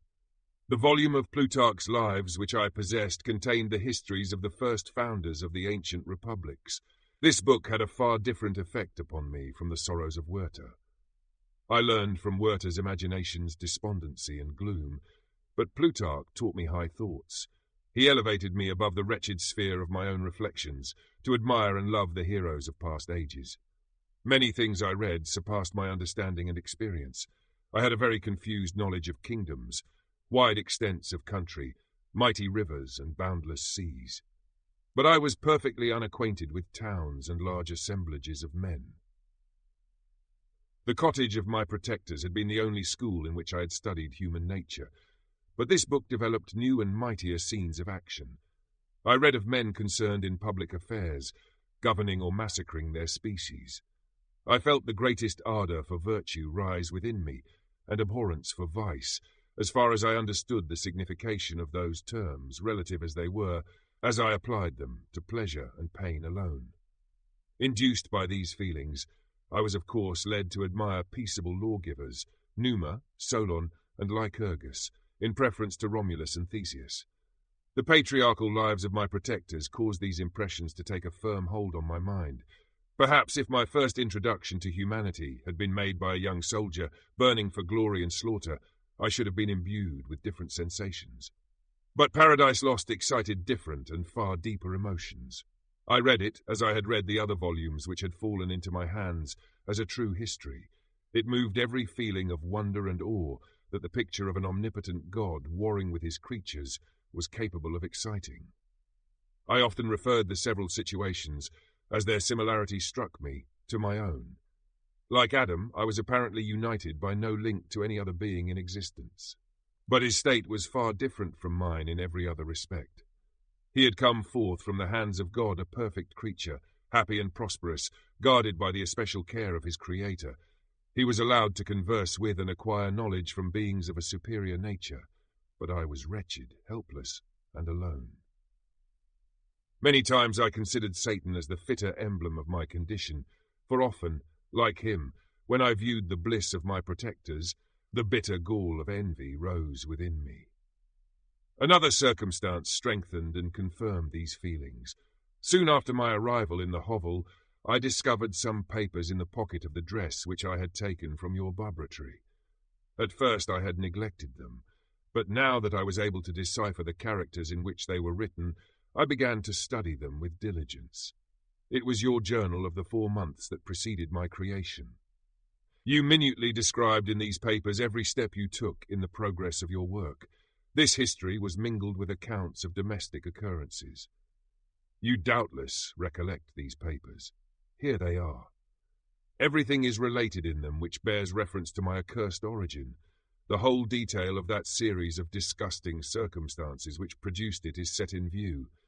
The minutest description of my odious and loathsome person is given, in language which painted your own horrors and rendered mine indelible. I sickened as I read. "Hateful day when I received life," I exclaimed in agony.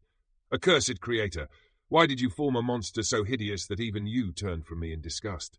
God, in pity, made man beautiful and alluring after his own image, but my form is a filthy type of yours, more horrid even from the very resemblance. Satan had his companions, fellow devils, to admire and encourage him, but I am solitary and abhorred." These were the reflections of my hours of despondency and solitude, but when I contemplated the virtues of the cottagers, their amiable and benevolent dispositions, I persuaded myself that when they should become acquainted with my admiration of their virtues, they would compassionate me and overlook my personal deformity. Could they turn from their door one, however monstrous, who solicited their compassion and friendship? I resolved, at least not to despair, but in every way to fit myself for an interview with them which would decide my fate.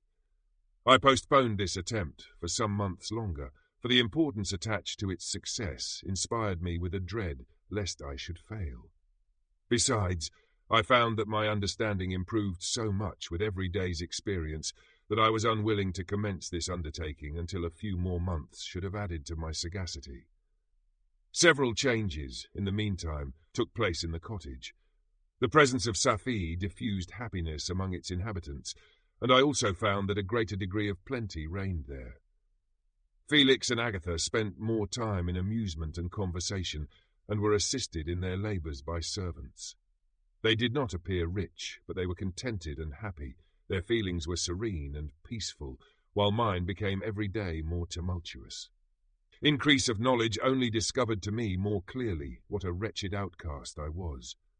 I cherished hope, it is true, but it vanished when I beheld my person reflected in water or my shadow in the moonshine, even as that frail image and that inconstant shade.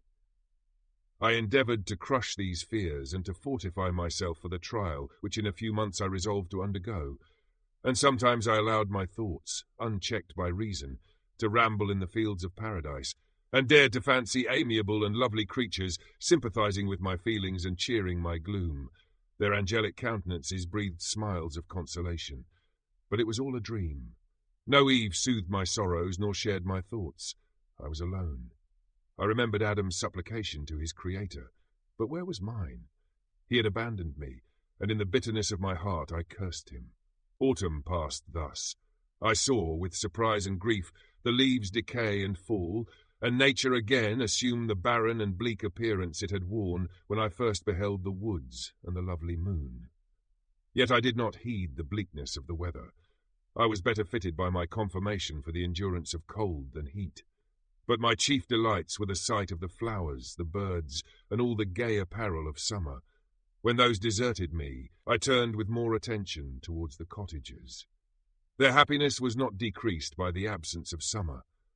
They loved and sympathized with one another, and their joys, depending on each other, were not interrupted by the casualties that took place around them. The more I saw of them, the greater became my desire to claim their protection and kindness. My heart yearned to be known and loved by these amiable creatures. To see their sweet looks directed towards me with affection was the utmost limit of my ambition. I dared not think that they would turn them from me with disdain and horror. The poor that stopped at their door were never driven away. I asked, it is true, for greater treasures than a little food or rest. I required kindness and sympathy, but I did not believe myself utterly unworthy of it. The winter advanced, and an entire revolution of the seasons had taken place since I awoke into life. My attention at this time was solely directed towards my plan of introducing myself into the cottage of my protectors. I revolved many projects, but that on which I finally fixed was to enter the dwelling when the blind old man should be alone. I had sagacity enough to discover that the unnatural hideousness of my person was the chief object of horror with those who had formerly beheld me. My voice, although harsh, had nothing terrible in it. I thought, therefore, that if in the absence of his children I could gain the goodwill and mediation of the old de Lacy, I might by his means be tolerated by my younger protectors.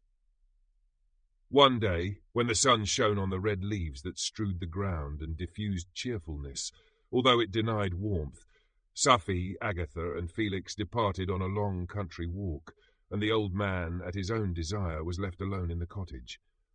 When his children had departed, he took up his guitar and played several mournful but sweet airs, more sweet and mournful than I had ever heard him play before. At first his countenance was illuminated with pleasure, but as he continued, thoughtfulness and sadness succeeded. At length, laying aside the instrument, he sat absorbed in reflection. My heart beat quick. This was the hour and moment of trial, which would decide my hopes or realize my fears. The servants were gone to a neighbouring fair. All was silent in and around the cottage. It was an excellent opportunity. Yet, when I proceeded to execute my plan, my limbs failed me, and I sank to the ground. Again I rose, and exerting all the firmness of which I was master, removed the planks which I had placed before my hovel to conceal my retreat. The fresh air revived me, and with renewed determination I approached the door of their cottage. I knocked. "Who is there?" said the old man. "Come in." I entered. "Pardon this intrusion," said I. "I am a traveller in want of a little rest. You would greatly oblige me if you would allow me to remain a few minutes before the fire." "Enter," said de Lacy, "and I will try in what manner I can to relieve your wants. But unfortunately my children are from home, and as I am blind, I am afraid I shall find it difficult to procure food for you." "Do not trouble yourself, my kind host. I have food. It is warmth and rest only that I need." I sat down, and a silence ensued. I knew that every minute was precious to me, yet I remained irresolute in what manner to commence the interview when the old man addressed me. "By your language, stranger, I suppose you are my countryman. Are you French?" "No, but I was educated by a French family and understand that language only. I am now going to claim the protection of some friends whom I sincerely love and of whose favour I have some hopes." "Are they Germans?" "No, they are French. But let us change the subject. I am an unfortunate and deserted creature. I look around and I have no relation or friend upon earth. These amiable people to whom I go have never seen me and know little of me. I am full of fears, for if I fail there, I am an outcast in the world forever. Do not despair. To be friendless is indeed to be unfortunate, but the hearts of men, when unprejudiced by any obvious self-interest, are full of brotherly love and charity. Rely, therefore, on your hopes, and if these friends are good and amiable, do not despair. They are kind. They are the most excellent creatures in the world. But unfortunately, they are prejudiced against me. I have good dispositions. My life has been hitherto harmless and in some degree beneficial, but a fatal prejudice clouds their eyes, and where they ought to see a feeling and kind friend, they behold only a detestable monster. That is indeed unfortunate, but if you are really blameless, cannot you undeceive them? I am about to undertake that task, and it is on that account that I feel so many overwhelming terrors. I tenderly love these friends. I have, unknown to them, been for many months in the habits of daily kindness towards them, but they believe that I wish to injure them, and it is that prejudice which I wish to overcome. Where do these friends reside? Near this spot." The old man paused and then continued, "If you will unreservedly confide to me the particulars of your tale, I perhaps may be of use in undeceiving them. I am blind and cannot judge of your countenance, but there is something in your words which persuades me that you are sincere. I am poor and an exile, but it will afford me true pleasure to be in any way serviceable to a human creature. Excellent man, I thank you and accept your generous offer.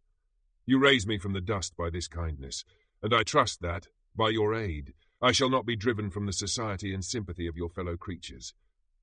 Heaven forbid, even if you were really criminal, for that can only drive you to desperation and not instigate you to virtue. I also am unfortunate. I and my family have been condemned, although innocent, Judge, therefore, if I do not feel for your misfortunes. How can I thank you, my best and only benefactor? From your lips first have I heard the voice of kindness directed towards me. I shall be forever grateful, and your present humanity assures me of success with those friends whom I am on the point of meeting. May I know the names and residence of those friends? I paused. This, I thought, was the moment of decision, which was to rob me of or bestow happiness on me forever. I struggled vainly for firmness sufficient to answer him, but the effort destroyed all my remaining strength. I sank on the chair and sobbed aloud. At that moment I heard the steps of my younger protectors. I had not a moment to lose, but seizing the hand of the old man, I cried, "Now is the time! Save and protect me! You and your family are the friends whom I seek. Do not you desert me in the hour of trial." "Great God!" exclaimed the old man. "Who are you?" At that instant the cottage door was opened, and Felix, Safie, and Agatha entered. Who can describe their horror and consternation on beholding me? Agatha fainted, and Safie, unable to attend to her friend, rushed out of the cottage. Felix darted forward, and with supernatural force tore me from his father, to whose knees I clung. In a transport of fury, he dashed me to the ground and struck me violently with a stick. I could have torn him limb from limb, as the lion rends the antelope, but my heart sank within me as with bitter sickness, and I refrained. I saw him on the point of repeating his blow, when, overcome by pain and anguish, I quitted the cottage, and in the general tumult escaped unperceived to my hovel. Chapter 16. Cursed, cursed Creator, why did I live? Why in that instant did I not extinguish the spark of existence which you had so wantonly bestowed? I know not. Despair had not yet taken possession of me. My feelings were those of rage and revenge. I could with pleasure have destroyed the cottage and its inhabitants, and have glutted myself with their shrieks and misery. When night came, I quitted my retreat and wandered in the wood, and now, no longer restrained by the fear of discovery, I gave vent to my anguish in fearful howlings. I was like a wild beast that had broken the toils, destroying the objects that obstructed me, and ranging through the wood with a stag-like swiftness. Oh, what a miserable night I passed! The cold stars shone in mockery, and the bare trees waved their branches above me. Now and then the sweet voice of a bird burst forth amidst the universal stillness. All, save I, were at rest or in enjoyment. I, like the arch-fiend, bore a hell within me, and finding myself unsympathized with, wished to tear up the trees, spread havoc and destruction around me, and then to have sat down and enjoyed the ruin. But this was a luxury of sensation that could not endure. I became fatigued with excess of bodily exertion, and sank on the damp grass in the sick impotence of despair. There was none among the myriads of men that existed who would pity or assist me, and should I feel kindness towards my enemies?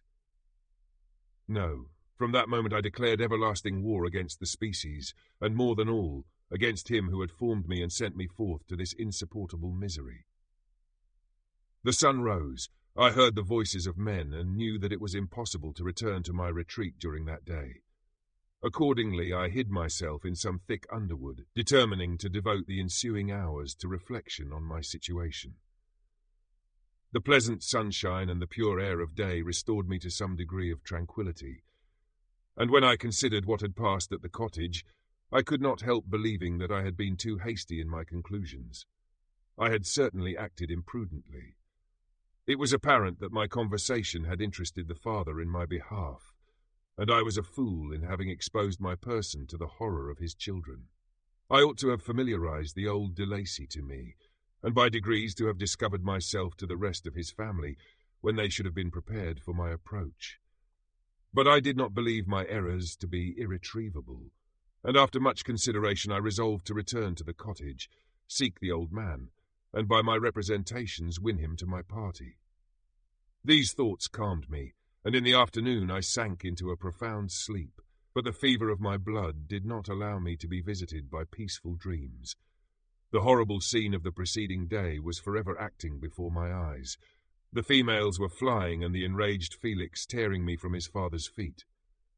I awoke exhausted, and finding that it was already night, I crept forth from my hiding-place, and went in search of food.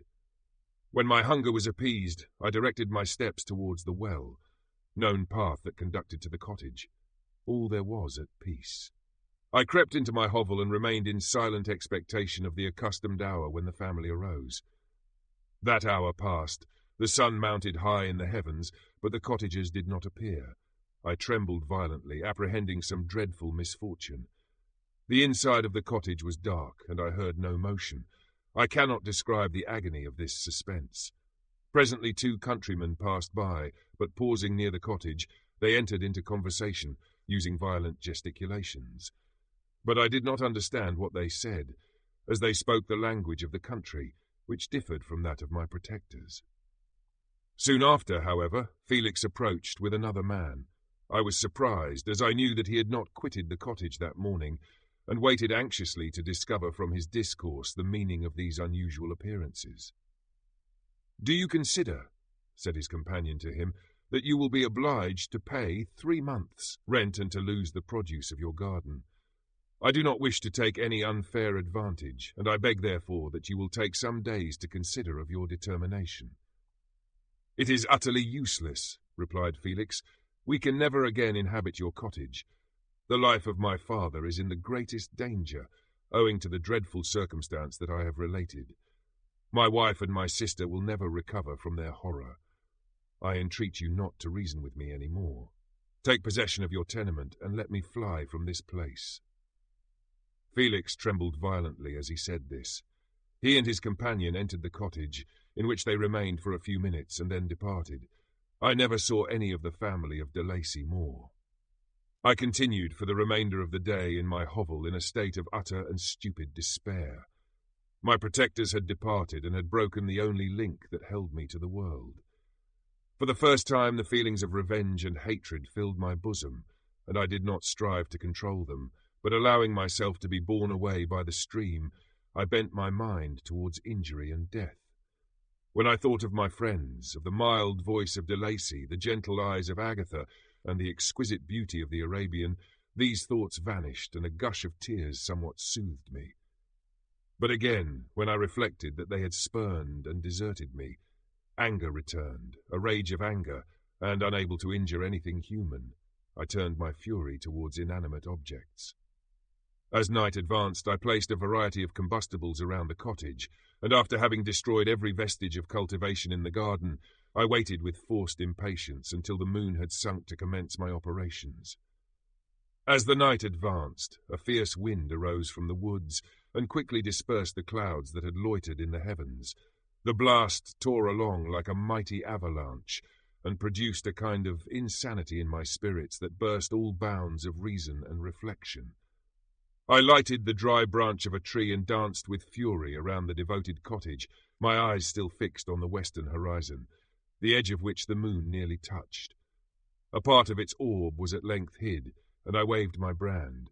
It sank, and with a loud scream I fired the straw and heath and bushes which I had collected.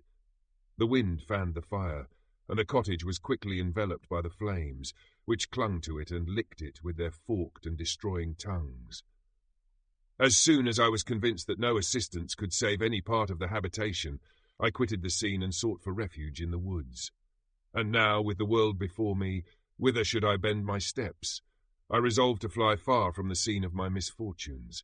But to me, hated and despised, every country must be equally horrible.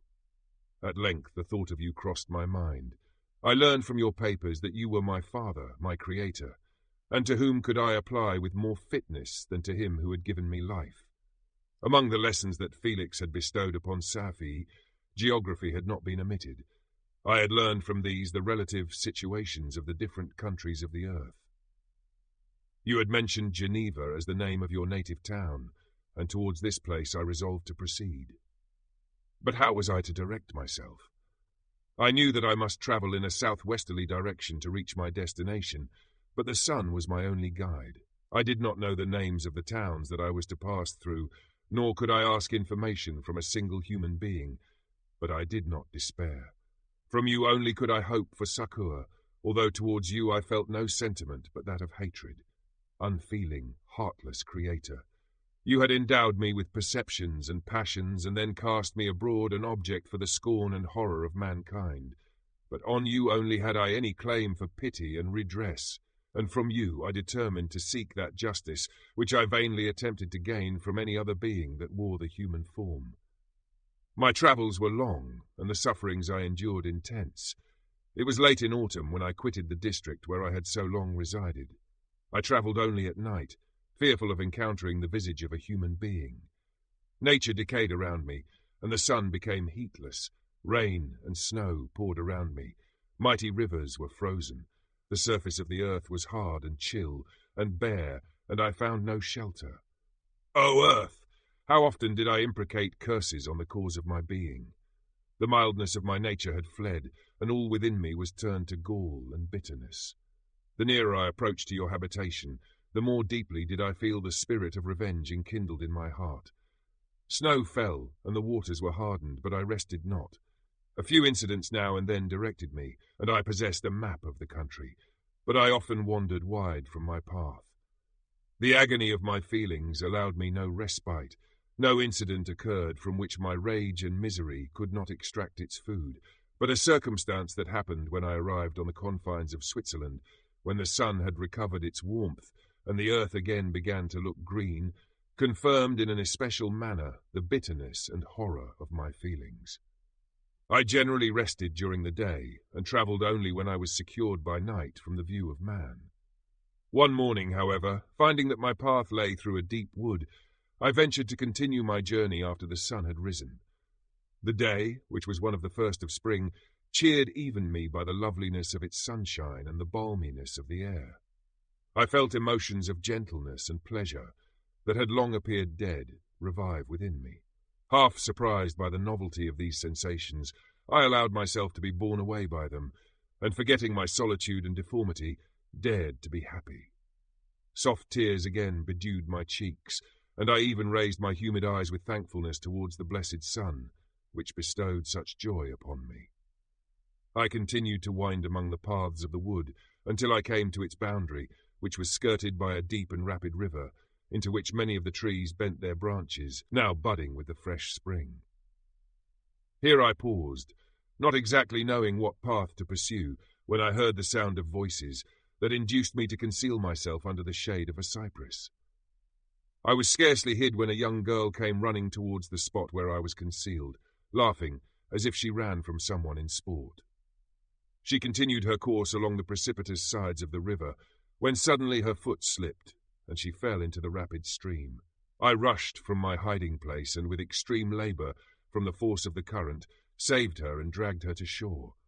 She was senseless, and I endeavoured by every means in my power to restore animation, when I was suddenly interrupted by the approach of a rustic, who was probably the person from whom she had playfully fled.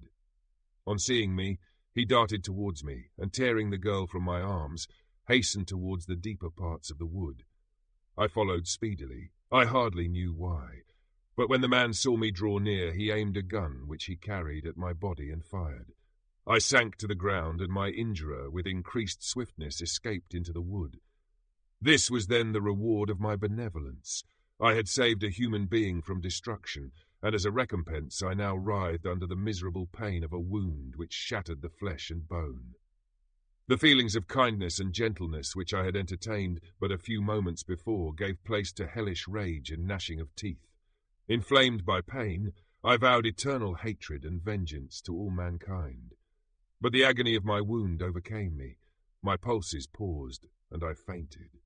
For some weeks I led a miserable life in the woods, endeavouring to cure the wound which I had received. The ball had entered my shoulder, and I knew not whether it had remained there or passed through. At any rate, I had no means of extracting it. My sufferings were augmented also by the oppressive sense of the injustice and ingratitude of their infliction. My daily vows rose for revenge, a deep and deadly revenge, such as would alone compensate for the outrages and anguish I had endured. After some weeks my wound healed, and I continued my journey. The labours I endured were no longer to be alleviated by the bright sun or gentle breezes of spring. All joy was but a mockery which insulted my desolate state, and made me feel more painfully that I was not made for the enjoyment of pleasure. But my toils now drew near a close, and in 2 months from this time I reached the environs of Geneva. It was evening when I arrived, and I retired to a hiding place among the fields that surround it, to meditate in what manner I should apply to you. I was oppressed by fatigue and hunger, and far too unhappy to enjoy the gentle breezes of evening, or the prospect of the sun setting behind the stupendous mountains of Jura. At this time a slight sleep relieved me from the pain of reflection, which was disturbed by the approach of a beautiful child, who came running into the recess I had chosen, with all the sportiveness of infancy. Suddenly, as I gazed on him, an idea seized me that this little creature was unprejudiced, and had lived too short a time to have imbibed a horror of deformity. If, therefore, I could seize him and educate him as my companion and friend, I should not be so desolate in this peopled earth. Urged by this impulse, I seized on the boy as he passed and drew him towards me. As soon as he beheld my form, he placed his hands before his eyes and uttered a shrill scream. I drew his hand forcibly from his face and said, "Child, what is the meaning of this? I do not intend to hurt you. Listen to me." He struggled violently. "Let me go," he cried. "Monster, ugly wretch! You wish to eat me and tear me to pieces. You are an ogre. Let me go, or I will tell my papa. Boy, you will never see your father again. You must come with me. Hideous monster, let me go. My papa is a syndic. He is Frankenstein. He will punish you. You dare not keep me. Frankenstein, you belong then to my enemy, to him towards whom I have sworn eternal revenge. You shall be my first victim." The child still struggled and loaded me with epithets which carried despair to my heart. I grasped his throat to silence him, and in a moment he lay dead at my feet. I gazed on my victim, and my heart swelled with exultation and hellish triumph. Clapping my hands, I exclaimed, "I too can create desolation. My enemy is not invulnerable. This death will carry despair to him, and 1,000 other miseries shall torment and destroy him." As I fixed my eyes on the child, I saw something glittering on his breast. I took it. It was a portrait of a most lovely woman. In spite of my malignity, it softened and attracted me. For a few moments I gazed with delight on her dark eyes, fringed by deep lashes, and her lovely lips. But presently my rage returned. I remembered that I was forever deprived of the delights that such beautiful creatures could bestow, and that she whose resemblance I contemplated would, in regarding me, have changed that air of divine benignity to one expressive of disgust and affright. Can you wonder that such thoughts transported me with rage? I only wonder that, at that moment, instead of venting my sensations in exclamations and agony, I did not rush among mankind and perish in the attempt to destroy them. While I was overcome by these feelings, I left the spot where I had committed the murder, and seeking a more secluded hiding place, I entered a barn which had appeared to me to be empty. A woman was sleeping on some straw. She was young, not indeed so beautiful as her whose portrait I held, but of an agreeable aspect and blooming in the loveliness of youth and health. Here, I thought, is one of those whose joy-imparting smiles are bestowed on all but me. And then I bent over her and whispered, "Awake, fairest, thy lover is near, he who would give his life but to obtain one look of affection from thine eyes. My beloved, awake." The sleeper stirred. A thrill of terror ran through me. Should she indeed awake and see me, and curse me, and denounce the murderer? Thus would she assuredly act if her darkened eyes opened and she beheld me. The thought was madness. It stirred the fiend within me. Not I, but she shall suffer. The murder I have committed, because I am forever robbed of all that she could give me, she shall atone. The crime had its source in her. Be hers the punishment. Thanks to the lessons of Felix and the sanguinary laws of man, I had learned now to work mischief. I bent over her and placed the portrait securely in one of the folds of her dress. She moved again, and I fled. For some days I haunted the spot where these scenes had taken place, sometimes wishing to see you, sometimes resolved to quit the world and its miseries forever. At length I wandered towards these mountains, and have ranged through their immense recesses, consumed by a burning passion which you alone can gratify. We may not part until you have promised to comply with my requisition. I am alone and miserable. Man will not associate with me, but one as deformed and horrible as myself would not deny herself to me.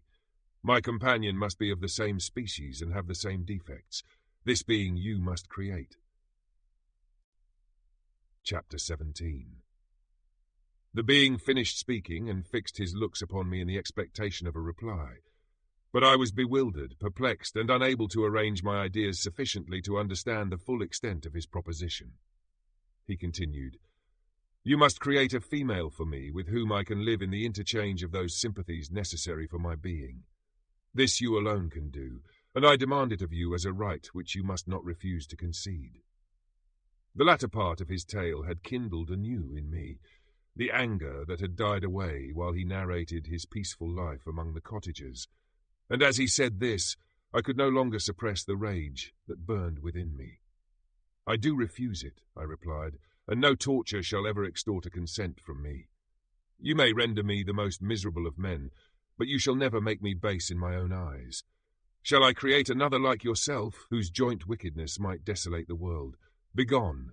I have answered you. You may torture me, but I will never consent." "You are in the wrong," replied the fiend, "and instead of threatening, I am content to reason with you. I am malicious because I am miserable. Am I not shunned and hated by all mankind? You, my creator, would tear me to pieces and triumph. Remember that, and tell me why I should pity man more than he pities me. You would not call it murder if you could precipitate me into one of those ice rifts and destroy my frame, the work of your own hands.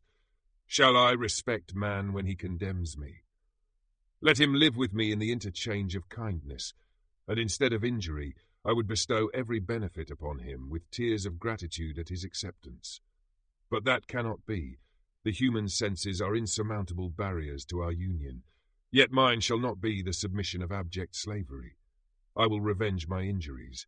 If I cannot inspire love, I will cause fear, and chiefly towards you, my arch-enemy, because my Creator, do I swear inextinguishable hatred. Have a care, I will work at your destruction, nor finish until I desolate your heart, so that you shall curse the hour of your birth." A fiendish rage animated him as he said this. His face was wrinkled into contortions too horrible for human eyes to behold, but presently he calmed himself and proceeded. "I intended to reason. This passion is detrimental to me, for you do not reflect that you are the cause of its excess. If any being felt emotions of benevolence towards me, I should return them 100 and 100-fold. For that one creature's sake I would make peace with the whole kind. But I now indulge in dreams of bliss that cannot be realized. What I ask of you is reasonable and moderate. I demand a creature of another sex, but as hideous as myself. The gratification is small, but it is all that I can receive, and it shall content me. It is true, we shall be monsters, cut off from all the world, but on that account we shall be more attached to one another. Our lives will not be happy, but they will be harmless and free from the misery I now feel. Oh, my Creator, make me happy. Let me feel gratitude towards you for one benefit. Let me see that I excite the sympathy of some existing thing. Do not deny me my request." I was moved. I shuddered when I thought of the possible consequences of my consent, but I felt that there was some justice in his argument. His tale and the feelings he now expressed proved him to be a creature of fine sensations, and did I not as his maker owe him all the portion of happiness that it was in my power to bestow? He saw my change of feeling and continued, "If you consent, neither you nor any other human being shall ever see us again. I will go to the vast wilds of South America. My food is not that of man. I do not destroy the lamb and the kid to glut my appetite. Acorns and berries afford me sufficient nourishment. My companion will be of the same nature as myself, and will be content with the same fare. We shall make our bed of dried leaves. The sun will shine on us as on man, and will ripen our food. The picture I present to you is peaceful and human, and you must feel that you could deny it only in the wantonness of power and cruelty. Pitiless as you have been towards me, I now see compassion in your eyes. Let me seize the favourable moment and persuade you to promise what I so ardently desire." "You propose," replied I, "to fly from the habitations of man, to dwell in those wilds where the beasts of the field will be your only companions.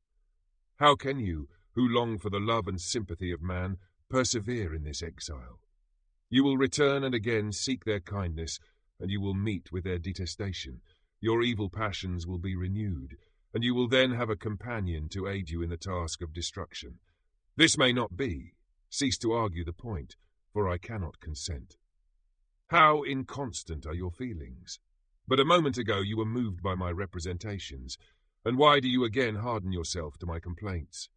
I swear to you, by the earth which I inhabit, and by you that made me, that with the companion you bestow, I will quit the neighbourhood of man and dwell, as it may chance, in the most savage of places.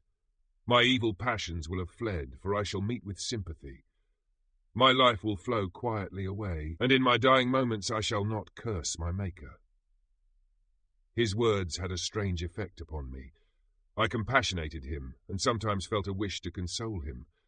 But when I looked upon him, when I saw the filthy mass that moved and talked, my heart sickened, and my feelings were altered to those of horror and hatred. I tried to stifle these sensations. I thought that as I could not sympathize with him, I had no right to withhold from him the small portion of happiness which was yet in my power to bestow.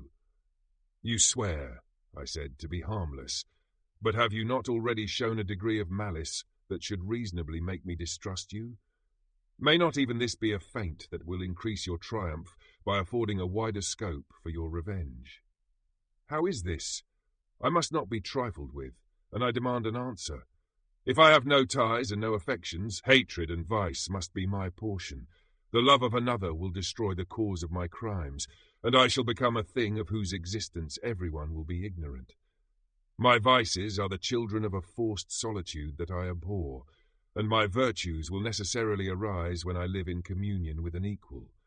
I shall feel the affections of a sensitive being, and become linked to the chain of existence and events from which I am now excluded.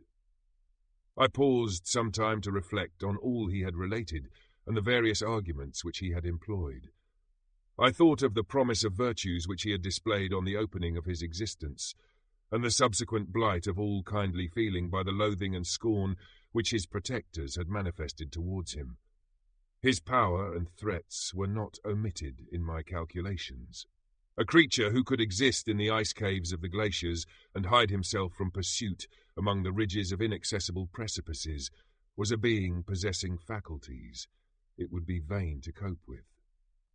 After a long pause of reflection, I concluded that the justice due both to him and my fellow creatures demanded of me that I should comply with his request.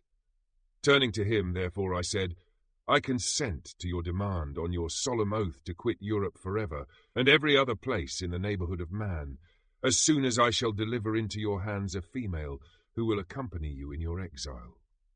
I swear, he cried, by the sun and by the blue sky of heaven, and by the fire of love that burns my heart, that if you grant my prayer, while they exist you shall never behold me again. Depart to your home and commence your labours.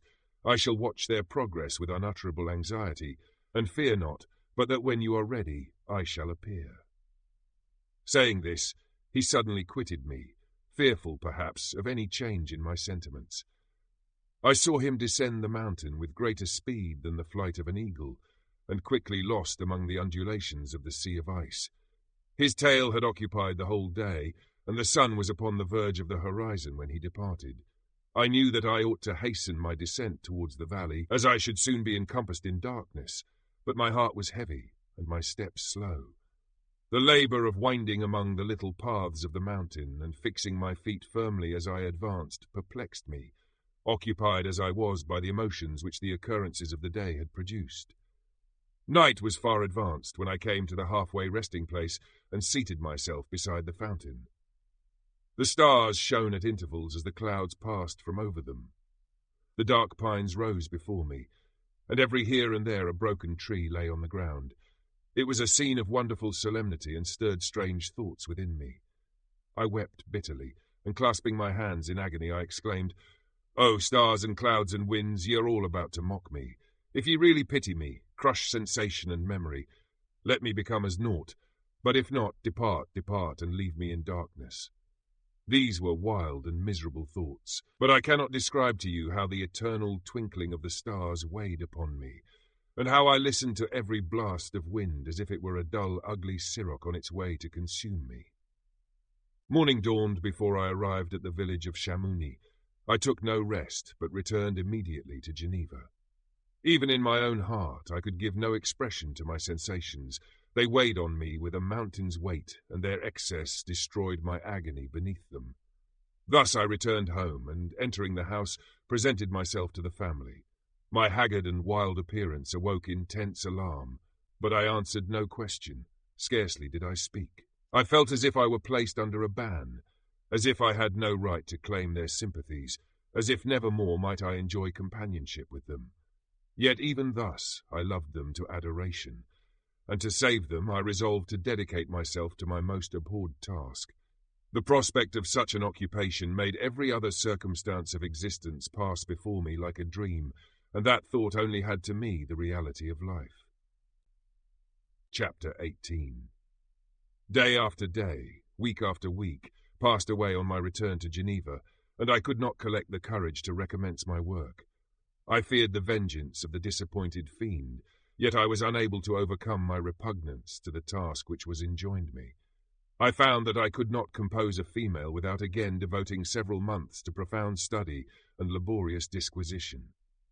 I had heard of some discoveries having been made by an English philosopher, the knowledge of which was material to my success, and I sometimes thought of obtaining my father's consent to visit England for this purpose, but I clung to every pretence of delay and shrank from taking the first step in an undertaking whose immediate necessity began to appear less absolute to me. A change indeed had taken place in me. My health, which had hitherto declined, was now much restored, and my spirits, when unchecked by the memory of my unhappy promise, rose proportionably. My father saw this change with pleasure, and he turned his thoughts towards the best method of eradicating the remains of my melancholy, which every now and then would return by fits, and with a devouring blackness overcast the approaching sunshine. At these moments I took refuge in the most perfect solitude. I passed whole days on the lake alone, in a little boat, watching the clouds and listening to the rippling of the waves, silent and listless. But the fresh air and bright sun seldom failed to restore me to some degree of composure, and on my return I met the salutations of my friends with a readier smile and a more cheerful heart. It was after my return from one of these rambles that my father, calling me aside, thus addressed me. "I am happy to remark, my dear son, that you have resumed your former pleasures and seem to be returning to yourself. And yet you are still unhappy and still avoid our society. For some time I was lost in conjecture as to the cause of this, but yesterday an idea struck me, and if it is well founded, I conjure you to avow it. Reserve on such a point would be not only useless, but draw down treble misery on us all."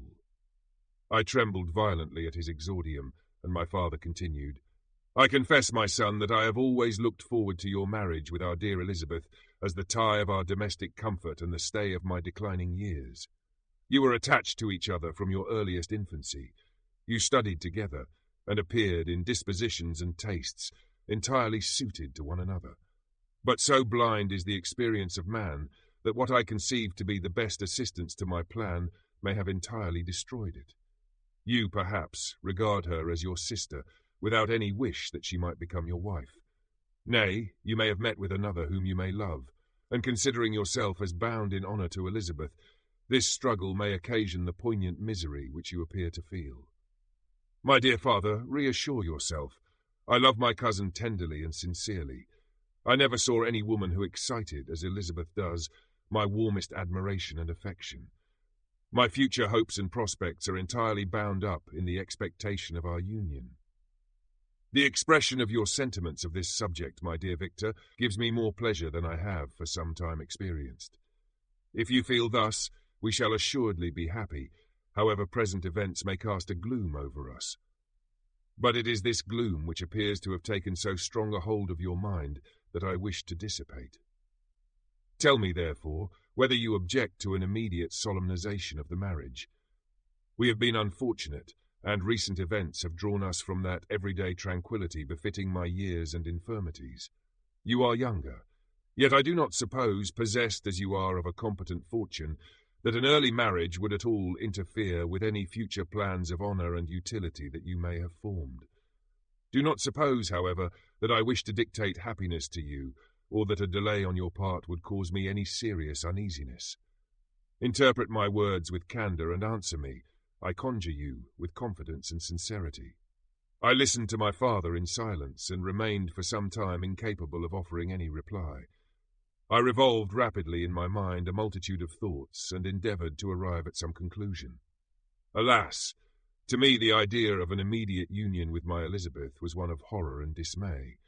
I was bound by a solemn promise which I had not yet fulfilled and dared not break, or if I did, what manifold miseries might not impend over me and my devoted family. Could I enter into a festival with this deadly weight, yet hanging round my neck and bowing me to the ground? I must perform my engagement and let the monster depart with his mate before I allowed myself to enjoy the delight of a union from which I expected peace.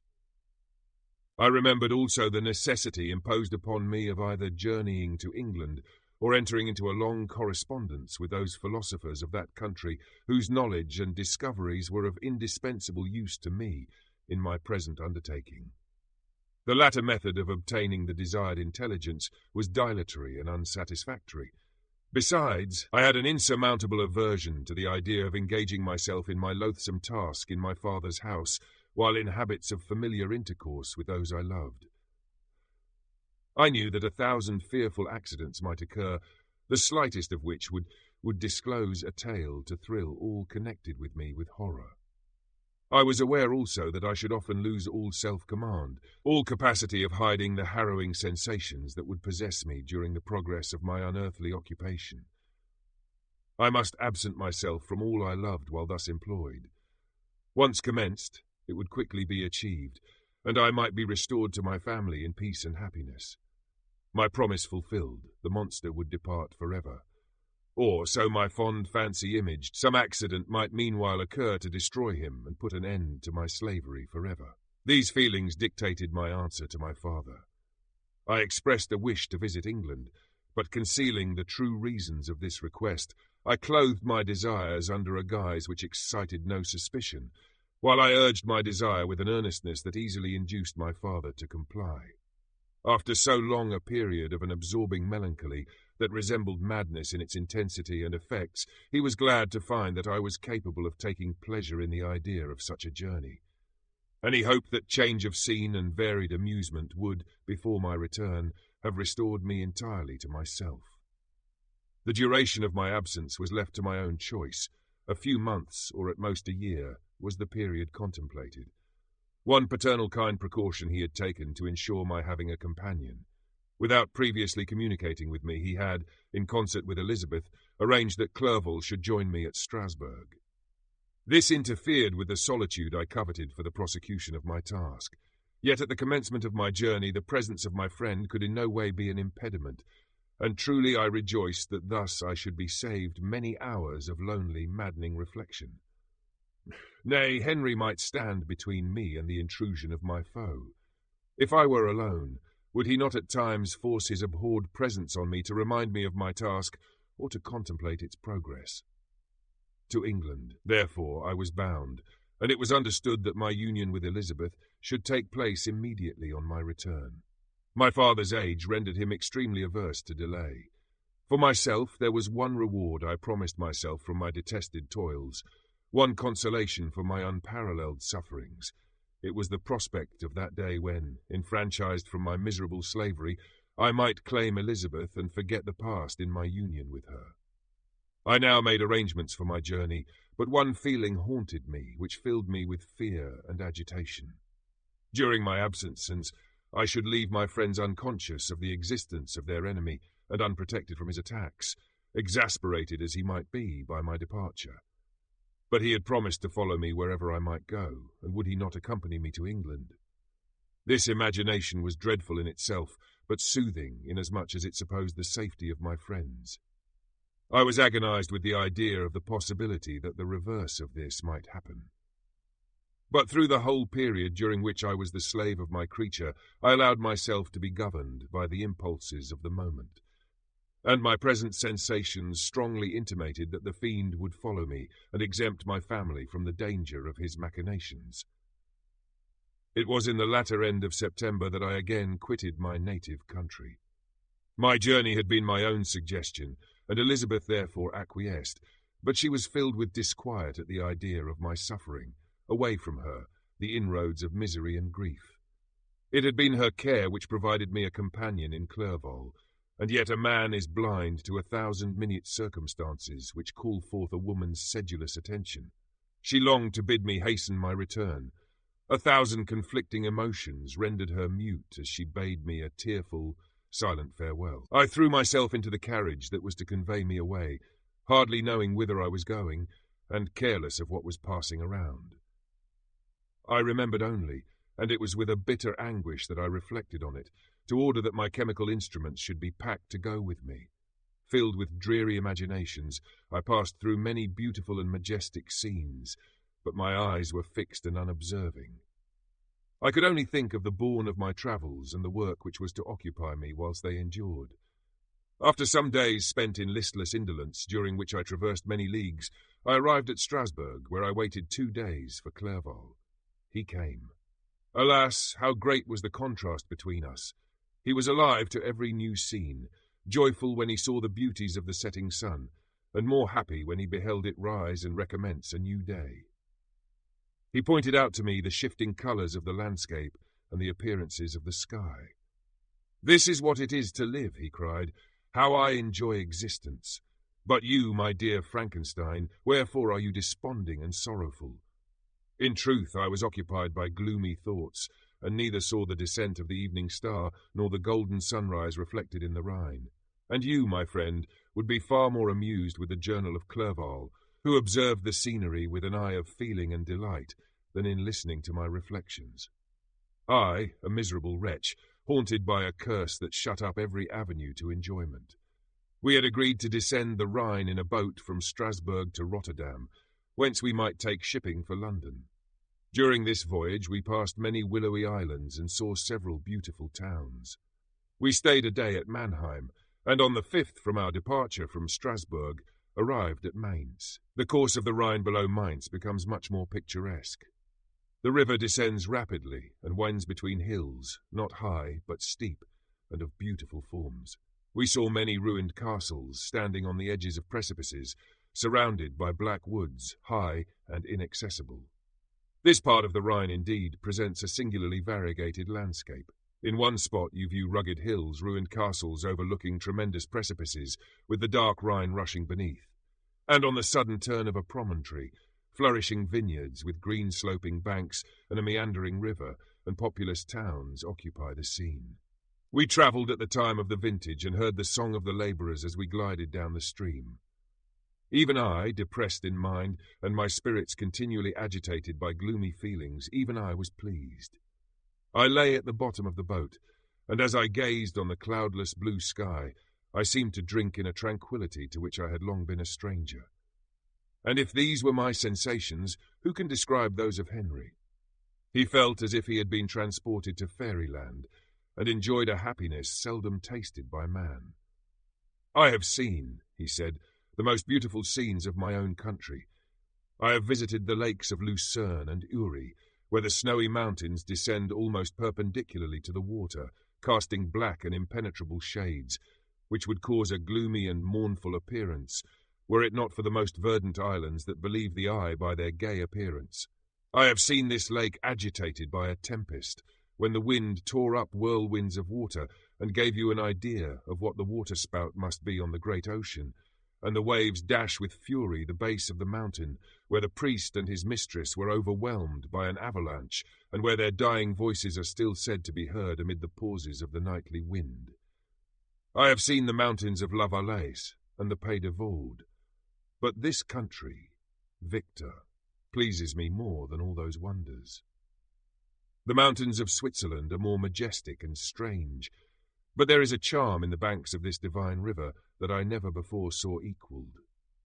Look at that castle which overhangs yon precipice, and that also on the island, almost concealed amongst the foliage of those lovely trees, and now that group of labourers coming from among their vines, and that village half hid in the recess of the mountain.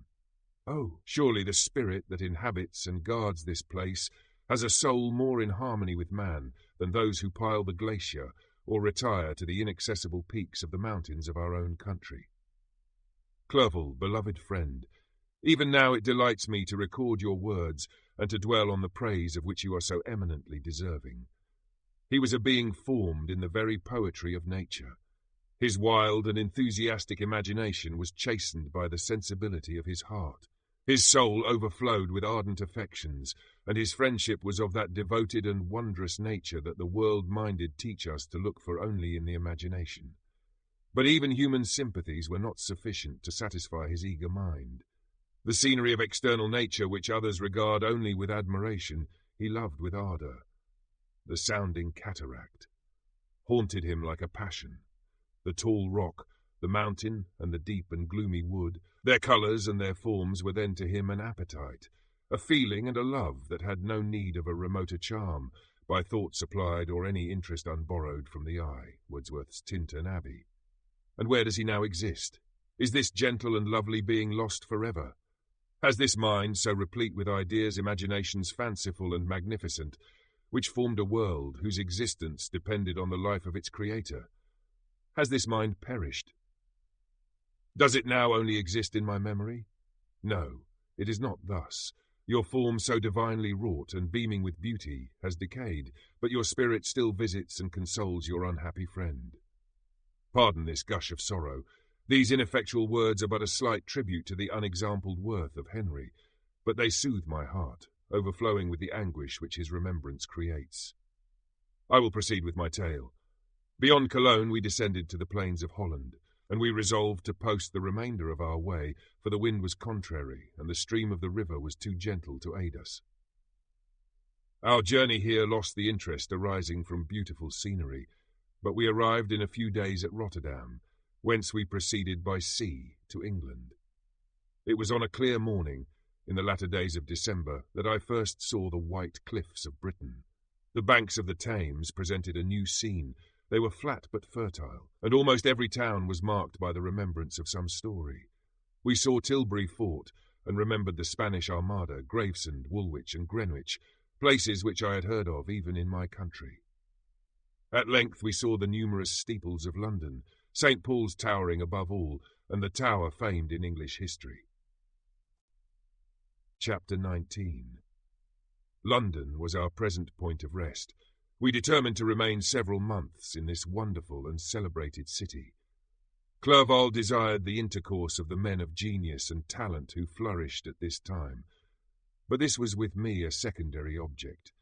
I was principally occupied with the means of obtaining the information necessary for the completion of my promise, and quickly availed myself of the letters of introduction that I had brought with me, addressed to the most distinguished natural philosophers.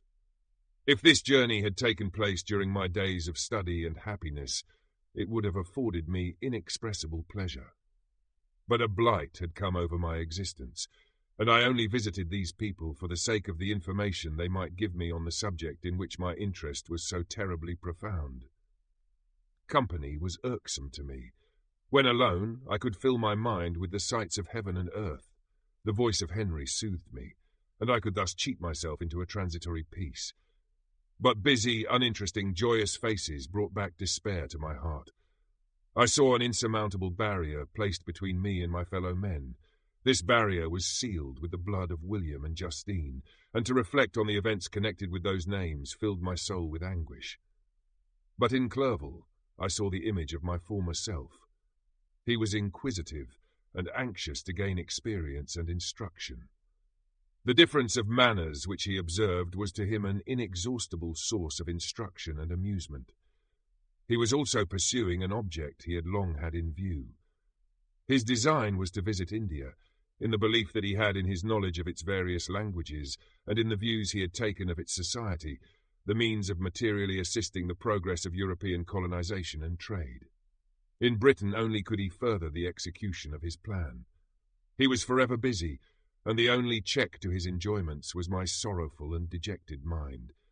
I tried to conceal this as much as possible, that I might not debar him from the pleasures natural to one who was entering on a new scene of life, undisturbed by any care or bitter recollection. I often refused to accompany him, alleging another engagement, that I might remain alone. I now also began to collect the materials necessary for my new creation, and this was to me like the torture of single drops of water continually falling on the head. Every thought that was devoted to it was an extreme anguish. and every word that I spoke in allusion to it caused my lips to quiver and my heart to palpitate. After passing some months in London, we received a letter from a person in Scotland who had formerly been our visitor at Geneva. He mentioned the beauties of his native country and asked us if those were not sufficient allurements to induce us to prolong our journey as far north as Perth, where he resided. Clerval eagerly desired to accept this invitation, and I, although I abhorred society, wished to view again mountains and streams and all the wondrous works with which nature adorns her chosen dwelling places.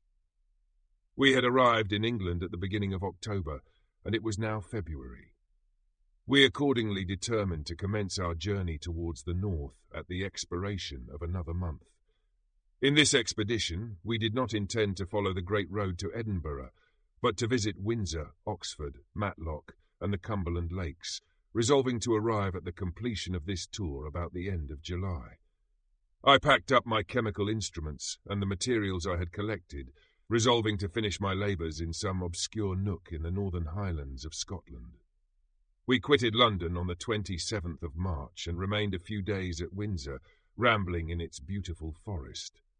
This was a new scene to us mountaineers. The majestic oaks, the quantity of game, and the herds of stately deer were all novelties to us. From thence we proceeded to Oxford. As we entered this city, our minds were filled with the remembrance of the events that had been transacted there more than a century and a half before. It was here that Charles I had collected his forces. This city had remained faithful to him, after the whole nation had forsaken his cause to join the standard of Parliament and liberty. The memory of that unfortunate king and his companions, the amiable Falkland, the insolent Goring, his queen and son, gave a peculiar interest to every part of the city which they might be supposed to have inhabited. The spirit of elder days found a dwelling here, and we delighted to trace its footsteps. If these feelings had not found an imaginary gratification, the appearance of the city had yet in itself sufficient beauty to obtain our admiration. The colleges are ancient and picturesque, the streets are almost magnificent, and the lovely Isis, which flows beside it through meadows of exquisite verdure, is spread forth into a placid expanse of waters, which reflects its majestic assemblage of towers and spires and domes, embosomed among aged trees.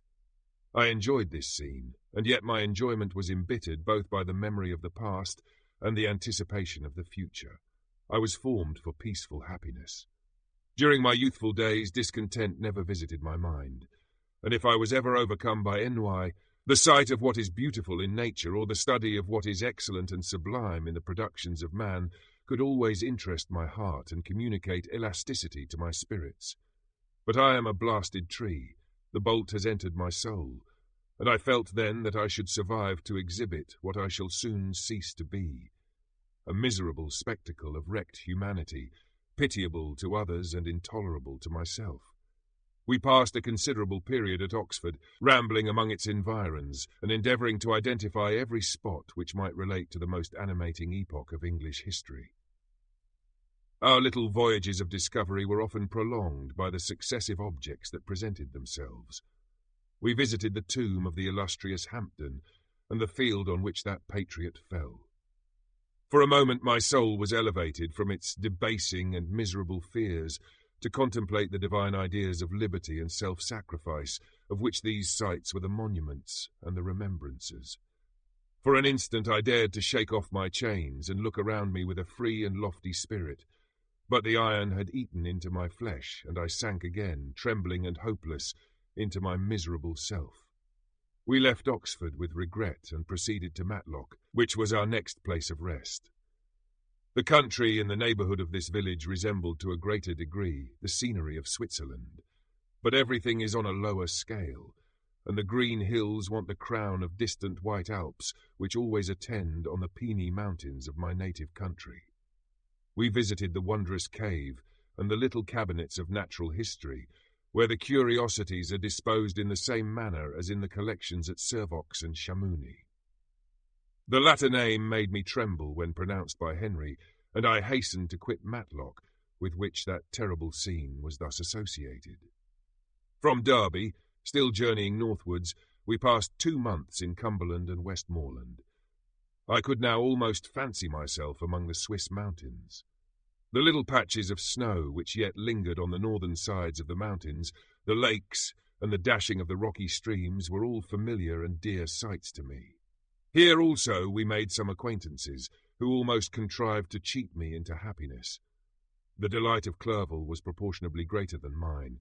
His mind expanded in the company of men of talent, and he found in his own nature greater capacities and resources than he could have imagined himself to have possessed while he associated with his inferiors. "I could pass my life here," said he to me, "and among these mountains I should scarcely regret Switzerland and the Rhine." But he found that a traveller's life is one that includes much pain amidst its enjoyments.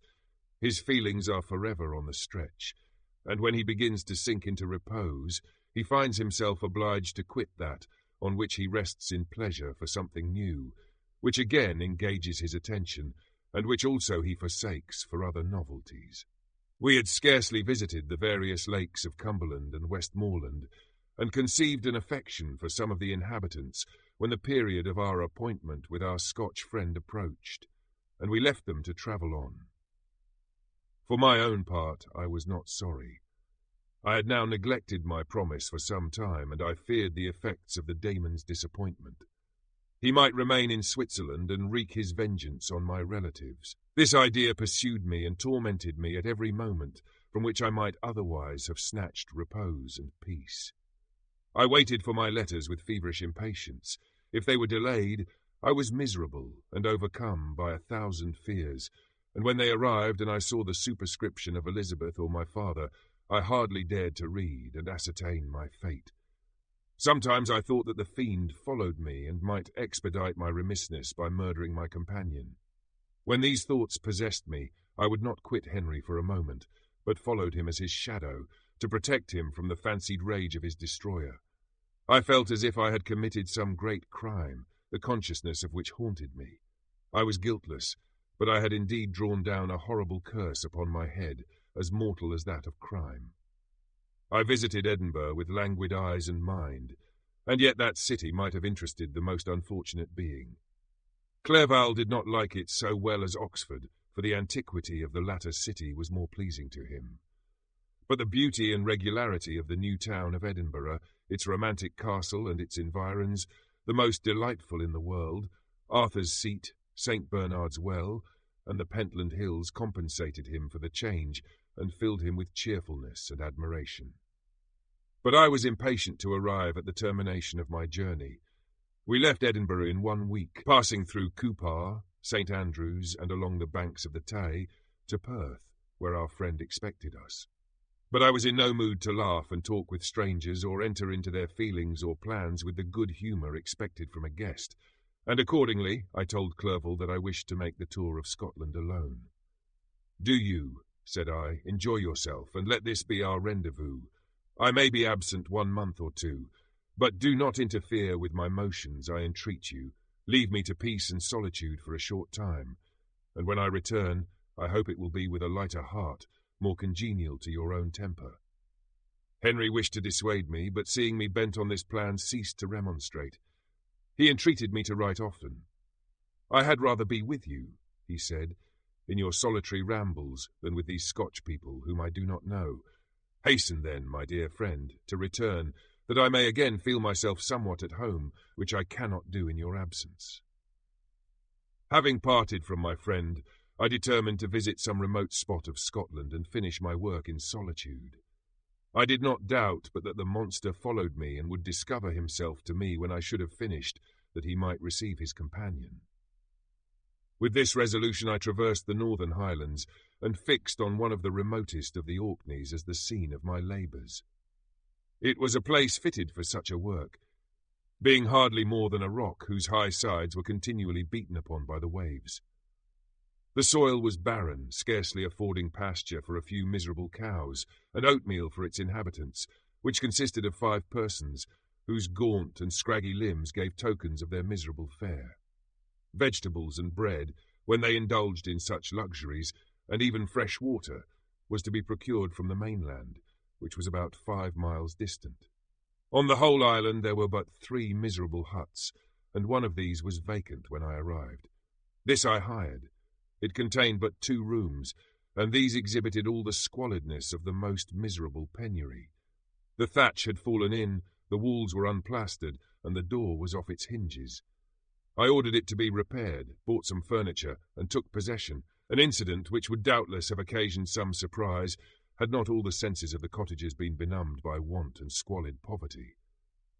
As it was, I lived ungazed at and unmolested, hardly thanked for the pittance of food and clothes which I gave. So much does suffering blunt even the coarsest sensations of men. In this retreat I devoted the morning to labour, but in the evening, when the weather permitted, I walked on the stony beach of the sea to listen to the waves as they roared and dashed at my feet. It was a monotonous yet ever-changing scene. I thought of Switzerland. It was far different from this desolate and appalling landscape. Its hills are covered with vines, and its cottages are scattered thickly in the plains. Its fair lakes reflect a blue and gentle sky, and when troubled by the winds, their tumult is but as the play of a lively infant, when compared to the roarings of the giant ocean.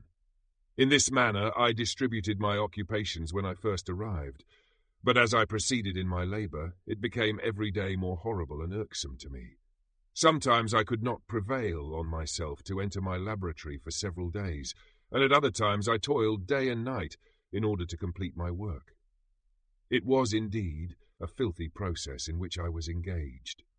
During my first experiment, a kind of enthusiastic frenzy had blinded me to the horror of my employment. My mind was intently fixed on the consummation of my labour, and my eyes were shut to the horror of my proceedings. But now I went to it in cold blood, and my heart often sickened at the work of my hands. Thus situated, employed in the most detestable occupation, immersed in a solitude where nothing could for an instant call my attention from the actual scene in which I was engaged, my spirits became unequal. I grew restless and nervous. Every moment I feared to meet my persecutor. Sometimes I sat with my eyes fixed on the ground, fearing to raise them lest they should encounter the object which I so much dreaded to behold. I feared to wander from the sight of my fellow creatures, lest when alone he should come to claim his companion. In the meantime I worked on, and my labour was already considerably advanced. I looked towards its completion with a tremulous and eager hope, which I dared not trust myself to question, but which was intermixed with obscure forebodings of evil that made my heart sicken in my bosom. Chapter 20. I sat one evening in my laboratory. The sun had set, and the moon was just rising from the sea. I had not sufficient light for my employment, and I remained idle, in a pause of consideration of whether I should leave my labour for the night, or hasten its conclusion by an unremitting attention to it. As I sat, a train of reflection occurred to me, which led me to consider the effects of what I was now doing. 3 years before, I was engaged in the same manner, and had created a fiend whose unparalleled barbarity had desolated my heart and filled it forever with the bitterest remorse. I was now about to form another being of whose dispositions I was alike ignorant. She might become 10,000 times more malignant than her mate and delight for its own sake in murder and wretchedness. He had sworn to quit the neighbourhood of man and hide himself in deserts, but she had not. And she, who in all probability was to become a thinking and reasoning animal, might refuse to comply with a compact made before her creation. They might even hate each other. The creature who already lived loathed his own deformity, and might he not conceive a greater abhorrence for it when it came before his eyes in the female form? She also might turn with disgust from him to the superior beauty of man. She might quit him, and he be again alone, exasperated by the fresh provocation of being deserted by one of his own species. Even if they were to leave Europe and inhabit the deserts of the New World, yet one of the first results of those sympathies for which the daemon thirsted would be children, and a race of devils would be propagated upon the earth who might make the very existence of the species of man a condition precarious and full of terror. Had I right, for my own benefit, to inflict this curse upon everlasting generations? I had before been moved by the sophisms of the being I had created. I had been struck senseless by his fiendish threats, but now, for the first time, the wickedness of my promise burst upon me, I shuddered to think that future ages might curse me as their pest, whose selfishness had not hesitated to buy its own peace at the price, perhaps, of the existence of the whole human race. I trembled, and my heart failed within me, when, on looking up, I saw by the light of the moon the daemon at the casement. A ghastly grin wrinkled his lips as he gazed on me, where I sat fulfilling the task which he had allotted to me. Yes, he had followed me in my travels. He had loitered in forests, hid himself in caves, or taken refuge in wide and desert heaths, and he now came to mark my progress and claim the fulfilment of my promise. As I looked on him, his countenance expressed the utmost extent of malice and treachery. I thought with a sensation of madness on my promise of creating another like to him, and trembling with passion, tore to pieces the thing on which I was engaged.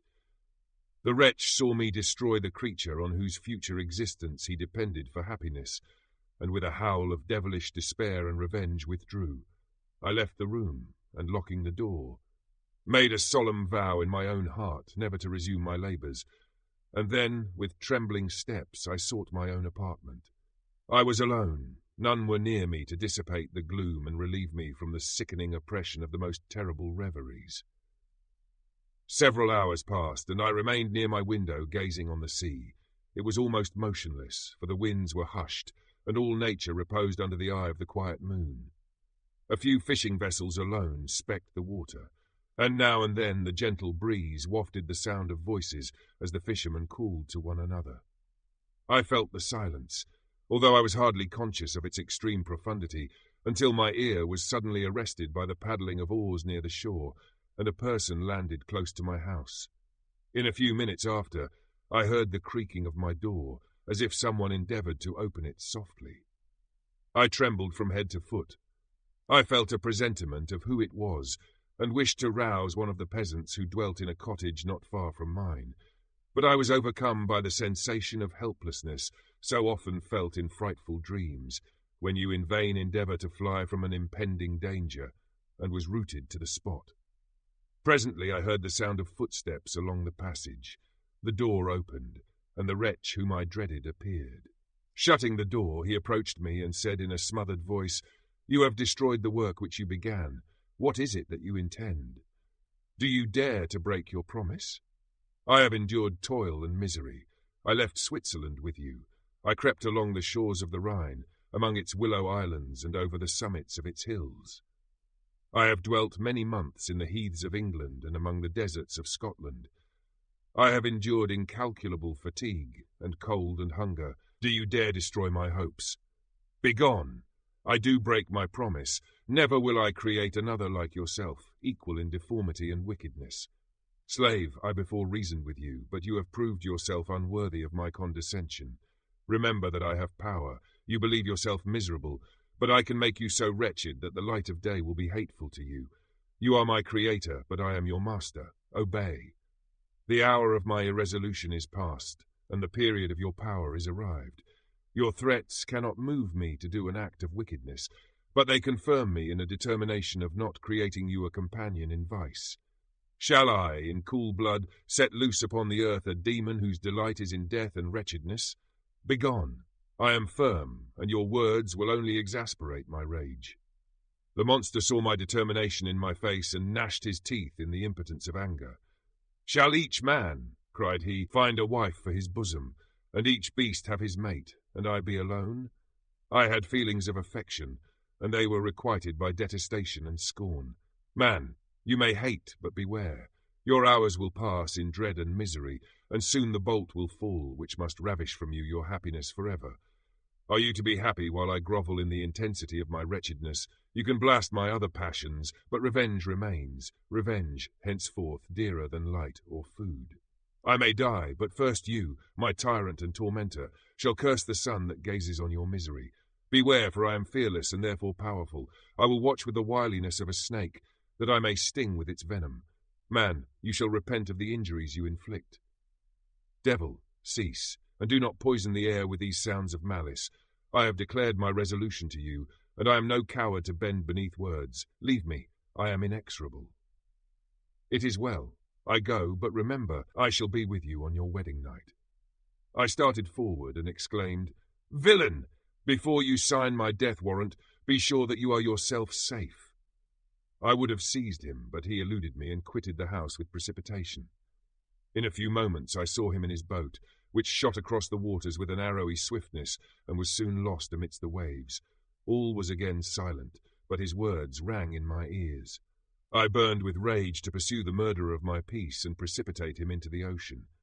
I walked up and down my room hastily and perturbed, while my imagination conjured up 1,000 images to torment and sting me. Why had I not followed him and closed with him in mortal strife? But I had suffered him to depart, and he had directed his course towards the mainland. I shuddered to think who might be the next victim sacrificed to his insatiate revenge. And then I thought again of his words, "I will be with you on your wedding night." That, then, was the period fixed for the fulfillment of my destiny. In that hour I should die and at once satisfy and extinguish his malice. The prospect did not move me to fear. Yet when I thought of my beloved Elizabeth, of her tears and endless sorrow, when she should find her lover so barbarously snatched from her, tears, the first I had shed for many months, streamed from my eyes, and I resolved not to fall before my enemy without a bitter struggle. The night passed away, and the sun rose from the ocean. My feelings became calmer, if it may be called calmness when the violence of rage sinks into the depths of despair. I left the house, the horrid scene of the last night's contention, and walked on the beach of the sea, which I almost regarded as an insuperable barrier between me and my fellow creatures. Nay, a wish that such should prove the fact stole across me. I desired that I might pass my life on that barren rock, warily it is true, but uninterrupted by any sudden shock of misery. If I returned, it was to be sacrificed, or to see those whom I most loved die under the grasp of a demon whom I had myself created. I walked about the isle like a restless spectre, separated from all it loved and miserable in the separation. When it became noon and the sun rose higher, I lay down on the grass and was overpowered by a deep sleep. I had been awake the whole of the preceding night, my nerves were agitated, and my eyes inflamed by watching and misery. The sleep into which I now sank refreshed me, and when I awoke I again felt as if I belonged to a race of human beings like myself, and I began to reflect upon what had passed with greater composure. Yet still the words of the fiend rang in my ears like a death knell. They appeared like a dream, yet distinct and oppressive as a reality. The sun had far descended, and I still sat on the shore, satisfying my appetite, which had become ravenous, with an oaten cake, when I saw a fishing boat land close to me, and one of the men brought me a packet. It contained letters from Geneva, and one from Clerval entreating me to join him. He said that he was wearing away his time fruitlessly where he was, that letters from the friends he had formed in London desired his return to complete the negotiation they had entered into for his Indian enterprise. He could not any longer delay his departure, but as his journey to London might be followed, even sooner than he now conjectured, by his longer voyage, he entreated me to bestow as much of my society on him as I could spare. He besought me, therefore, to leave my solitary isle and to meet him at Perth, that we might proceed southwards together. This letter in a degree recalled me to life, and I determined to quit my island at the expiration of 2 days. Yet, before I departed, there was a task to perform, on which I shuddered to reflect. I must pack up my chemical instruments, and for that purpose I must enter the room which had been the scene of my odious work, and I must handle those utensils the sight of which was sickening to me. The next morning, at daybreak, I summoned sufficient courage and unlocked the door of my laboratory. The remains of the half-finished creature, whom I had destroyed, lay scattered on the floor, and I almost felt as if I had mangled the living flesh of a human being. I paused to collect myself, and then entered the chamber. With trembling hand I conveyed the instruments out of the room, but I reflected that I ought not to leave the relics of my work to excite the horror and suspicion of the peasants, and I accordingly put them into a basket with a great quantity of stones, and laying them up, determined to throw them into the sea that very night. And in the meantime I sat upon the beach, employed in cleaning and arranging my chemical apparatus. Nothing could be more complete than the alteration that had taken place in my feelings since the night of the appearance of the demon. I had before regarded my promise with a gloomy despair as a thing that, with whatever consequences, must be fulfilled. But I now felt as if a film had been taken from before my eyes, and that I, for the first time, saw clearly. The idea of renewing my labours did not for one instant occur to me. The threat I had heard weighed on my thoughts, but I did not reflect that a voluntary act of mine could avert it. I had resolved in my own mind that to create another like the fiend I had first made would be an act of the basest and most atrocious selfishness, and I banished from my mind every thought that could lead to a different conclusion. Between 2 and 3 in the morning the moon rose, and I then, putting my basket aboard a little skiff, sailed out about 4 miles from the shore. The scene was perfectly solitary. A few boats were returning towards land, but I sailed away from them. I felt as if I was about the commission of a dreadful crime, and avoided with shuddering anxiety any encounter with my fellow creatures. At one time the moon, which had before been clear, was suddenly overspread by a thick cloud, and I took advantage of the moment of darkness and cast my basket into the sea. I listened to the gurgling sound as it sank and then sailed away from the spot. The sky became clouded, but the air was pure, although chilled by the northeast breeze that was then rising. But it refreshed me and filled me with such agreeable sensations that I resolved to prolong my stay on the water, and fixing the rudder in a direct position, stretched myself at the bottom of the boat. Clouds hid the moon, everything was obscure, and I heard only the sound of the boat as its keel cut through the waves. The murmur lulled me, and in a short time I slept soundly. I do not know how long I remained in this situation, but when I awoke I found that the sun had already mounted considerably. The wind was high, and the waves continually threatened the safety of my little skiff. I found that the wind was northeast and must have driven me far from the coast from which I had embarked. I endeavoured to change my course, but quickly found that if I again made the attempt, the boat would be instantly filled with water. Thus situated, my only resource was to drive before the wind. I confess that I felt a few sensations of terror. I had no compass with me, and was so slenderly acquainted with the geography of this part of the world that the sun was of little benefit to me. I might be driven into the wide Atlantic and feel all the tortures of starvation, or be swallowed up in the immeasurable waters that roared and buffeted around me. I had already been out many hours, and felt the torment of a burning thirst, a prelude to my other sufferings. I looked on the heavens, which were covered by clouds that flew before the wind, only to be replaced by others. I looked upon the sea, it was to be my grave. "Fiend," I exclaimed, "your task is already fulfilled." I thought of Elizabeth, of my father, and of Clerval, all left behind, on whom the monster might satisfy his sanguinary and merciless passions. This idea plunged me into a reverie so despairing and frightful that even now, when the scene is on the point of closing before me forever, I shudder to reflect on it. Some hours passed thus, but by degrees, as the sun declined towards the horizon, the wind died away into a gentle breeze, and the sea became free from breakers. But these gave place to a heavy swell. I felt sick and hardly able to hold the rudder, when suddenly I saw a line of high land towards the south. Almost spent as I was by fatigue and the dreadful suspense I endured for several hours, this sudden certainty of life rushed like a flood of warm joy to my heart, and tears gushed from my eyes. How mutable are our feelings, and how strange is that clinging love we have of life, even in the excess of misery. I constructed another sail with a part of my dress and eagerly steered my course towards the land. It had a wild and rocky appearance, but as I approached nearer I easily perceived the traces of cultivation. I saw vessels near the shore, and found myself suddenly transported back to the neighbourhood of civilized man. I carefully traced the windings of the land and hailed a steeple which I at length saw issuing from behind a small promontory. As I was in a state of extreme debility, I resolved to sail directly towards the town, as a place where I could most easily procure nourishment. Fortunately, I had money with me. As I turned the promontory, I perceived a small neat town and a good harbour, which I entered, my heart bounding with joy at my unexpected escape.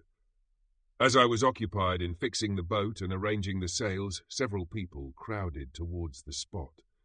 They seemed much surprised at my appearance, but instead of offering me any assistance, whispered together with gestures that at any other time might have produced in me a slight sensation of alarm.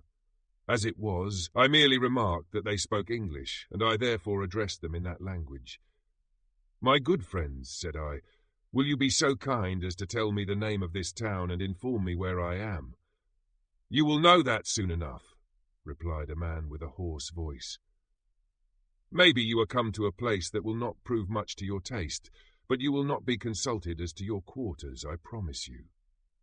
I was exceedingly surprised on receiving so rude an answer from a stranger, and I was also disconcerted on perceiving the frowning and angry countenances of his companions. "Why do you answer me so roughly?" I replied. "Surely it is not the custom of Englishmen to receive strangers so inhospitably." "I do not know," said the man, "what the custom of the English may be, but it is the custom of the Irish to hate villains." While this strange dialogue continued, I perceived the crowd rapidly increase. Their faces expressed a mixture of curiosity and anger, which annoyed and in some degree alarmed me. I inquired the way to the inn, but no one replied.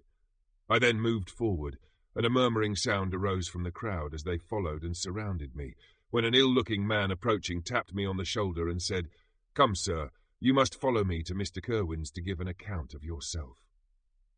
"Who is Mr. Kerwin? Why am I to give an account of myself? Is not this a free country?" "Aye, sir, free enough for honest folks. Mr. Kerwin is a magistrate, and you are to give an account of the death of a gentleman who was found murdered here last night." This answer startled me, but I presently recovered myself. I was innocent. That could easily be proved. Accordingly, I followed my conductor in silence and was led to one of the best houses in the town. I was ready to sink from fatigue and hunger, but being surrounded by a crowd, I thought it politic to rouse all my strength, that no physical debility might be construed into apprehension or conscious guilt. Little did I then expect the calamity that was in a few moments to overwhelm me, and extinguish in horror and despair all fear of ignominy or death. I must pause here, for it requires all my fortitude to recall the memory of the frightful events which I am about to relate in proper detail to my recollection. Chapter 21. I was soon introduced into the presence of the magistrate, an old benevolent man with calm and mild manners. He looked upon me, however, with some degree of severity, and then, turning towards my conductors, he asked who appeared as witnesses on this occasion.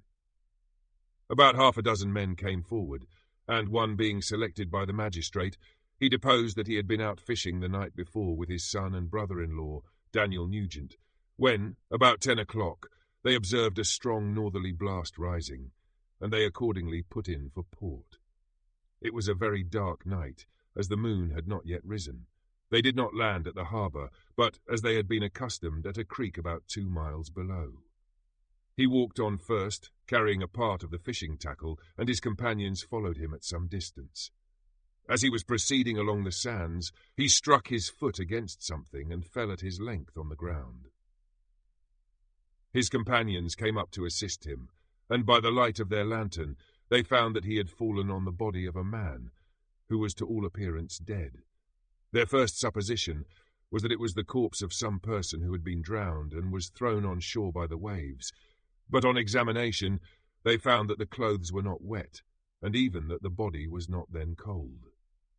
They instantly carried it to the cottage of an old woman near the spot, and endeavoured, but in vain, to restore it to life. It appeared to be a handsome young man, about 25 years of age. He had apparently been strangled, for there was no sign of any violence except the black mark of fingers on his neck. The first part of this deposition did not in the least interest me, but when the mark of the fingers was mentioned, I remembered the murder of my brother, and felt myself extremely agitated. My limbs trembled, and a mist came over my eyes, which obliged me to lean on a chair for support. The magistrate observed me with a keen eye, and of course drew an unfavourable augury from my manner. The son confirmed his father's account, but when Daniel Nugent was called, he swore positively that just before the fall of his companion he saw a boat, with a single man in it, at a short distance from the shore, and as far as he could judge by the light of a few stars, it was the same boat in which I had just landed.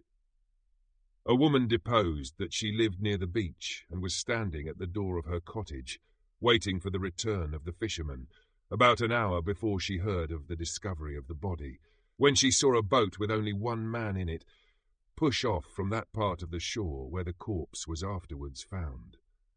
Another woman confirmed the account of the fisherman having brought the body into her house. It was not cold. They put it into a bed and rubbed it, and Daniel went to the town for an apothecary, but life was quite gone. Several other men were examined concerning my landing, and they agreed that with a strong north wind that had arisen during the night, it was very probable that I had beaten about for many hours and had been obliged to return nearly to the same spot from which I had departed. Besides, they observed that it appeared that I had brought the body from another place, and it was likely that as I did not appear to know the shore, I might have put into the harbour ignorant of the distance of the town of Bob from the place where I had deposited the corpse. Mr. Kirwin, on hearing this evidence, desired that I should be taken into the room where the body lay for interment, that it might be observed what effect the sight of it would produce upon me.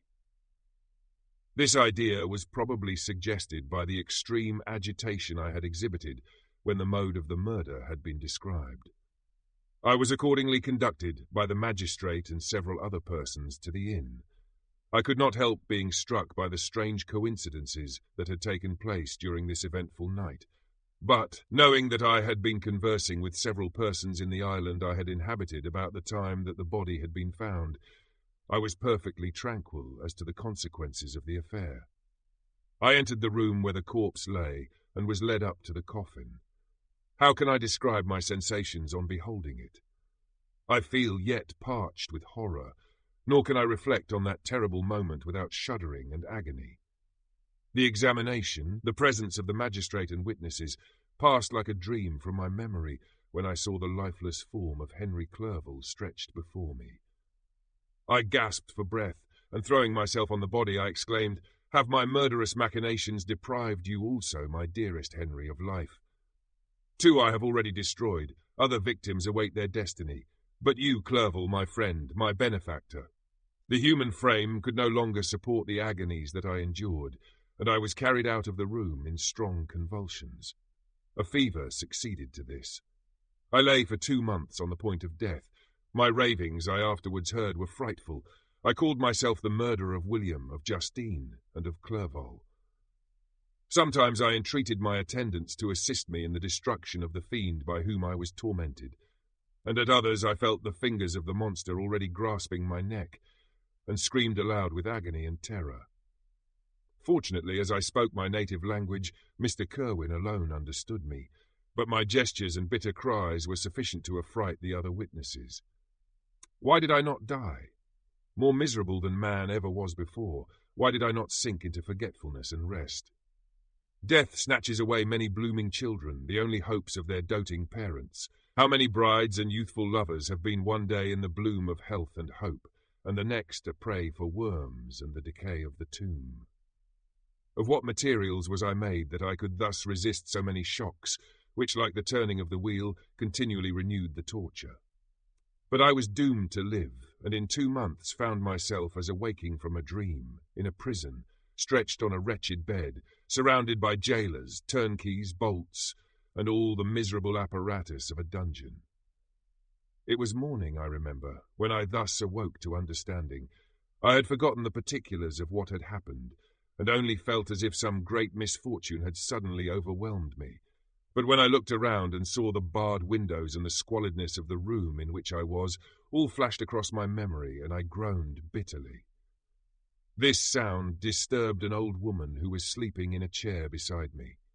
She was a hired nurse, the wife of one of the turnkeys, and her countenance expressed all those bad qualities which often characterize that class.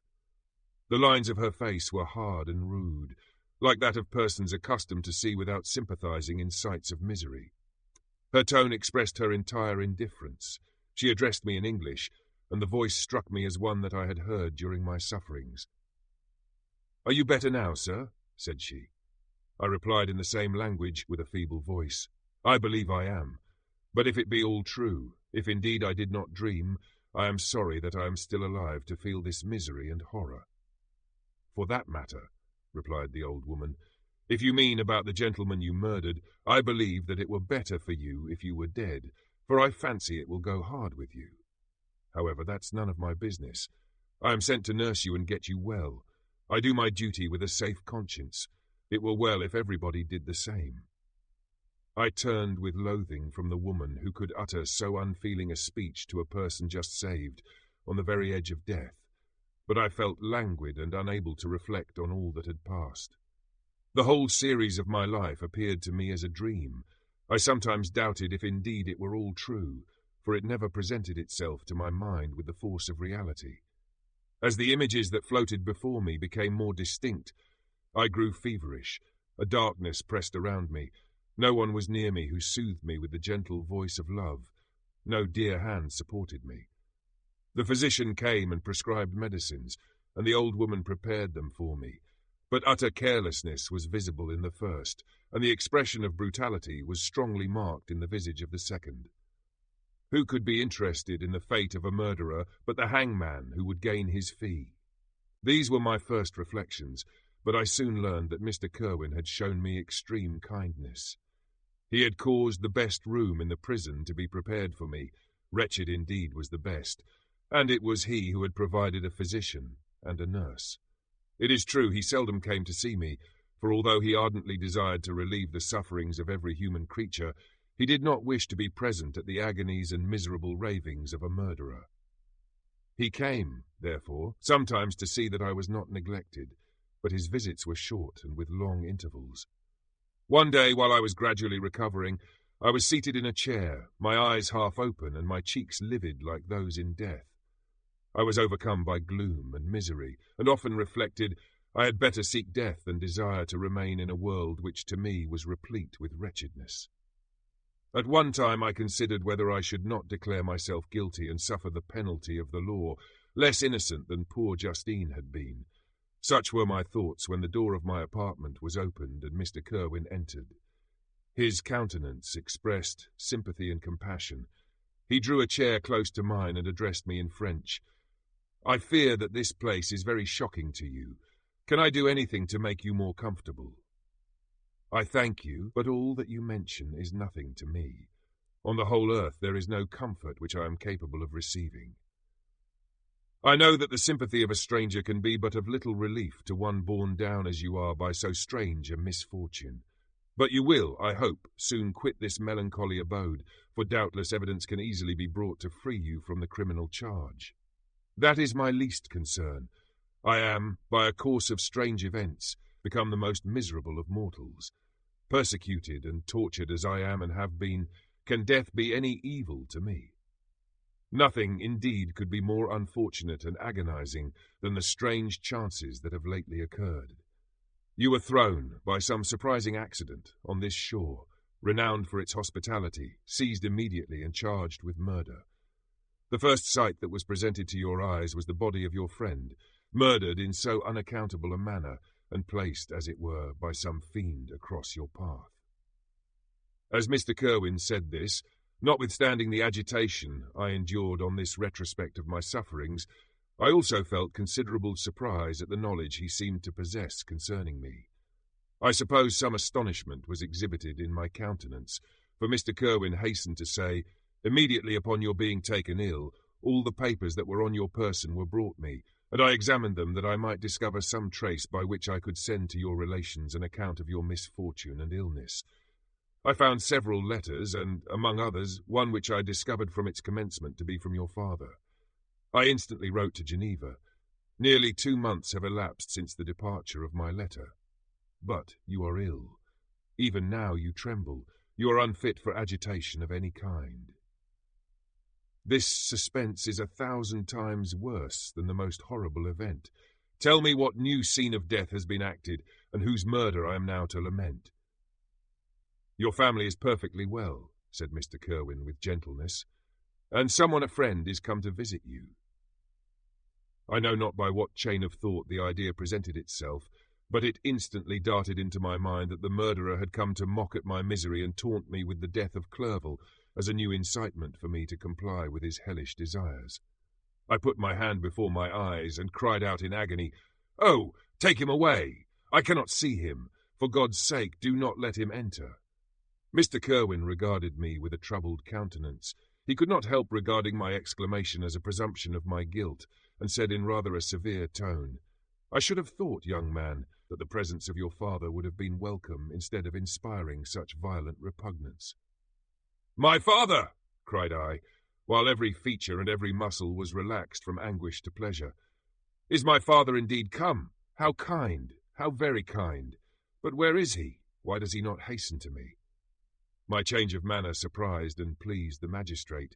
Perhaps he thought that my former exclamation was a momentary return of delirium, and now he instantly resumed his former benevolence.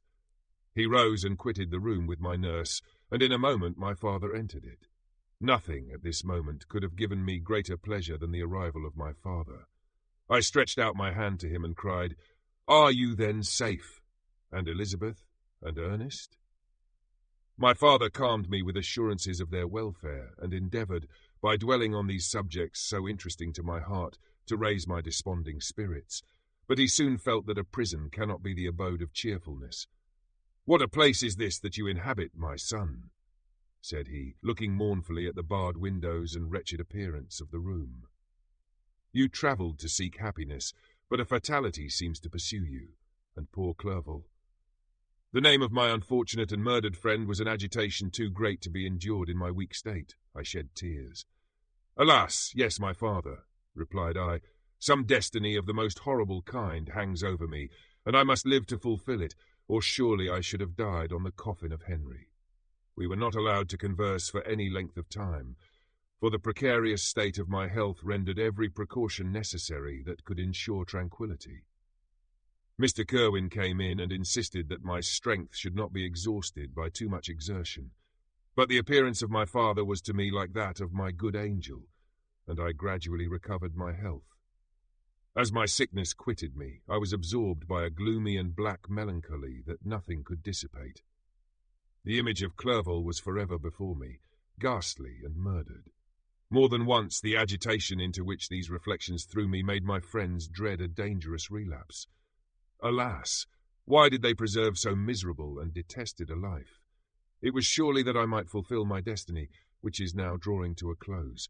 Soon, oh, very soon, will death extinguish these throbbings and relieve me from the mighty weight of anguish that bears me to the dust, and, in executing the award of justice, I shall also sink to rest. Then the appearance of death was distant, although the wish was ever present to my thoughts, and I often sat for hours motionless and speechless, wishing for some mighty revolution that might bury me and my destroyer in its ruins. The season of the assizes approached. I had already been 3 months in prison, and although I was still weak and in continual danger of a relapse, I was obliged to travel nearly 100 miles to the country town where the court was held. Mr. Kirwin charged himself with every care of collecting witnesses and arranging my defence. I was spared the disgrace of appearing publicly as a criminal, as the case was not brought before the court that decides on life and death.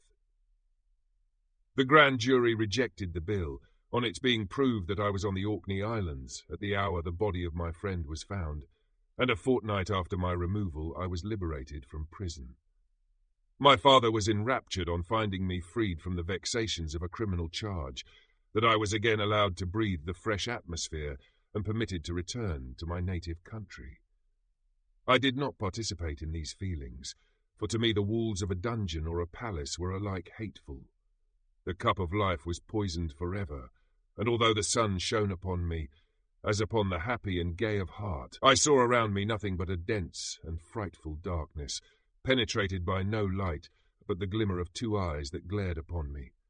Sometimes they were the expressive eyes of Henry, languishing in death, the dark orbs nearly covered by the lids and the long black lashes that fringed them. Sometimes it was the watery, clouded eyes of the monster, as I first saw them in my chamber at Ingolstadt. My father tried to awaken in me the feelings of affection. He talked of Geneva, which I should soon visit, of Elizabeth and Ernest, but these words only drew deep groans from me. Sometimes, indeed, I felt a wish for happiness and thought with melancholy delight of my beloved cousin, or longed with the devouring malady du pays to see once more the blue lake and rapid Rhone that had been so dear to me in early childhood. But my general state of feeling was a torpor in which a prison was as welcome a residence as the divinest scene in nature. And these fits were seldom interrupted but by paroxysms of anguish and despair. At these moments I often endeavoured to put an end to the existence I loathed, and it required unceasing attendance and vigilance to restrain me from committing some dreadful act of violence. Yet one duty remained to me, the recollection of which finally triumphed over my selfish despair. It was necessary that I should return without delay to Geneva, there to watch over the lives of those I so fondly loved, and to lie in wait for the murderer, that if any chance led me to the place of his concealment, or if he dared again to blast me by his presence, I might, with unfailing aim, put an end to the existence of the monstrous image which I had endued with the mockery of a soul still more monstrous. My father still desired to delay our departure, fearful that I could not sustain the fatigues of a journey, for I was a shattered wreck, the shadow of a human being. My strength was gone. I was a mere skeleton, and fever night and day preyed upon my wasted frame. Still, as I urged our leaving Ireland with such inquietude and impatience, my father thought it best to yield. We took our passage on board a vessel bound for Havre de Grace, and sailed with a fair wind from the Irish shores. It was midnight. I lay on the deck looking at the stars and listening to the dashing of the waves. I hailed the darkness that shut Ireland from my sight, and my pulse beat with a feverish joy when I reflected that I should soon see Geneva. The past appeared to me in the light of a frightful dream, yet the vessel in which I was, the wind that blew me from the detested shore of Ireland, and the sea which surrounded me told me too forcibly that I was deceived by no vision, and that Clerval, my friend and dearest companion, had fallen a victim to me and the monster of my creation. I repassed in my memory my whole life, my quiet happiness while residing with my family in Geneva, the death of my mother, and my departure for Ingolstadt. I remembered, shuddering, the mad enthusiasm that hurried me on to the creation of my hideous enemy, and I called to mind the night in which he first lived. I was unable to pursue the train of thought. 1,000 feelings pressed upon me, and I wept bitterly.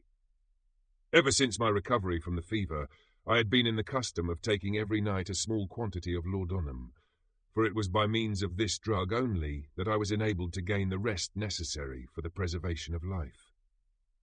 Oppressed by the recollection of my various misfortunes, I now swallowed double my usual quantity and soon slept profoundly. But sleep did not afford me respite from thought and misery. My dreams presented 1,000 objects that scared me. Towards morning, I was possessed by a kind of nightmare. I felt the fiend's grasp in my neck and could not free myself from it. Groans and cries rang in my ears. My father, who was watching over me, perceiving my restlessness, awoke me. The dashing waves were around, the cloudy sky above. The fiend was not here. A sense of security, a feeling that a truce was established between the present hour and the irresistible, disastrous future, imparted to me a kind of calm forgetfulness, of which the human mind is by its structure peculiarly susceptible. Chapter 22. The voyage came to an end. We landed and proceeded to Paris. I soon found that I had overtaxed my strength and that I must repose before I could continue my journey. My father's care and attentions were indefatigable, but he did not know the origin of my sufferings and sought erroneous methods to remedy the incurable ill. He wished me to seek amusement in society. I abhorred the face of man. Oh, not abhorred. They were my brethren, my fellow beings, and I felt attracted even to the most repulsive among them, as to creatures of an angelic nature and celestial mechanism. But I felt that I had no right to share their intercourse. I had unchained an enemy among them, whose joy it was to shed their blood and to revel in their groans.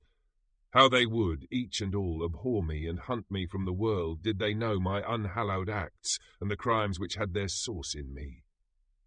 My father yielded at length to my desire to avoid society, and strove by various arguments to banish my despair. Sometimes he thought that I felt deeply the degradation of being obliged to answer a charge of murder, and he endeavoured to prove to me the futility of pride. "Alas, my father," said I, "how little do you know me. Human beings, their feelings and passions, would indeed be degraded if such a wretch as I felt pride. Justine, poor unhappy Justine, was as innocent as I, and she suffered the same charge. She died for it, and I am the cause of this. I murdered her. William, Justine, and Henry, they all died by my hands."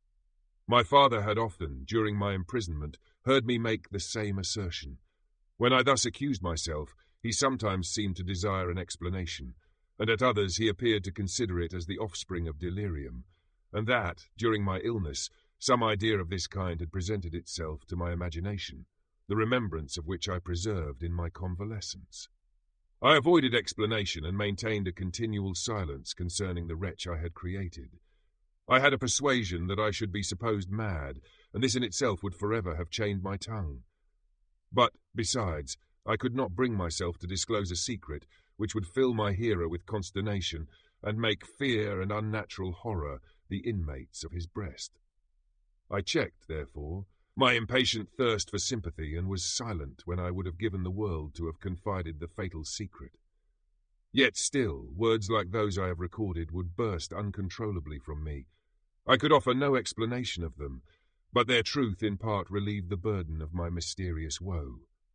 Upon this occasion my father said, with an expression of unbounded wonder, "My dearest Victor, what infatuation is this? My dear son, I entreat you never to make such an assertion again." "I am not mad," I cried energetically. "The sun and the heavens, who have viewed my operations, can bear witness of my truth. I am the assassin of those most innocent victims. They died by my machinations. 1,000 times would I have shed my own blood, drop by drop, to have saved their lives, but I could not, my father. Indeed, I could not sacrifice the whole human race." The conclusion of this speech convinced my father that my ideas were deranged, and he instantly changed the subject of our conversation and endeavoured to alter the course of my thoughts. He wished as much as possible to obliterate the memory of the scenes that had taken place in Ireland, and never alluded to them or suffered me to speak of my misfortunes. As time passed away, I became more calm. Misery had her dwelling in my heart, but I no longer talked in the same incoherent manner of my own crimes. Sufficient for me was the consciousness of them. By the utmost self-violence I curbed the imperious voice of wretchedness, which sometimes desired to declare itself to the whole world, and my manners were calmer and more composed than they had ever been since my journey to the Sea of Ice. A few days before we left Paris on our way to Switzerland, I received the following letter from Elizabeth. "My dear friend, it gave me the greatest pleasure to receive a letter from my uncle dated at Paris. You are no longer at a formidable distance, and I may hope to see you in less than a fortnight. My poor cousin, how much you must have suffered. I expect to see you looking even more ill than when you quitted Geneva. This winter has been passed most miserably, tortured as I have been by anxious suspense. Yet I hope to see peace in your countenance, and to find that your heart is not totally void of comfort and tranquillity. Yet I fear that the same feelings now exist that made you so miserable a year ago, even perhaps augmented by time. I would not disturb you at this period, when so many misfortunes weigh upon you, but a conversation that I had with my uncle previous to his departure renders some explanation necessary before we meet." "Explanation? You may possibly say, what can Elizabeth have to explain? If you really say this, my questions are answered, and all my doubts satisfied. But you are distant from me, and it is possible that you may dread and yet be pleased with this explanation. And in a probability of this being the case, I dare not any longer postpone writing what, during your absence, I have often wished to express to you, but have never had the courage to begin. You well know, Victor, that our union had been the favourite plan of your parents ever since our infancy. We were told this when young, and taught to look forward to it as an event that would certainly take place. We were affectionate playfellows during childhood, and, I believe, dear and valued friends to one another as we grew older. But as brother and sister often entertain a lively affection towards each other without desiring a more intimate union, may not such also be our case? Tell me, dearest Victor. Answer me, I conjure you by our mutual happiness, with simple truth. Do you not love another? You have travelled. You have spent several years of your life at Ingolstadt, and I confess to you, my friend, that when I saw you last autumn so unhappy, flying to solitude from the society of every creature, I could not help supposing that you might regret our connection and believe yourself bound in honour to fulfil the wishes of your parents, although they opposed themselves to your inclinations. But this is false reasoning. I confess to you, my friend, that I love you, and that in my airy dreams of futurity you have been my constant friend and companion. But it is your happiness I desire, as well as my own, when I declare to you that our marriage would render me eternally miserable, unless it were the dictate of your own free choice. Even now I weep to think that, borne down as you are by the cruelest misfortunes, you may stifle, by the word honour, all hope of that love and happiness which would alone restore you to yourself. I, who have so disinterested an affection for you, may increase your miseries tenfold by being an obstacle to your wishes. Ah, Victor, be assured that your cousin and playmate has too sincere a love for you not to be made miserable by this supposition. Be happy, my friend, and if you obey me in this one request, remain satisfied that nothing on earth will have the power to interrupt my tranquillity. Do not let this letter disturb you. Do not answer tomorrow or the next day, or even until you come, if it will give you pain. My uncle will send me news of your health, and if I see but one smile on your lips when we meet, occasioned by this or any other exertion of mine, I shall need no other happiness. Elizabeth Lavenza, Geneva, May 18th, around the 1700s. This letter revived in my memory what I had before forgotten, the threat of the fiend. I will be with you on your wedding night. Such was my sentence, and on that night would the Damon employ every art to destroy me, and tear me from the glimpse of happiness which promised partly to console my sufferings. On that night he had determined to consummate his crimes by my death. Well, be it so. A deadly struggle would then assuredly take place, in which if he were victorious I should be at peace, and his power over me be at an end. If he were vanquished I should be a free man. Alas, what freedom! Such as the peasant enjoys when his family have been massacred before his eyes, his cottage burnt, his lands laid waste, and he is turned adrift, homeless, penniless and alone, but free. Such would be my liberty, except that in my Elizabeth I possessed a treasure. Alas, balanced by those horrors of remorse and guilt which would pursue me until death. Sweet and beloved Elizabeth, I read and reread her letter, and some softened feeling stole into my heart and dared to whisper paradisiacal dreams of love and joy, but the apple was already eaten, and the angel's arm bared to drive me from all hope. Yet I would die to make her happy. If the monster executed his threat, death was inevitable. Yet again, I considered whether my marriage would hasten my fate. My destruction might indeed arrive a few months sooner, but if my torturer should suspect that I postponed it, influenced by his menaces, he would surely find other and perhaps more dreadful means of revenge. He had vowed to be with me on my wedding night, yet he did not consider that threat as binding him to peace in the meantime, for as if to show me that he was not yet satiated with blood, he had murdered Clerval immediately after the enunciation of his threats. I resolved, therefore, that if my immediate union with my cousin would conduce either to hers or my father's happiness, my adversary's designs against my life should not retard it a single hour. In this state of mind I wrote to Elizabeth. My letter was calm and affectionate. I fear, my beloved girl, I said, little happiness remains for us on earth, yet all that I may one day enjoy is centred in you. Chase away your idle fears. To you alone do I consecrate my life and my endeavours for contentment. I have one secret, Elizabeth, a dreadful one. When revealed to you, it will chill your frame with horror, and then, far from being surprised at my misery, you will only wonder that I survive what I have endured. I will confide this tale of misery and terror to you the day after our marriage shall take place, for my sweet cousin, there must be perfect confidence between us. But until then, I conjure you, do not mention or allude to it. This I most earnestly entreat, and I know you will comply. In about a week after the arrival of Elizabeth's letter, we returned to Geneva. The sweet girl welcomed me with warm affection, yet tears were in her eyes as she beheld my emaciated frame and feverish cheeks.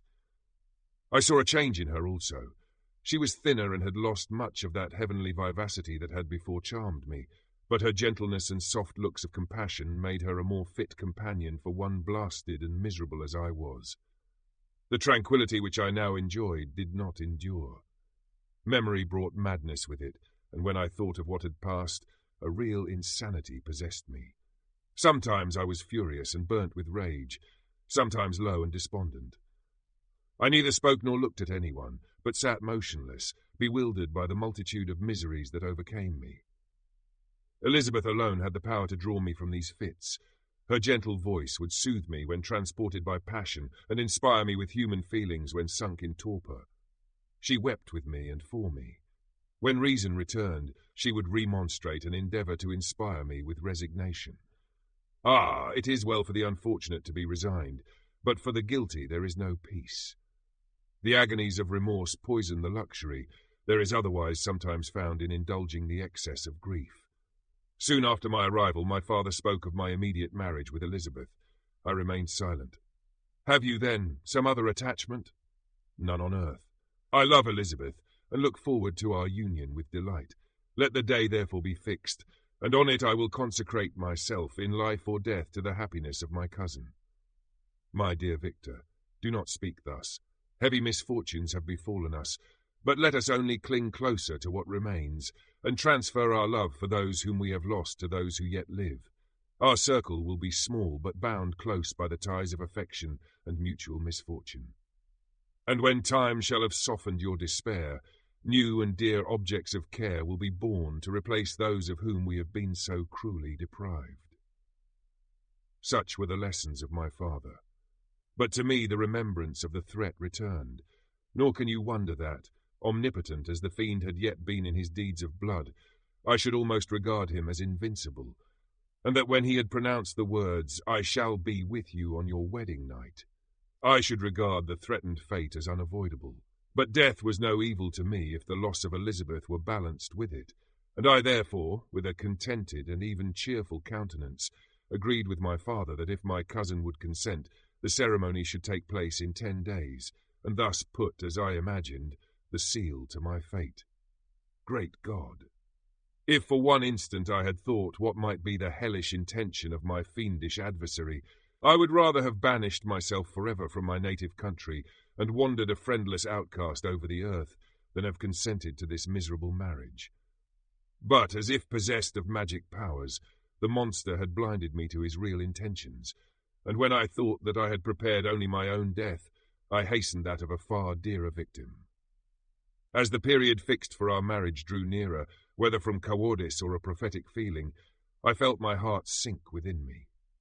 But I concealed my feelings by an appearance of hilarity that brought smiles and joy to the countenance of my father, but hardly deceived the ever-watchful and nicer eye of Elizabeth. She looked forward to our union with placid contentment, not unmingled with a little fear, which past misfortunes had impressed, that what now appeared certain and tangible happiness might soon dissipate into an airy dream, and leave no trace but deep and everlasting regret. Preparations were made for the event, congratulatory visits were received, and all wore a smiling appearance. I shut up, as well as I could in my own heart, the anxiety that preyed there, and entered with seeming earnestness into the plans of my father, although they might only serve as the decorations of my tragedy. Through my father's exertions, a part of the inheritance of Elizabeth had been restored to her by the Austrian government. A small possession on the shores of Como belonged to her. It was agreed that, immediately after our union, we should proceed to Villa Lavenza and spend our first days of happiness beside the beautiful lake near which it stood. In the meantime, I took every precaution to defend my person in case the fiend should openly attack me. I carried pistols and a dagger constantly about me, and was ever on the watch to prevent artifice, and by these means gained a greater degree of tranquillity. Indeed, as the period approached, the threat appeared more as a delusion, not to be regarded as worthy to disturb my peace, while the happiness I hoped for in my marriage wore a greater appearance of certainty as the day fixed for its solemnization drew nearer, and I heard it continually spoken of as an occurrence which no accident could possibly prevent. Elizabeth seemed happy. My tranquil demeanour contributed greatly to calm her mind. But on the day that was to fulfil my wishes and my destiny, she was melancholy, and a presentiment of evil pervaded her. And perhaps also she thought of the dreadful secret which I had promised to reveal to her on the following day. My father was in the meantime overjoyed, and in the bustle of preparation only recognized in the melancholy of his niece the diffidence of a bride. After the ceremony was performed, a large party assembled at my father's, but it was agreed that Elizabeth and I should commence our journey by water, sleeping that night at Evian and continuing our voyage on the following day. The day was fair, the wind favourable, all smiled on our nuptial embarkation. Those were the last moments of my life during which I enjoyed the feeling of happiness. We passed rapidly along. The sun was hot, but we were sheltered from its rays by a kind of canopy while we enjoyed the beauty of the scene. Sometimes on one side of the lake, where we saw Mont Salève, the pleasant banks of Montalegre, and at a distance, surmounting all, the beautiful Mont Blanc and the assemblage of snowy mountains that in vain endeavour to emulate her. Sometimes coasting the opposite banks, we saw the mighty Jura opposing its dark side to the ambition that would quit its native country, and an almost insurmountable barrier to the invader who should wish to enslave it. I took the hand of Elizabeth. "You are sorrowful, my love. Ah! If you knew what I have suffered and what I may yet endure, you would endeavour to let me taste the quiet and freedom from despair that this one day at least permits me to enjoy." "Be happy, my dear Victor," replied Elizabeth. "There is, I hope, nothing to distress you, and be assured that if a lively joy is not painted in my face, my heart is contented. Something whispers to me not to depend too much on the prospect that is opened before us, but I will not listen to such a sinister voice. Observe how fast we move along, and how the clouds, which sometimes obscure and sometimes rise above the dome of Mont Blanc, render this scene of beauty still more interesting. Look also at the innumerable fish that are swimming in the clear waters, where we can distinguish every pebble that lies at the bottom. What a divine day! How happy and serene all nature appears!"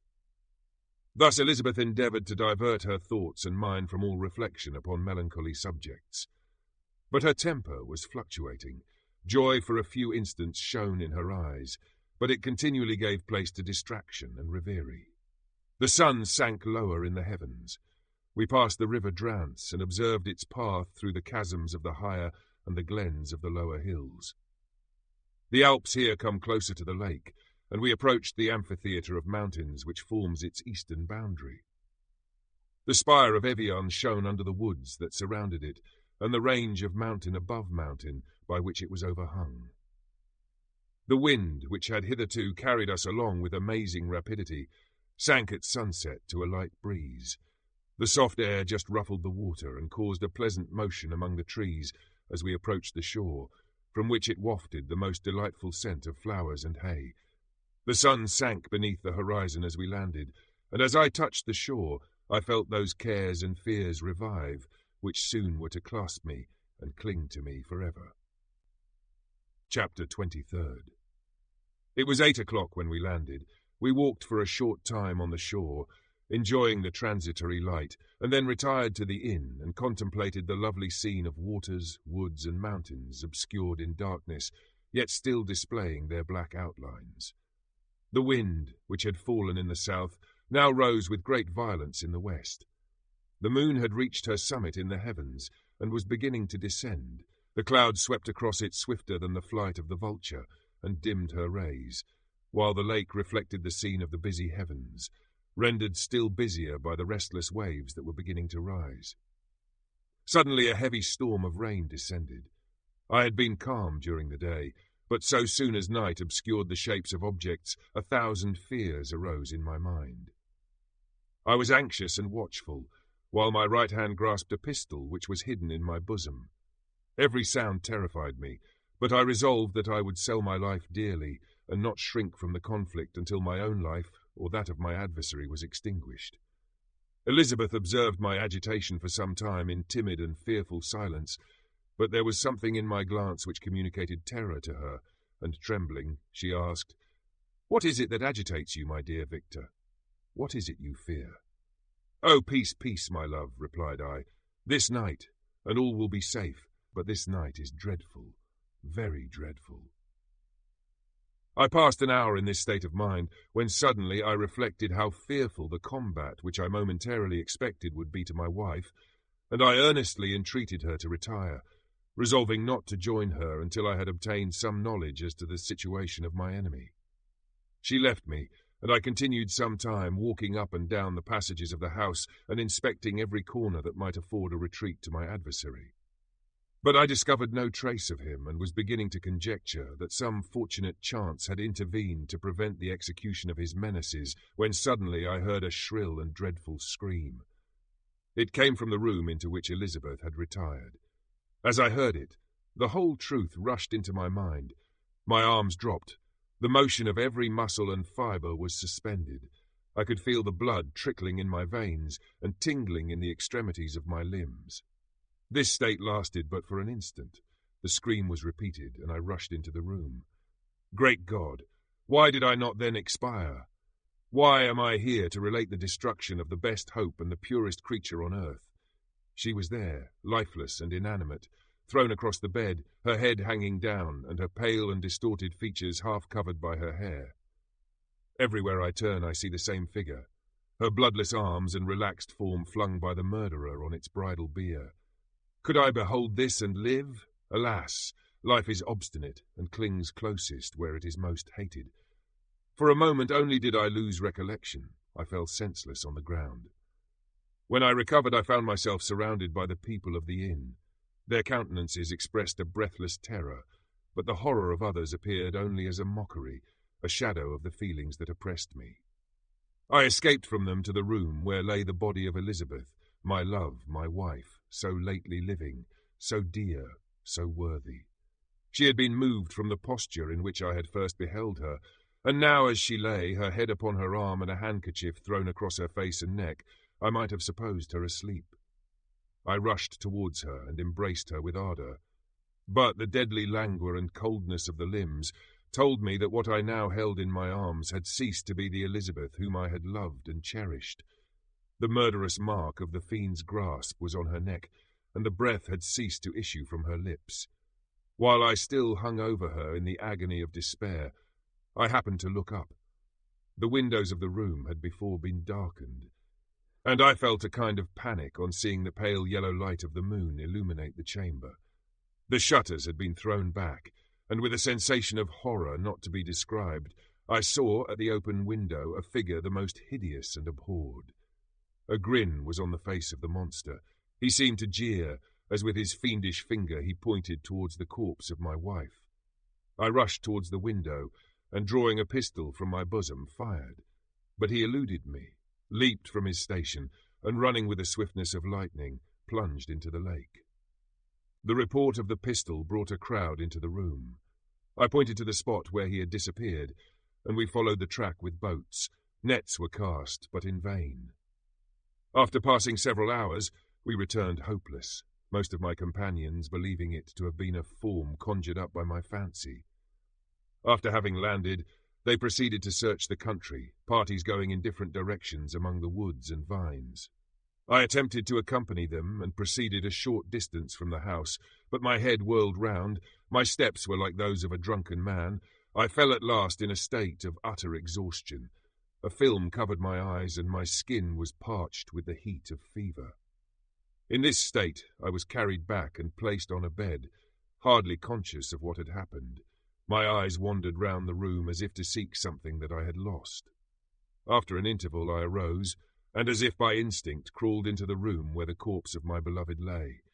There were women weeping around. I hung over it and joined my sad tears to theirs. All this time no distinct idea presented itself to my mind, but my thoughts rambled to various subjects, reflecting confusedly on my misfortunes and their cause. I was bewildered in a cloud of wonder and horror. The death of William, the execution of Justine, the murder of Clerval, and lastly of my wife. Even at that moment I knew not that my only remaining friends were safe from the malignity of the fiend.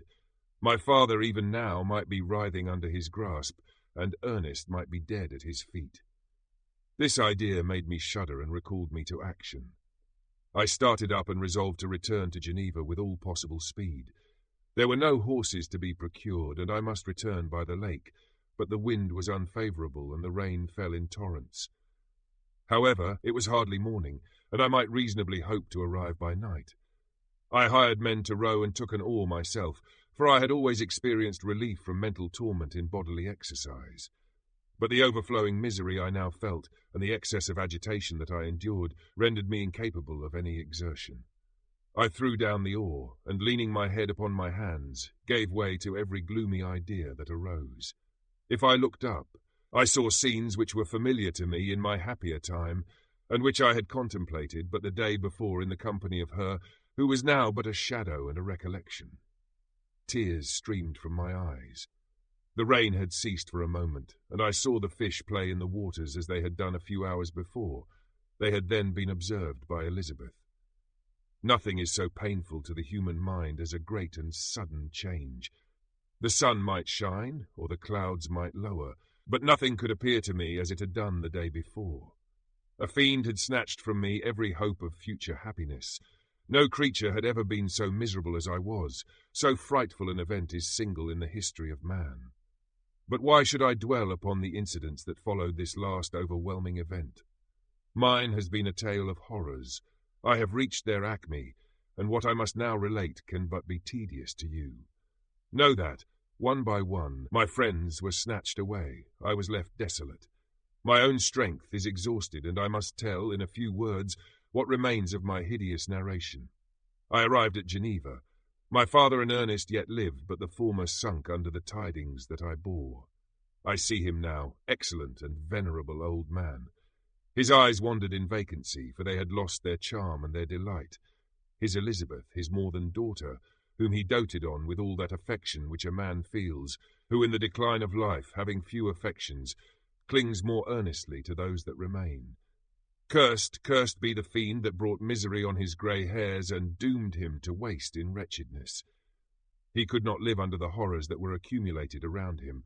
The springs of existence suddenly gave way. He was unable to rise from his bed, and in a few days he died in my arms. What then became of me? I know not.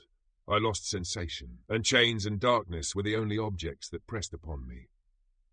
Sometimes, indeed, I dreamt that I wandered in flowery meadows and pleasant vales with the friends of my youth, but I awoke and found myself in a dungeon. Melancholy followed, but by degrees I gained a clear conception of my miseries and situation, and was then released from my prison. For they had called me mad, and during many months, as I understood, a solitary cell had been my habitation.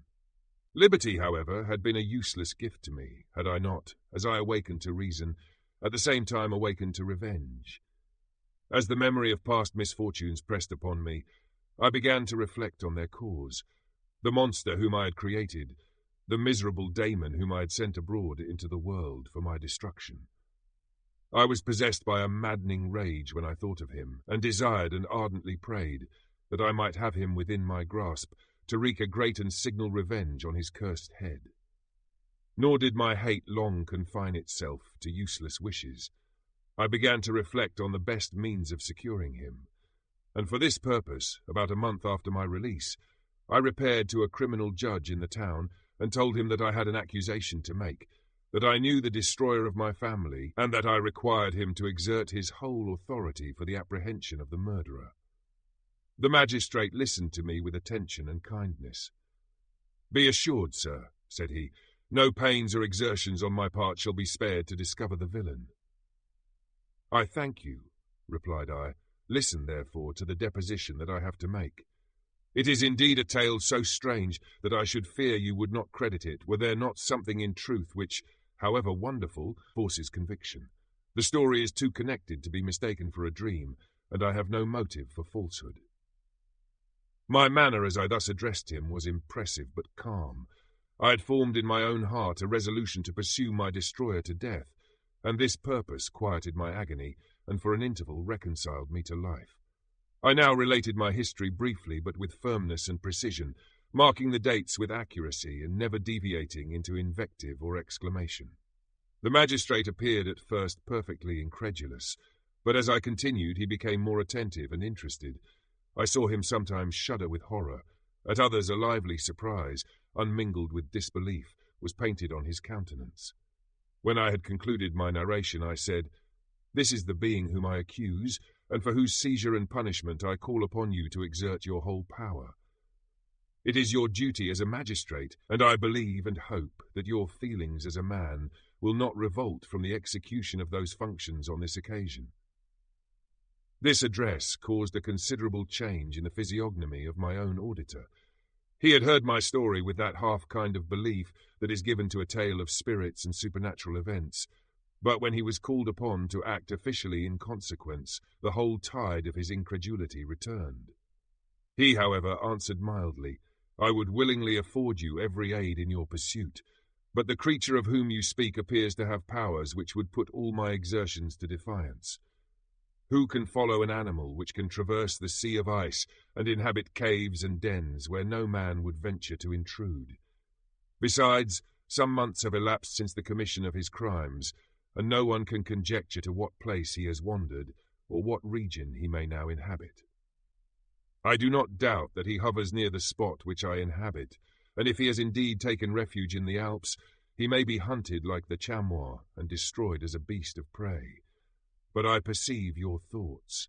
You do not credit my narrative, and do not intend to pursue my enemy with the punishment which is his desert." As I spoke, rage sparkled in my eyes. The magistrate was intimidated. "You are mistaken," said he. "I will exert myself, and if it is in my power to seize the monster, be assured that he shall suffer punishment proportionate to his crimes. But I fear, from what you have yourself described to be his properties, that this will prove impracticable, and thus, while every proper measure is pursued, you should make up your mind to disappointment." "That cannot be, but all that I can say will be of little avail. My revenge is of no moment to you, yet while I allow it to be a vice, I confess that it is the devouring and only passion of my soul. My rage is unspeakable when I reflect that the murderer whom I have turned loose upon society still exists. You refuse my just demand. I have but one resource, and I devote myself, either in my life or death, to his destruction." I trembled with excess of agitation as I said this. There was a frenzy in my manner, and something, I doubt not, of that haughty fierceness which the martyrs of old are said to have possessed. But to a Genevan magistrate, whose mind was occupied by far other ideas than those of devotion and heroism, this elevation of mind had much the appearance of madness. He endeavoured to soothe me as a nurse does a child, and reverted to my tale as the effects of delirium. "Man," I cried, "how ignorant art thou in thy pride of wisdom! Cease, you know not what it is you say." I broke from the house angry and disturbed, and retired to meditate on some other mode of action. Chapter 24.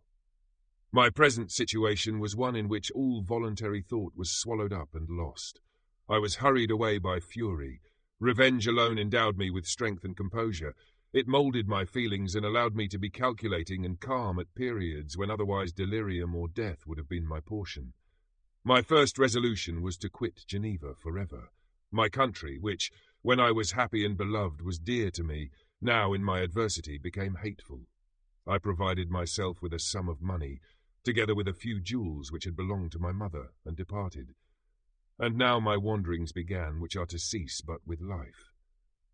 I have traversed a vast portion of the earth, and have endured all the hardships which travellers in deserts and barbarous countries are wont to meet. How I have lived I hardly know. Many times have I stretched my failing limbs upon the sandy plain and prayed for death. But revenge kept me alive. I dared not die and leave my adversary in being. When I quitted Geneva, my first labour was to gain some clue by which I might trace the steps of my fiendish enemy. But my plan was unsettled, and I wandered many hours round the confines of the town, uncertain what path I should pursue. As night approached, I found myself at the entrance of the cemetery, where William, Elizabeth, and my father reposed. I entered it and approached the tomb which marked their graves. Everything was silent, except the leaves of the trees, which were gently agitated by the wind. The night was nearly dark, and the scene would have been solemn and affecting even to an uninterested observer. The spirits of the departed seemed to flit around and to cast a shadow, which was felt but not seen, around the head of the mourner. The deep grief which this scene had at first excited quickly gave way to rage and despair. They were dead, and I lived. Their murderer also lived, and to destroy him I must drag out my weary existence. I knelt on the grass and kissed the earth, and with quivering lips exclaimed, "By the sacred earth on which I kneel, by the shades that wander near me, by the deep and eternal grief that I feel, I swear, and by thee, O night, and the spirits that preside over thee, to pursue the demon who caused this misery, until he or I shall perish in mortal conflict. For this purpose I will preserve my life. To execute this dear revenge will I again behold the sun and tread the green herbage of earth, which otherwise should vanish from my eyes forever. And I call on you, spirits of the dead, and on you, wandering ministers of vengeance, to aid and conduct me in my work. Let the cursed and hellish monster drink deep of agony. Let him feel the despair that now torments me." I had begun my adjuration with solemnity and an awe which almost assured me that the shades of my murdered friends heard and approved my devotion, but the furies possessed me as I concluded, and rage choked my utterance. I was answered through the stillness of night by a loud and fiendish laugh. It rang on my ears long and heavily. The mountains re-echoed it, and I felt as if all hell surrounded me with mockery and laughter. Surely in that moment I should have been possessed by frenzy and have destroyed my miserable existence, but that my vow was heard and that I was reserved for vengeance. The laughter died away, when a well-known and abhorred voice, apparently close to my ear, addressed me in an audible whisper. "I am satisfied, miserable wretch. You have determined to live, and I am satisfied." I darted towards the spot from which the sound proceeded, but the devil eluded my grasp. Suddenly the broad disk of the moon arose and shone full upon his ghastly and distorted shape as he fled with more than mortal speed. I pursued him, and for many months this has been my task. Guided by a slight clue, I followed the windings of the Rhone, but vainly. The blue Mediterranean appeared, and by a strange chance I saw the fiend enter by night and hide himself in a vessel bound for the Black Sea. I took my passage in the same ship, but he escaped, I know not how. Amidst the wilds of Tartary and Russia, although he still evaded me, I have ever followed in his track. Sometimes the peasants, scared by this horrid apparition, informed me of his path. Sometimes he himself, who feared that if I lost all trace of him I should despair and die, left some mark to guide me. The snows descended on my head, and I saw the print of his huge step on the white plain.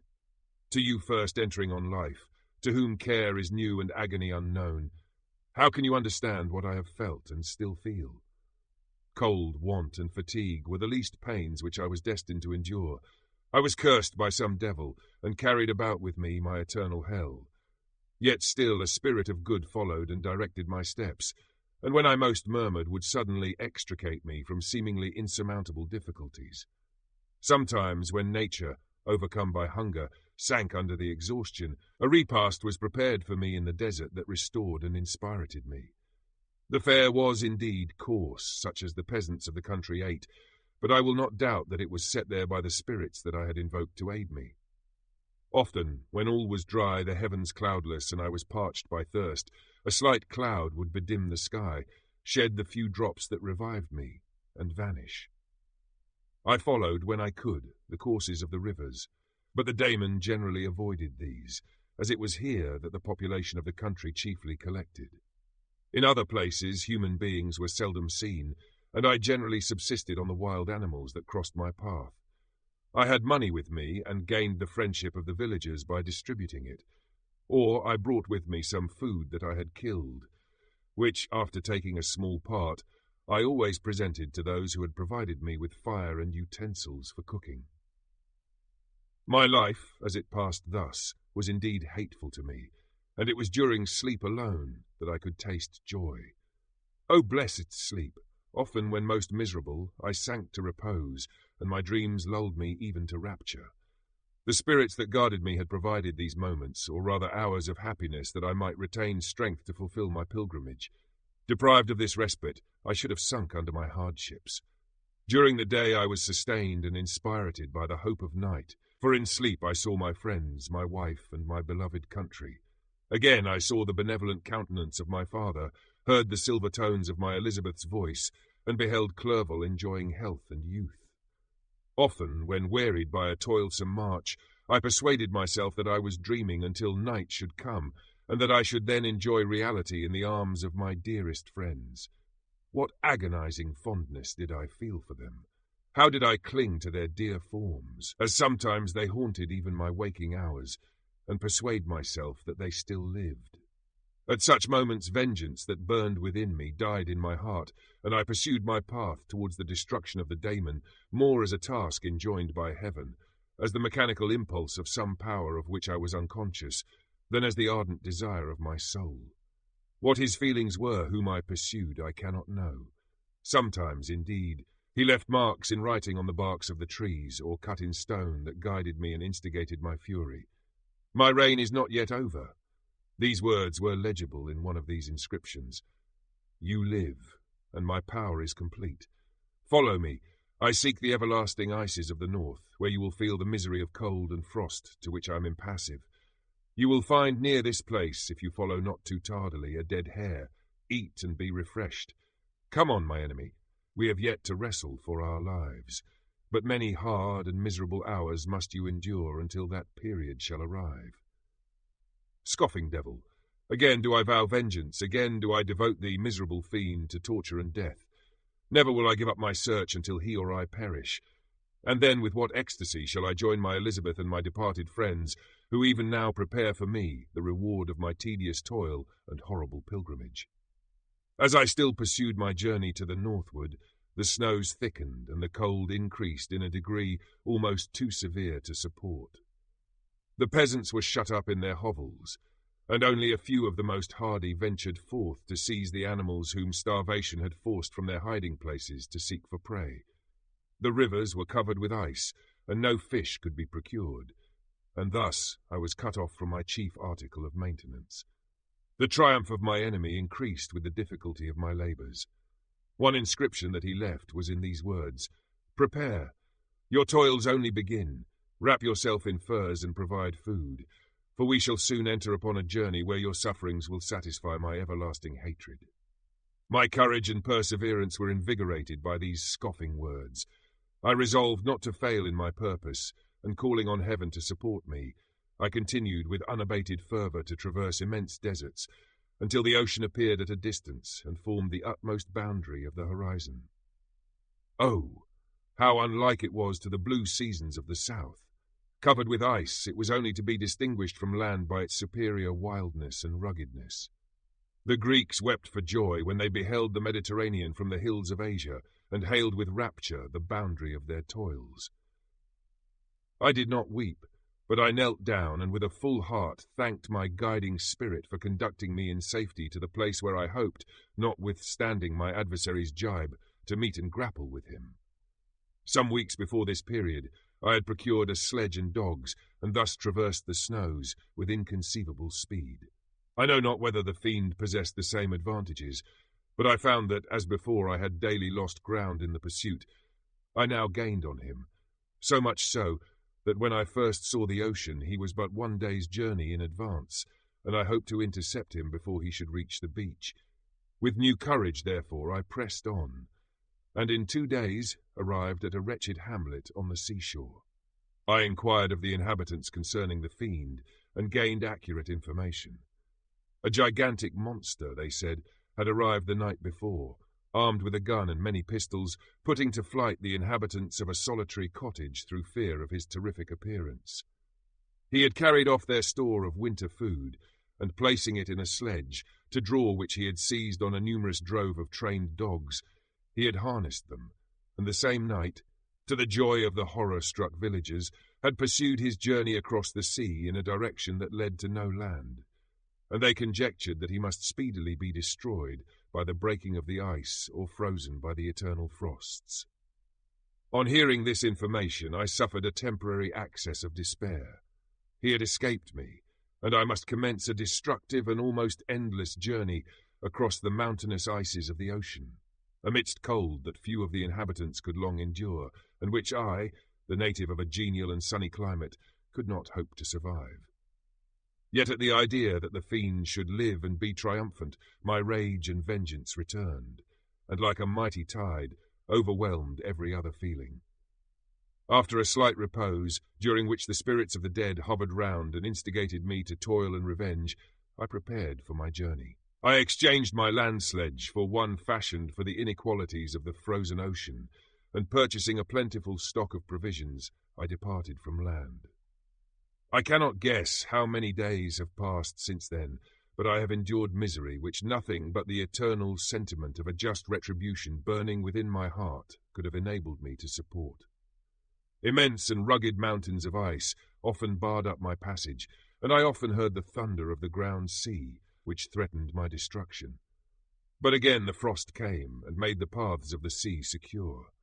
By the quantity of provision which I had consumed, I should guess that I had passed 3 weeks in this journey, and the continual protraction of hope returning back upon the heart often wrung bitter drops of despondency and grief from my eyes. Despair had indeed almost secured her prey, and I should soon have sunk beneath this misery.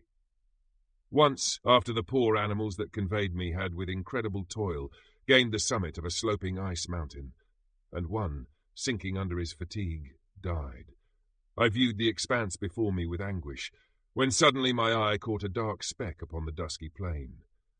I strained my sight to discover what it could be, and uttered a wild cry of ecstasy, when I distinguished a sledge and the distorted proportions of a well-known form within. Oh, with what a burning gush did hope revisit my heart! Warm tears filled my eyes, which I hastily wiped away, that they might not intercept the view I had of the demon, but still my sight was dimmed by the burning drops, until, giving way to the emotions that oppressed me, I wept aloud.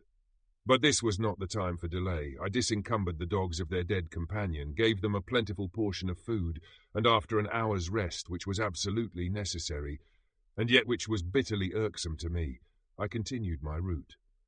The sledge was still visible, nor did I again lose sight of it, except at the moments when for a short time some ice rock concealed it with its intervening crags. I indeed perceptibly gained on it, and when, after nearly 2 days' journey, I beheld my enemy at no more than a mile distant, my heart bounded within me. But now, when I appeared almost within grasp of my foe, my hopes were suddenly extinguished, and I lost all trace of him more utterly than I had ever done before. A ground sea was heard. The thunder of its progress, as the waters rolled and swelled beneath me, became every moment more ominous and terrific. I pressed on, but in vain. The wind arose, the sea roared, and as with the mighty shock of an earthquake, it split and cracked with a tremendous and overwhelming sound. The work was soon finished.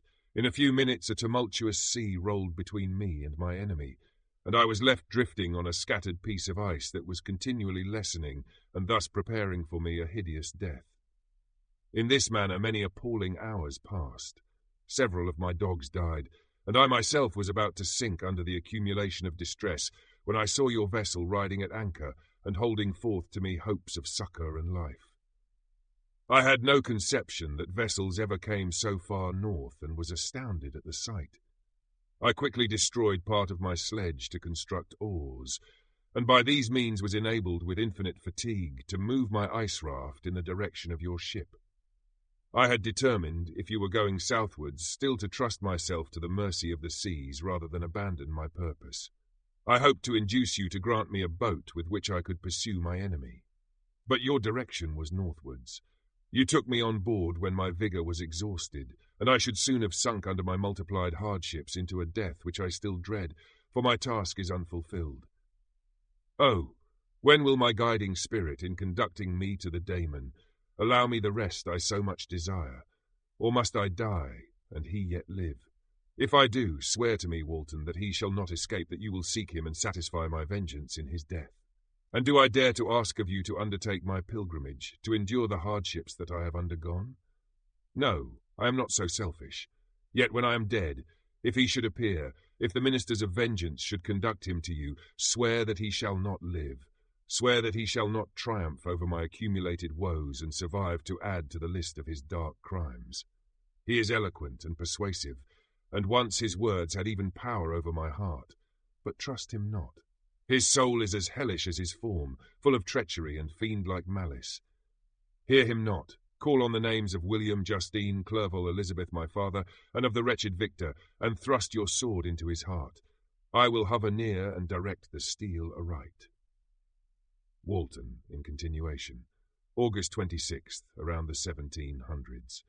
You have read this strange and terrific story, Margaret, and do you not feel your blood congeal with horror, like that which even now curdles mine? Sometimes, seized with sudden agony, he could not continue his tale. At others, his voice broken, yet piercing, uttered with difficulty the words so replete with anguish. His fine and lovely eyes were now lighted up with indignation, now subdued to downcast sorrow and quenched in infinite wretchedness. Sometimes he commanded his countenance and tones and related the most horrible incidents with a tranquil voice, suppressing every mark of agitation. Then, like a volcano bursting forth, his face would suddenly change to an expression of the wildest rage, as he shrieked out imprecations on his persecutor. His tale is connected and told with an appearance of the simplest truth. Yet I own to you that the letters of Felix and Sapphire, which he showed me, and the apparition of the monster seen from our ship, brought to me a greater conviction of the truth of his narrative than his asseverations, however earnest and connected. Such a monster has then really existence. I cannot doubt it, yet I am lost in surprise and admiration. Sometimes I endeavoured to gain from Frankenstein the particulars of his creature's formation, but on this point he was impenetrable. "Are you mad, my friend?" said he. "Or whither does your senseless curiosity lead you? Would you also create for yourself and the world a demoniacal enemy? Peace, peace. Learn my miseries and do not seek to increase your own." Frankenstein discovered that I made notes concerning his history. He asked to see them and then himself corrected and augmented them in many places, but principally in giving the life and spirit to the conversations he held with his enemy. "Since you have preserved my narration," said he, "I would not that a mutilated one should go down to posterity. Thus has a week passed away, while I have listened to the strangest tale that ever imagination formed. My thoughts and every feeling of my soul have been drunk up by the interest for my guest, which this tale and his own elevated and gentle manners have created. I wish to soothe him, yet can I counsel one so infinitely miserable, so destitute of every hope of consolation, to live? Oh no, the only joy that he can now know will be when he composes his shattered spirit to peace and death. Yet he enjoys one comfort, the offspring of solitude and delirium. He believes that when in dreams he holds converse with his friends, and derives from that communion consolation for his miseries or excitements to his vengeance, that they are not the creations of his fancy, but the beings themselves who visit him from the regions of a remote world. This faith gives a solemnity to his reveries that render them to me almost as imposing and interesting as truth. Our conversations are not always confined to his own history and misfortunes. On every point of general literature he displays unbounded knowledge and a quick and piercing apprehension. His eloquence is forcible and touching, nor can I hear him, when he relates a pathetic incident or endeavours to move the passions of pity or love, without tears. What a glorious creature must he have been in the days of his prosperity, when he is thus noble and godlike in ruin. He seems to feel his own worth and the greatness of his fall. "When younger," said he, "I believed myself destined for some great enterprise. My feelings are profound, but I possessed a coolness of judgment that fitted me for illustrious achievements. This sentiment of the worth of my nature supported me when others would have been oppressed, for I deemed it criminal to throw away in useless grief those talents that might be useful to my fellow creatures. When I reflected on the work I had completed, no less a one than the creation of a sensitive and rational animal, I could not rank myself with the herd of common projectors. But this thought, which supported me in the commencement of my career, now serves only to plunge me lower in the dust. All my speculations and hopes are as nothing, and like the archangel who aspired to omnipotence, I am chained in an eternal hell. My imagination was vivid, yet my powers of analysis and application were intense. By the union of these qualities I conceived the idea and executed the creation of a man. Even now I cannot recollect without passion my reveries while the work was incomplete. I trod heaven in my thoughts, now exulting in my powers, now burning with the idea of their effects. From my infancy I was imbued with high hopes and a lofty ambition, but how am I sunk? Oh, my friend, if you had known me as I once was, you would not recognize me in this state of degradation. Despondency rarely visited my heart, a high destiny seemed to bear me on, until I fell, never again to rise. Must I then lose this admirable being? I have longed for a friend. I have sought one who would sympathize with and love me. Behold, on these desert seas I have found such a one, but I fear I have gained him only to know his value and lose him. I would reconcile him to life, but he repulses the idea. I thank you, Walton, he said, for your kind intentions towards so miserable a wretch, but when you speak of new ties and fresh affections, think you that any can replace those who are gone?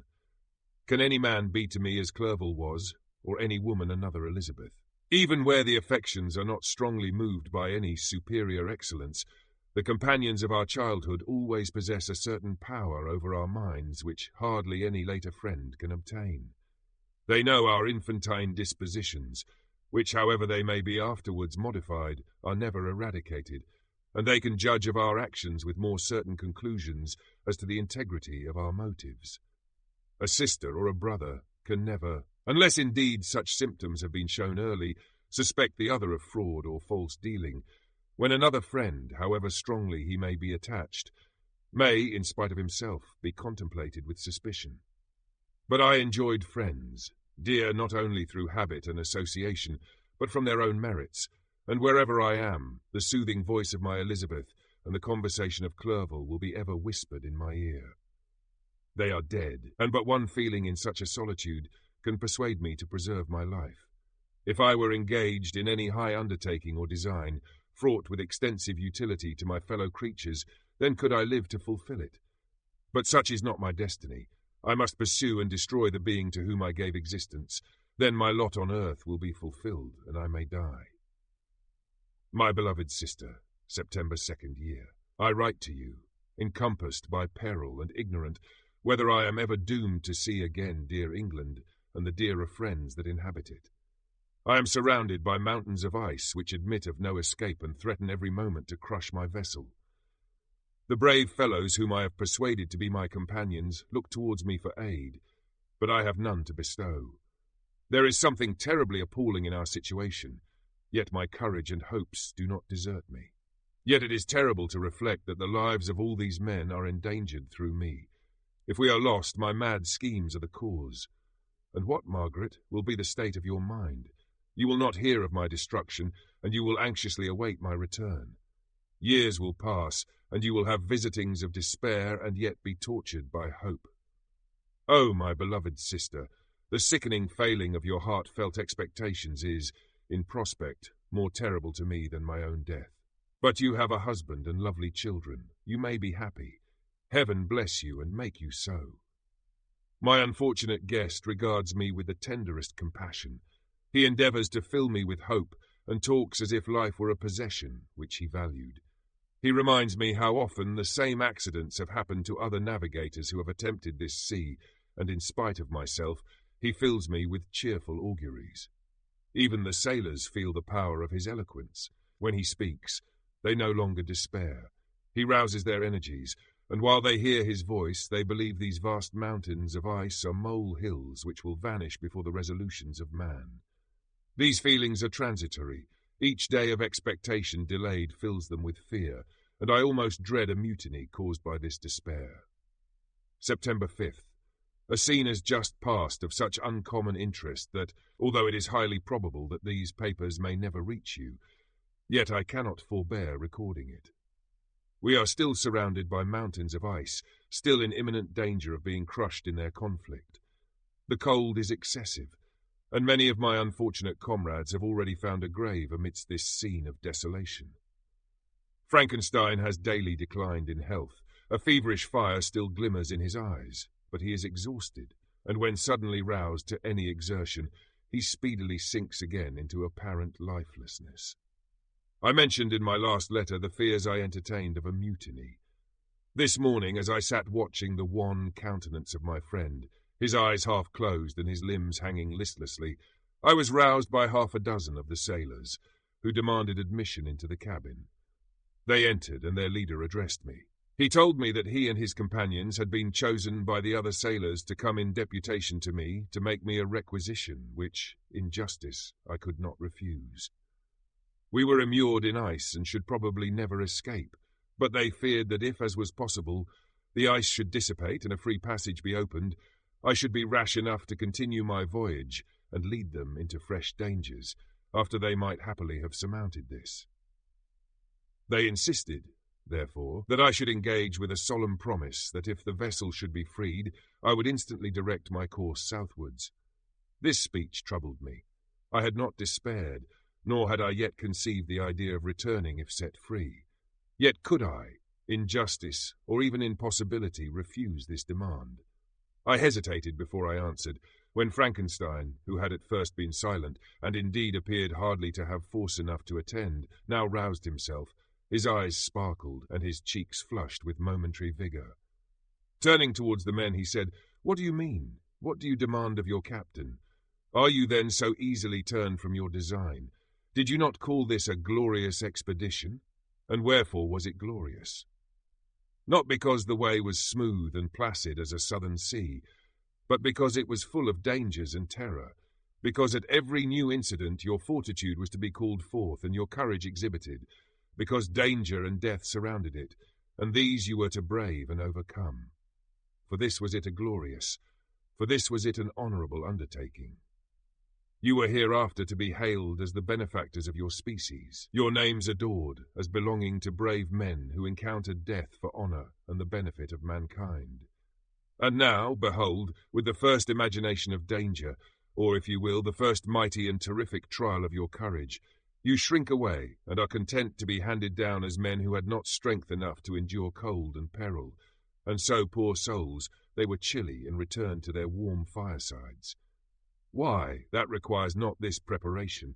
Ye need not have come thus far and dragged your captain to the shame of a defeat merely to prove yourselves cowards. Oh, be men, or be more than men. Be steady to your purposes and firm as a rock.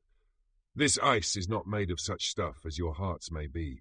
It is mutable and cannot withstand you if you say that it shall not. Do not return to your families with the stigma of disgrace marked on your brows. Return as heroes who have fought and conquered, and who know not what it is to turn their backs on the foe." He spoke this with a voice so modulated to the different feelings expressed in his speech, with an eye so full of lofty design and heroism, that can you wonder that these men were moved? They looked at one another and were unable to reply. I spoke. I told them to retire and consider of what had been said, that I would not lead them farther north if they strenuously desired the contrary, but that I hoped that, with reflection, their courage would return. They retired, and I turned towards my friend, but he was sunk in languor and almost deprived of life. How all this will terminate, I know not, but I had rather die than return shamefully, my purpose unfulfilled. Yet I fear such will be my fate. The men, unsupported by ideas of glory and honour, can never willingly continue to endure their present hardships. September 7th. The die is cast. I have consented to return if we are not destroyed. Thus are my hopes blasted by cowardice and indecision. I come back ignorant and disappointed. It requires more philosophy than I possess to bear this injustice with patience. September 12th. It is past. I am returning to England.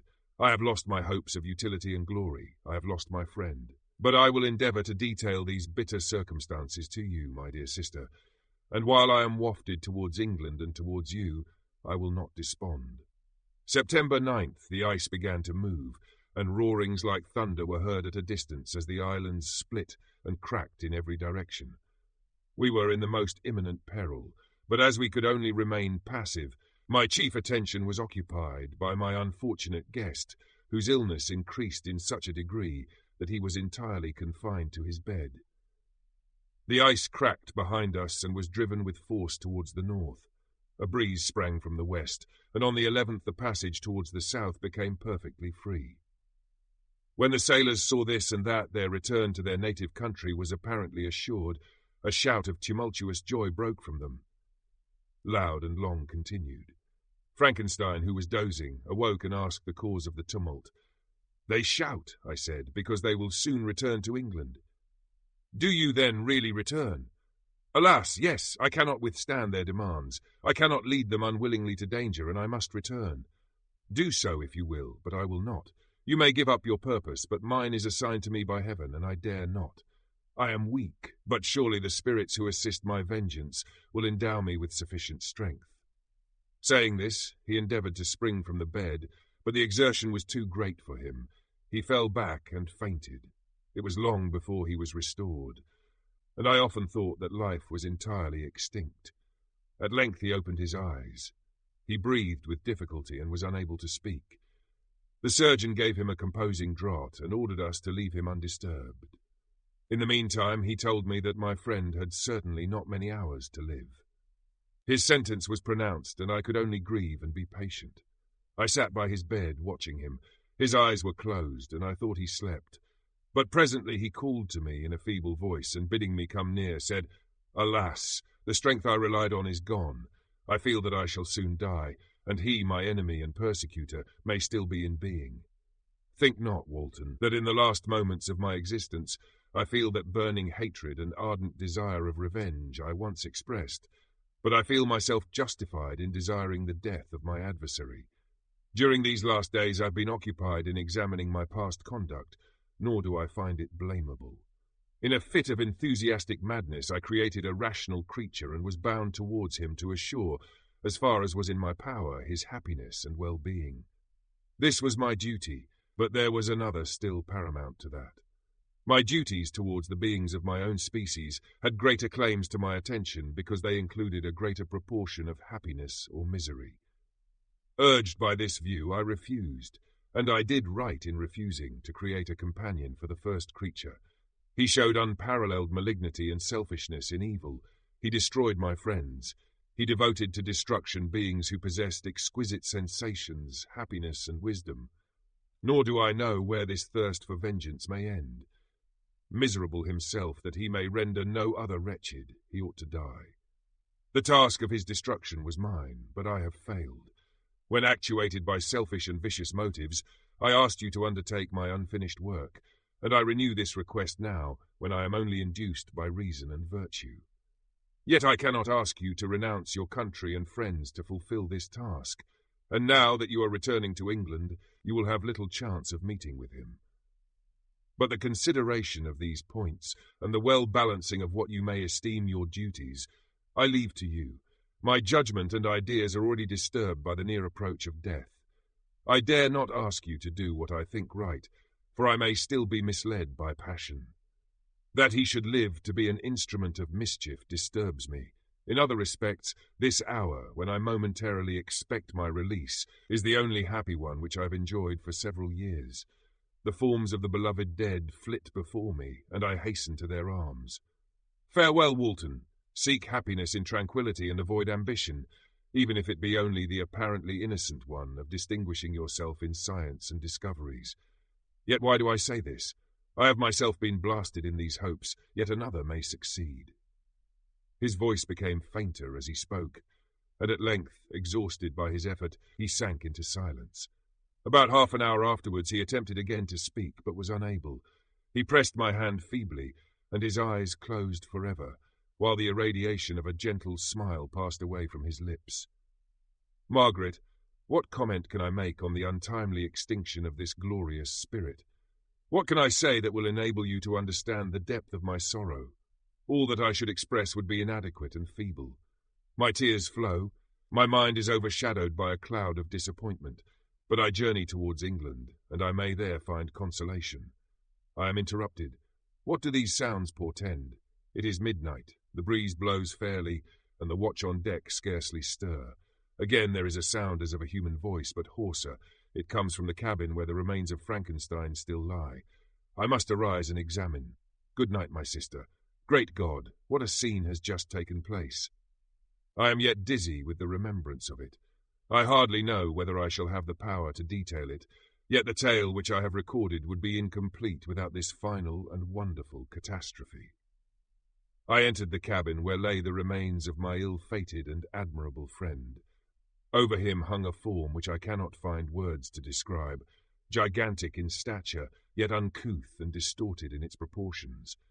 As he hung over the coffin, his face was concealed by long locks of ragged hair, but one vast hand was extended, in colour and apparent texture like that of a mummy. When he heard the sound of my approach, he ceased to utter exclamations of grief and horror and sprung towards the window. Never did I behold a vision so horrible as his face, of such loathsome yet appalling hideousness.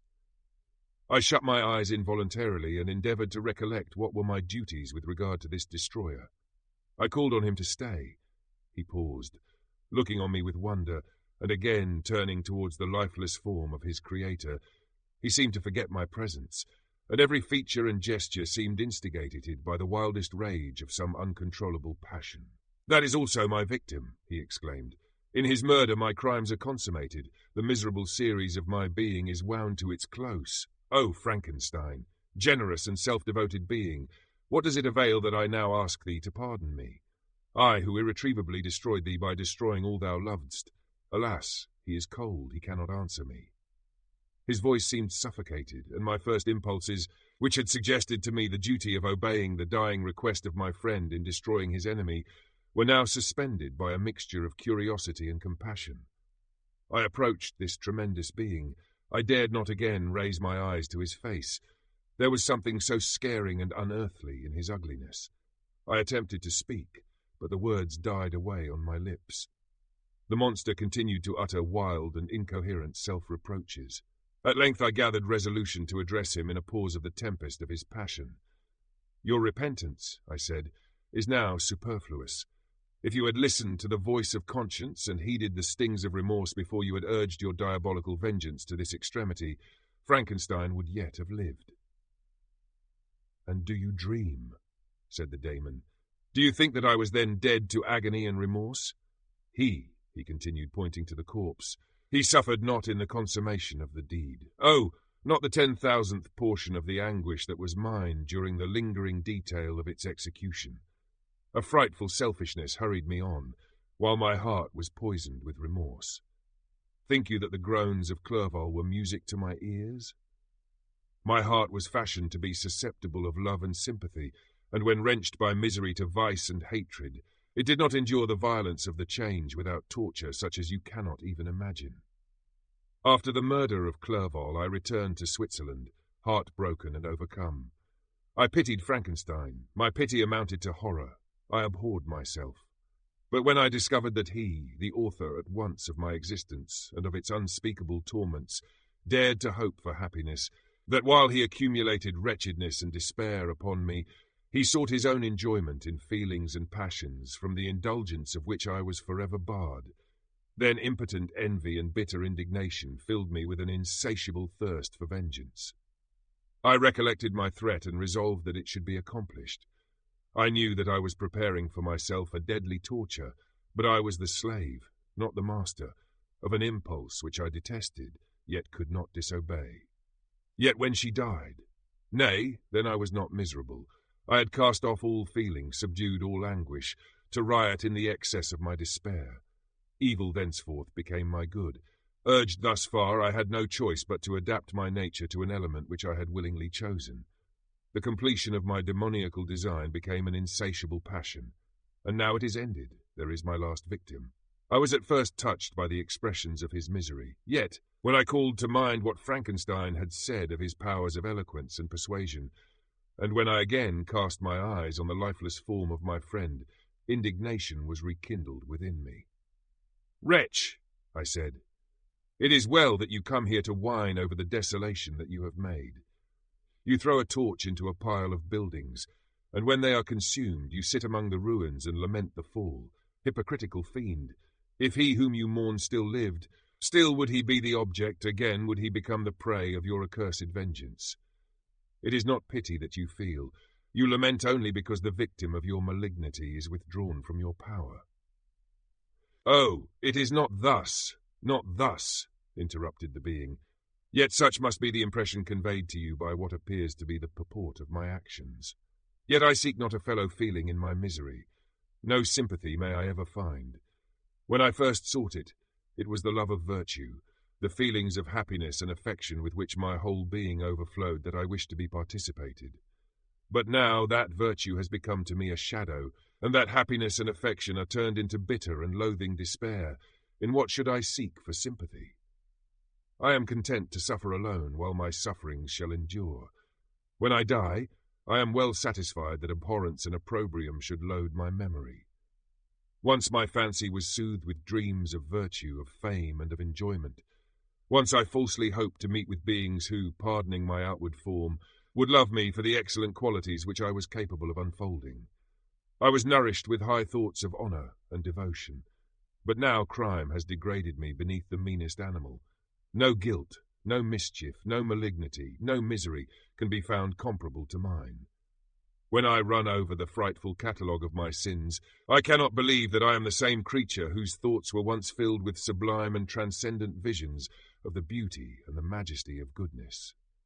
But it is even so. The fallen angel becomes a malignant devil. Yet even that enemy of God and man had friends and associates in his desolation. I am alone. You, who call Frankenstein your friend, seem to have a knowledge of my crimes and his misfortunes. But in the detail which he gave you of them, he could not sum up the hours and months of misery which I endured wasting in impotent passions. For while I destroyed his hopes, I did not satisfy my own desires. They were forever ardent and craving. Still I desired love and fellowship, and I was still spurned. Was there no injustice in this? Am I to be thought the only criminal when all humankind sinned against me? Why do you not hate Felix, who drove his friend from his door with contumely? Why do you not execrate the rustic who sought to destroy the saviour of his child? Nay, these are virtuous and immaculate beings. I, the miserable and the abandoned, am an abortion, to be spurned at and kicked and trampled on. Even now my blood boils at the recollection of this injustice. But it is true that I am a wretch. I have murdered the lovely and the helpless. I have strangled the innocent as they slept and grasped to death his throat, who never injured me or any other living thing. I have devoted my Creator, the select specimen of all that is worthy of love and admiration among men, to misery. I have pursued him even to that irremediable ruin. There he lies, white and cold in death. You hate me, but your abhorrence cannot equal that with which I regard myself. I look on the hands which executed the deed. I think on the heart in which the imagination of it was conceived, and long for the moment when these hands will meet my eyes, when that imagination will haunt my thoughts no more. Fear not that I shall be the instrument of future mischief. My work is nearly complete. Neither yours nor any man's death is needed to consummate the series of my being and accomplish that which must be done, but it requires my own. Do not think that I shall be slow to perform this sacrifice. I shall quit your vessel on the ice raft which brought me thither, and shall seek the most northern extremity of the globe. I shall collect my funeral pile and consume to ashes this miserable frame, that its remains may afford no light to any curious and unhallowed wretch who would create such another as I have been. I shall die. I shall no longer feel the agonies which now consume me, or be the prey of feelings unsatisfied, yet unquenched. He is dead who called me into being, and when I shall be no more, the very remembrance of us both will speedily vanish. I shall no longer see the sun or stars, or feel the winds play on my cheeks. Light, feeling, and sense will pass away, and in this condition must I find my happiness. Some years ago, when the images which this world affords first opened upon me, when I felt the cheering warmth of summer, and heard the rustling of the leaves and the warbling of the birds, and these were all to me, I should have wept to die. Now it is my only consolation. Polluted by crimes and torn by the bitterest remorse, where can I find rest but in death? Farewell, I leave you, and in you the last of humankind whom these eyes will ever behold. Farewell, Frankenstein. If thou wert yet alive, and yet cherished a desire of revenge against me, it would be better satiated in my life than in my destruction. But it was not so. Thou didst seek my extinction, that I might not cause greater wretchedness. And if yet, in some mode unknown to me, thou hadst not ceased to think and feel, thou wouldst not desire against me a vengeance greater than that which I feel. Blasted as thou wert, my agony was still superior to thine, for the bitter sting of remorse will not cease to rankle in my wounds until death shall close them forever. But soon he cried with sad and solemn enthusiasm, I shall die, and what I now feel be no longer felt.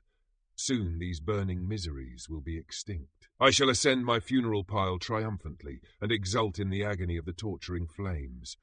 The light of that conflagration will fade away. My ashes will be swept into the sea by the winds. My spirit will sleep in peace, or if it thinks, it will not surely think thus. Farewell. He sprang from the cabin window as he said this, upon the ice raft which lay close to the vessel. He was soon borne away by the waves and lost in darkness and distance.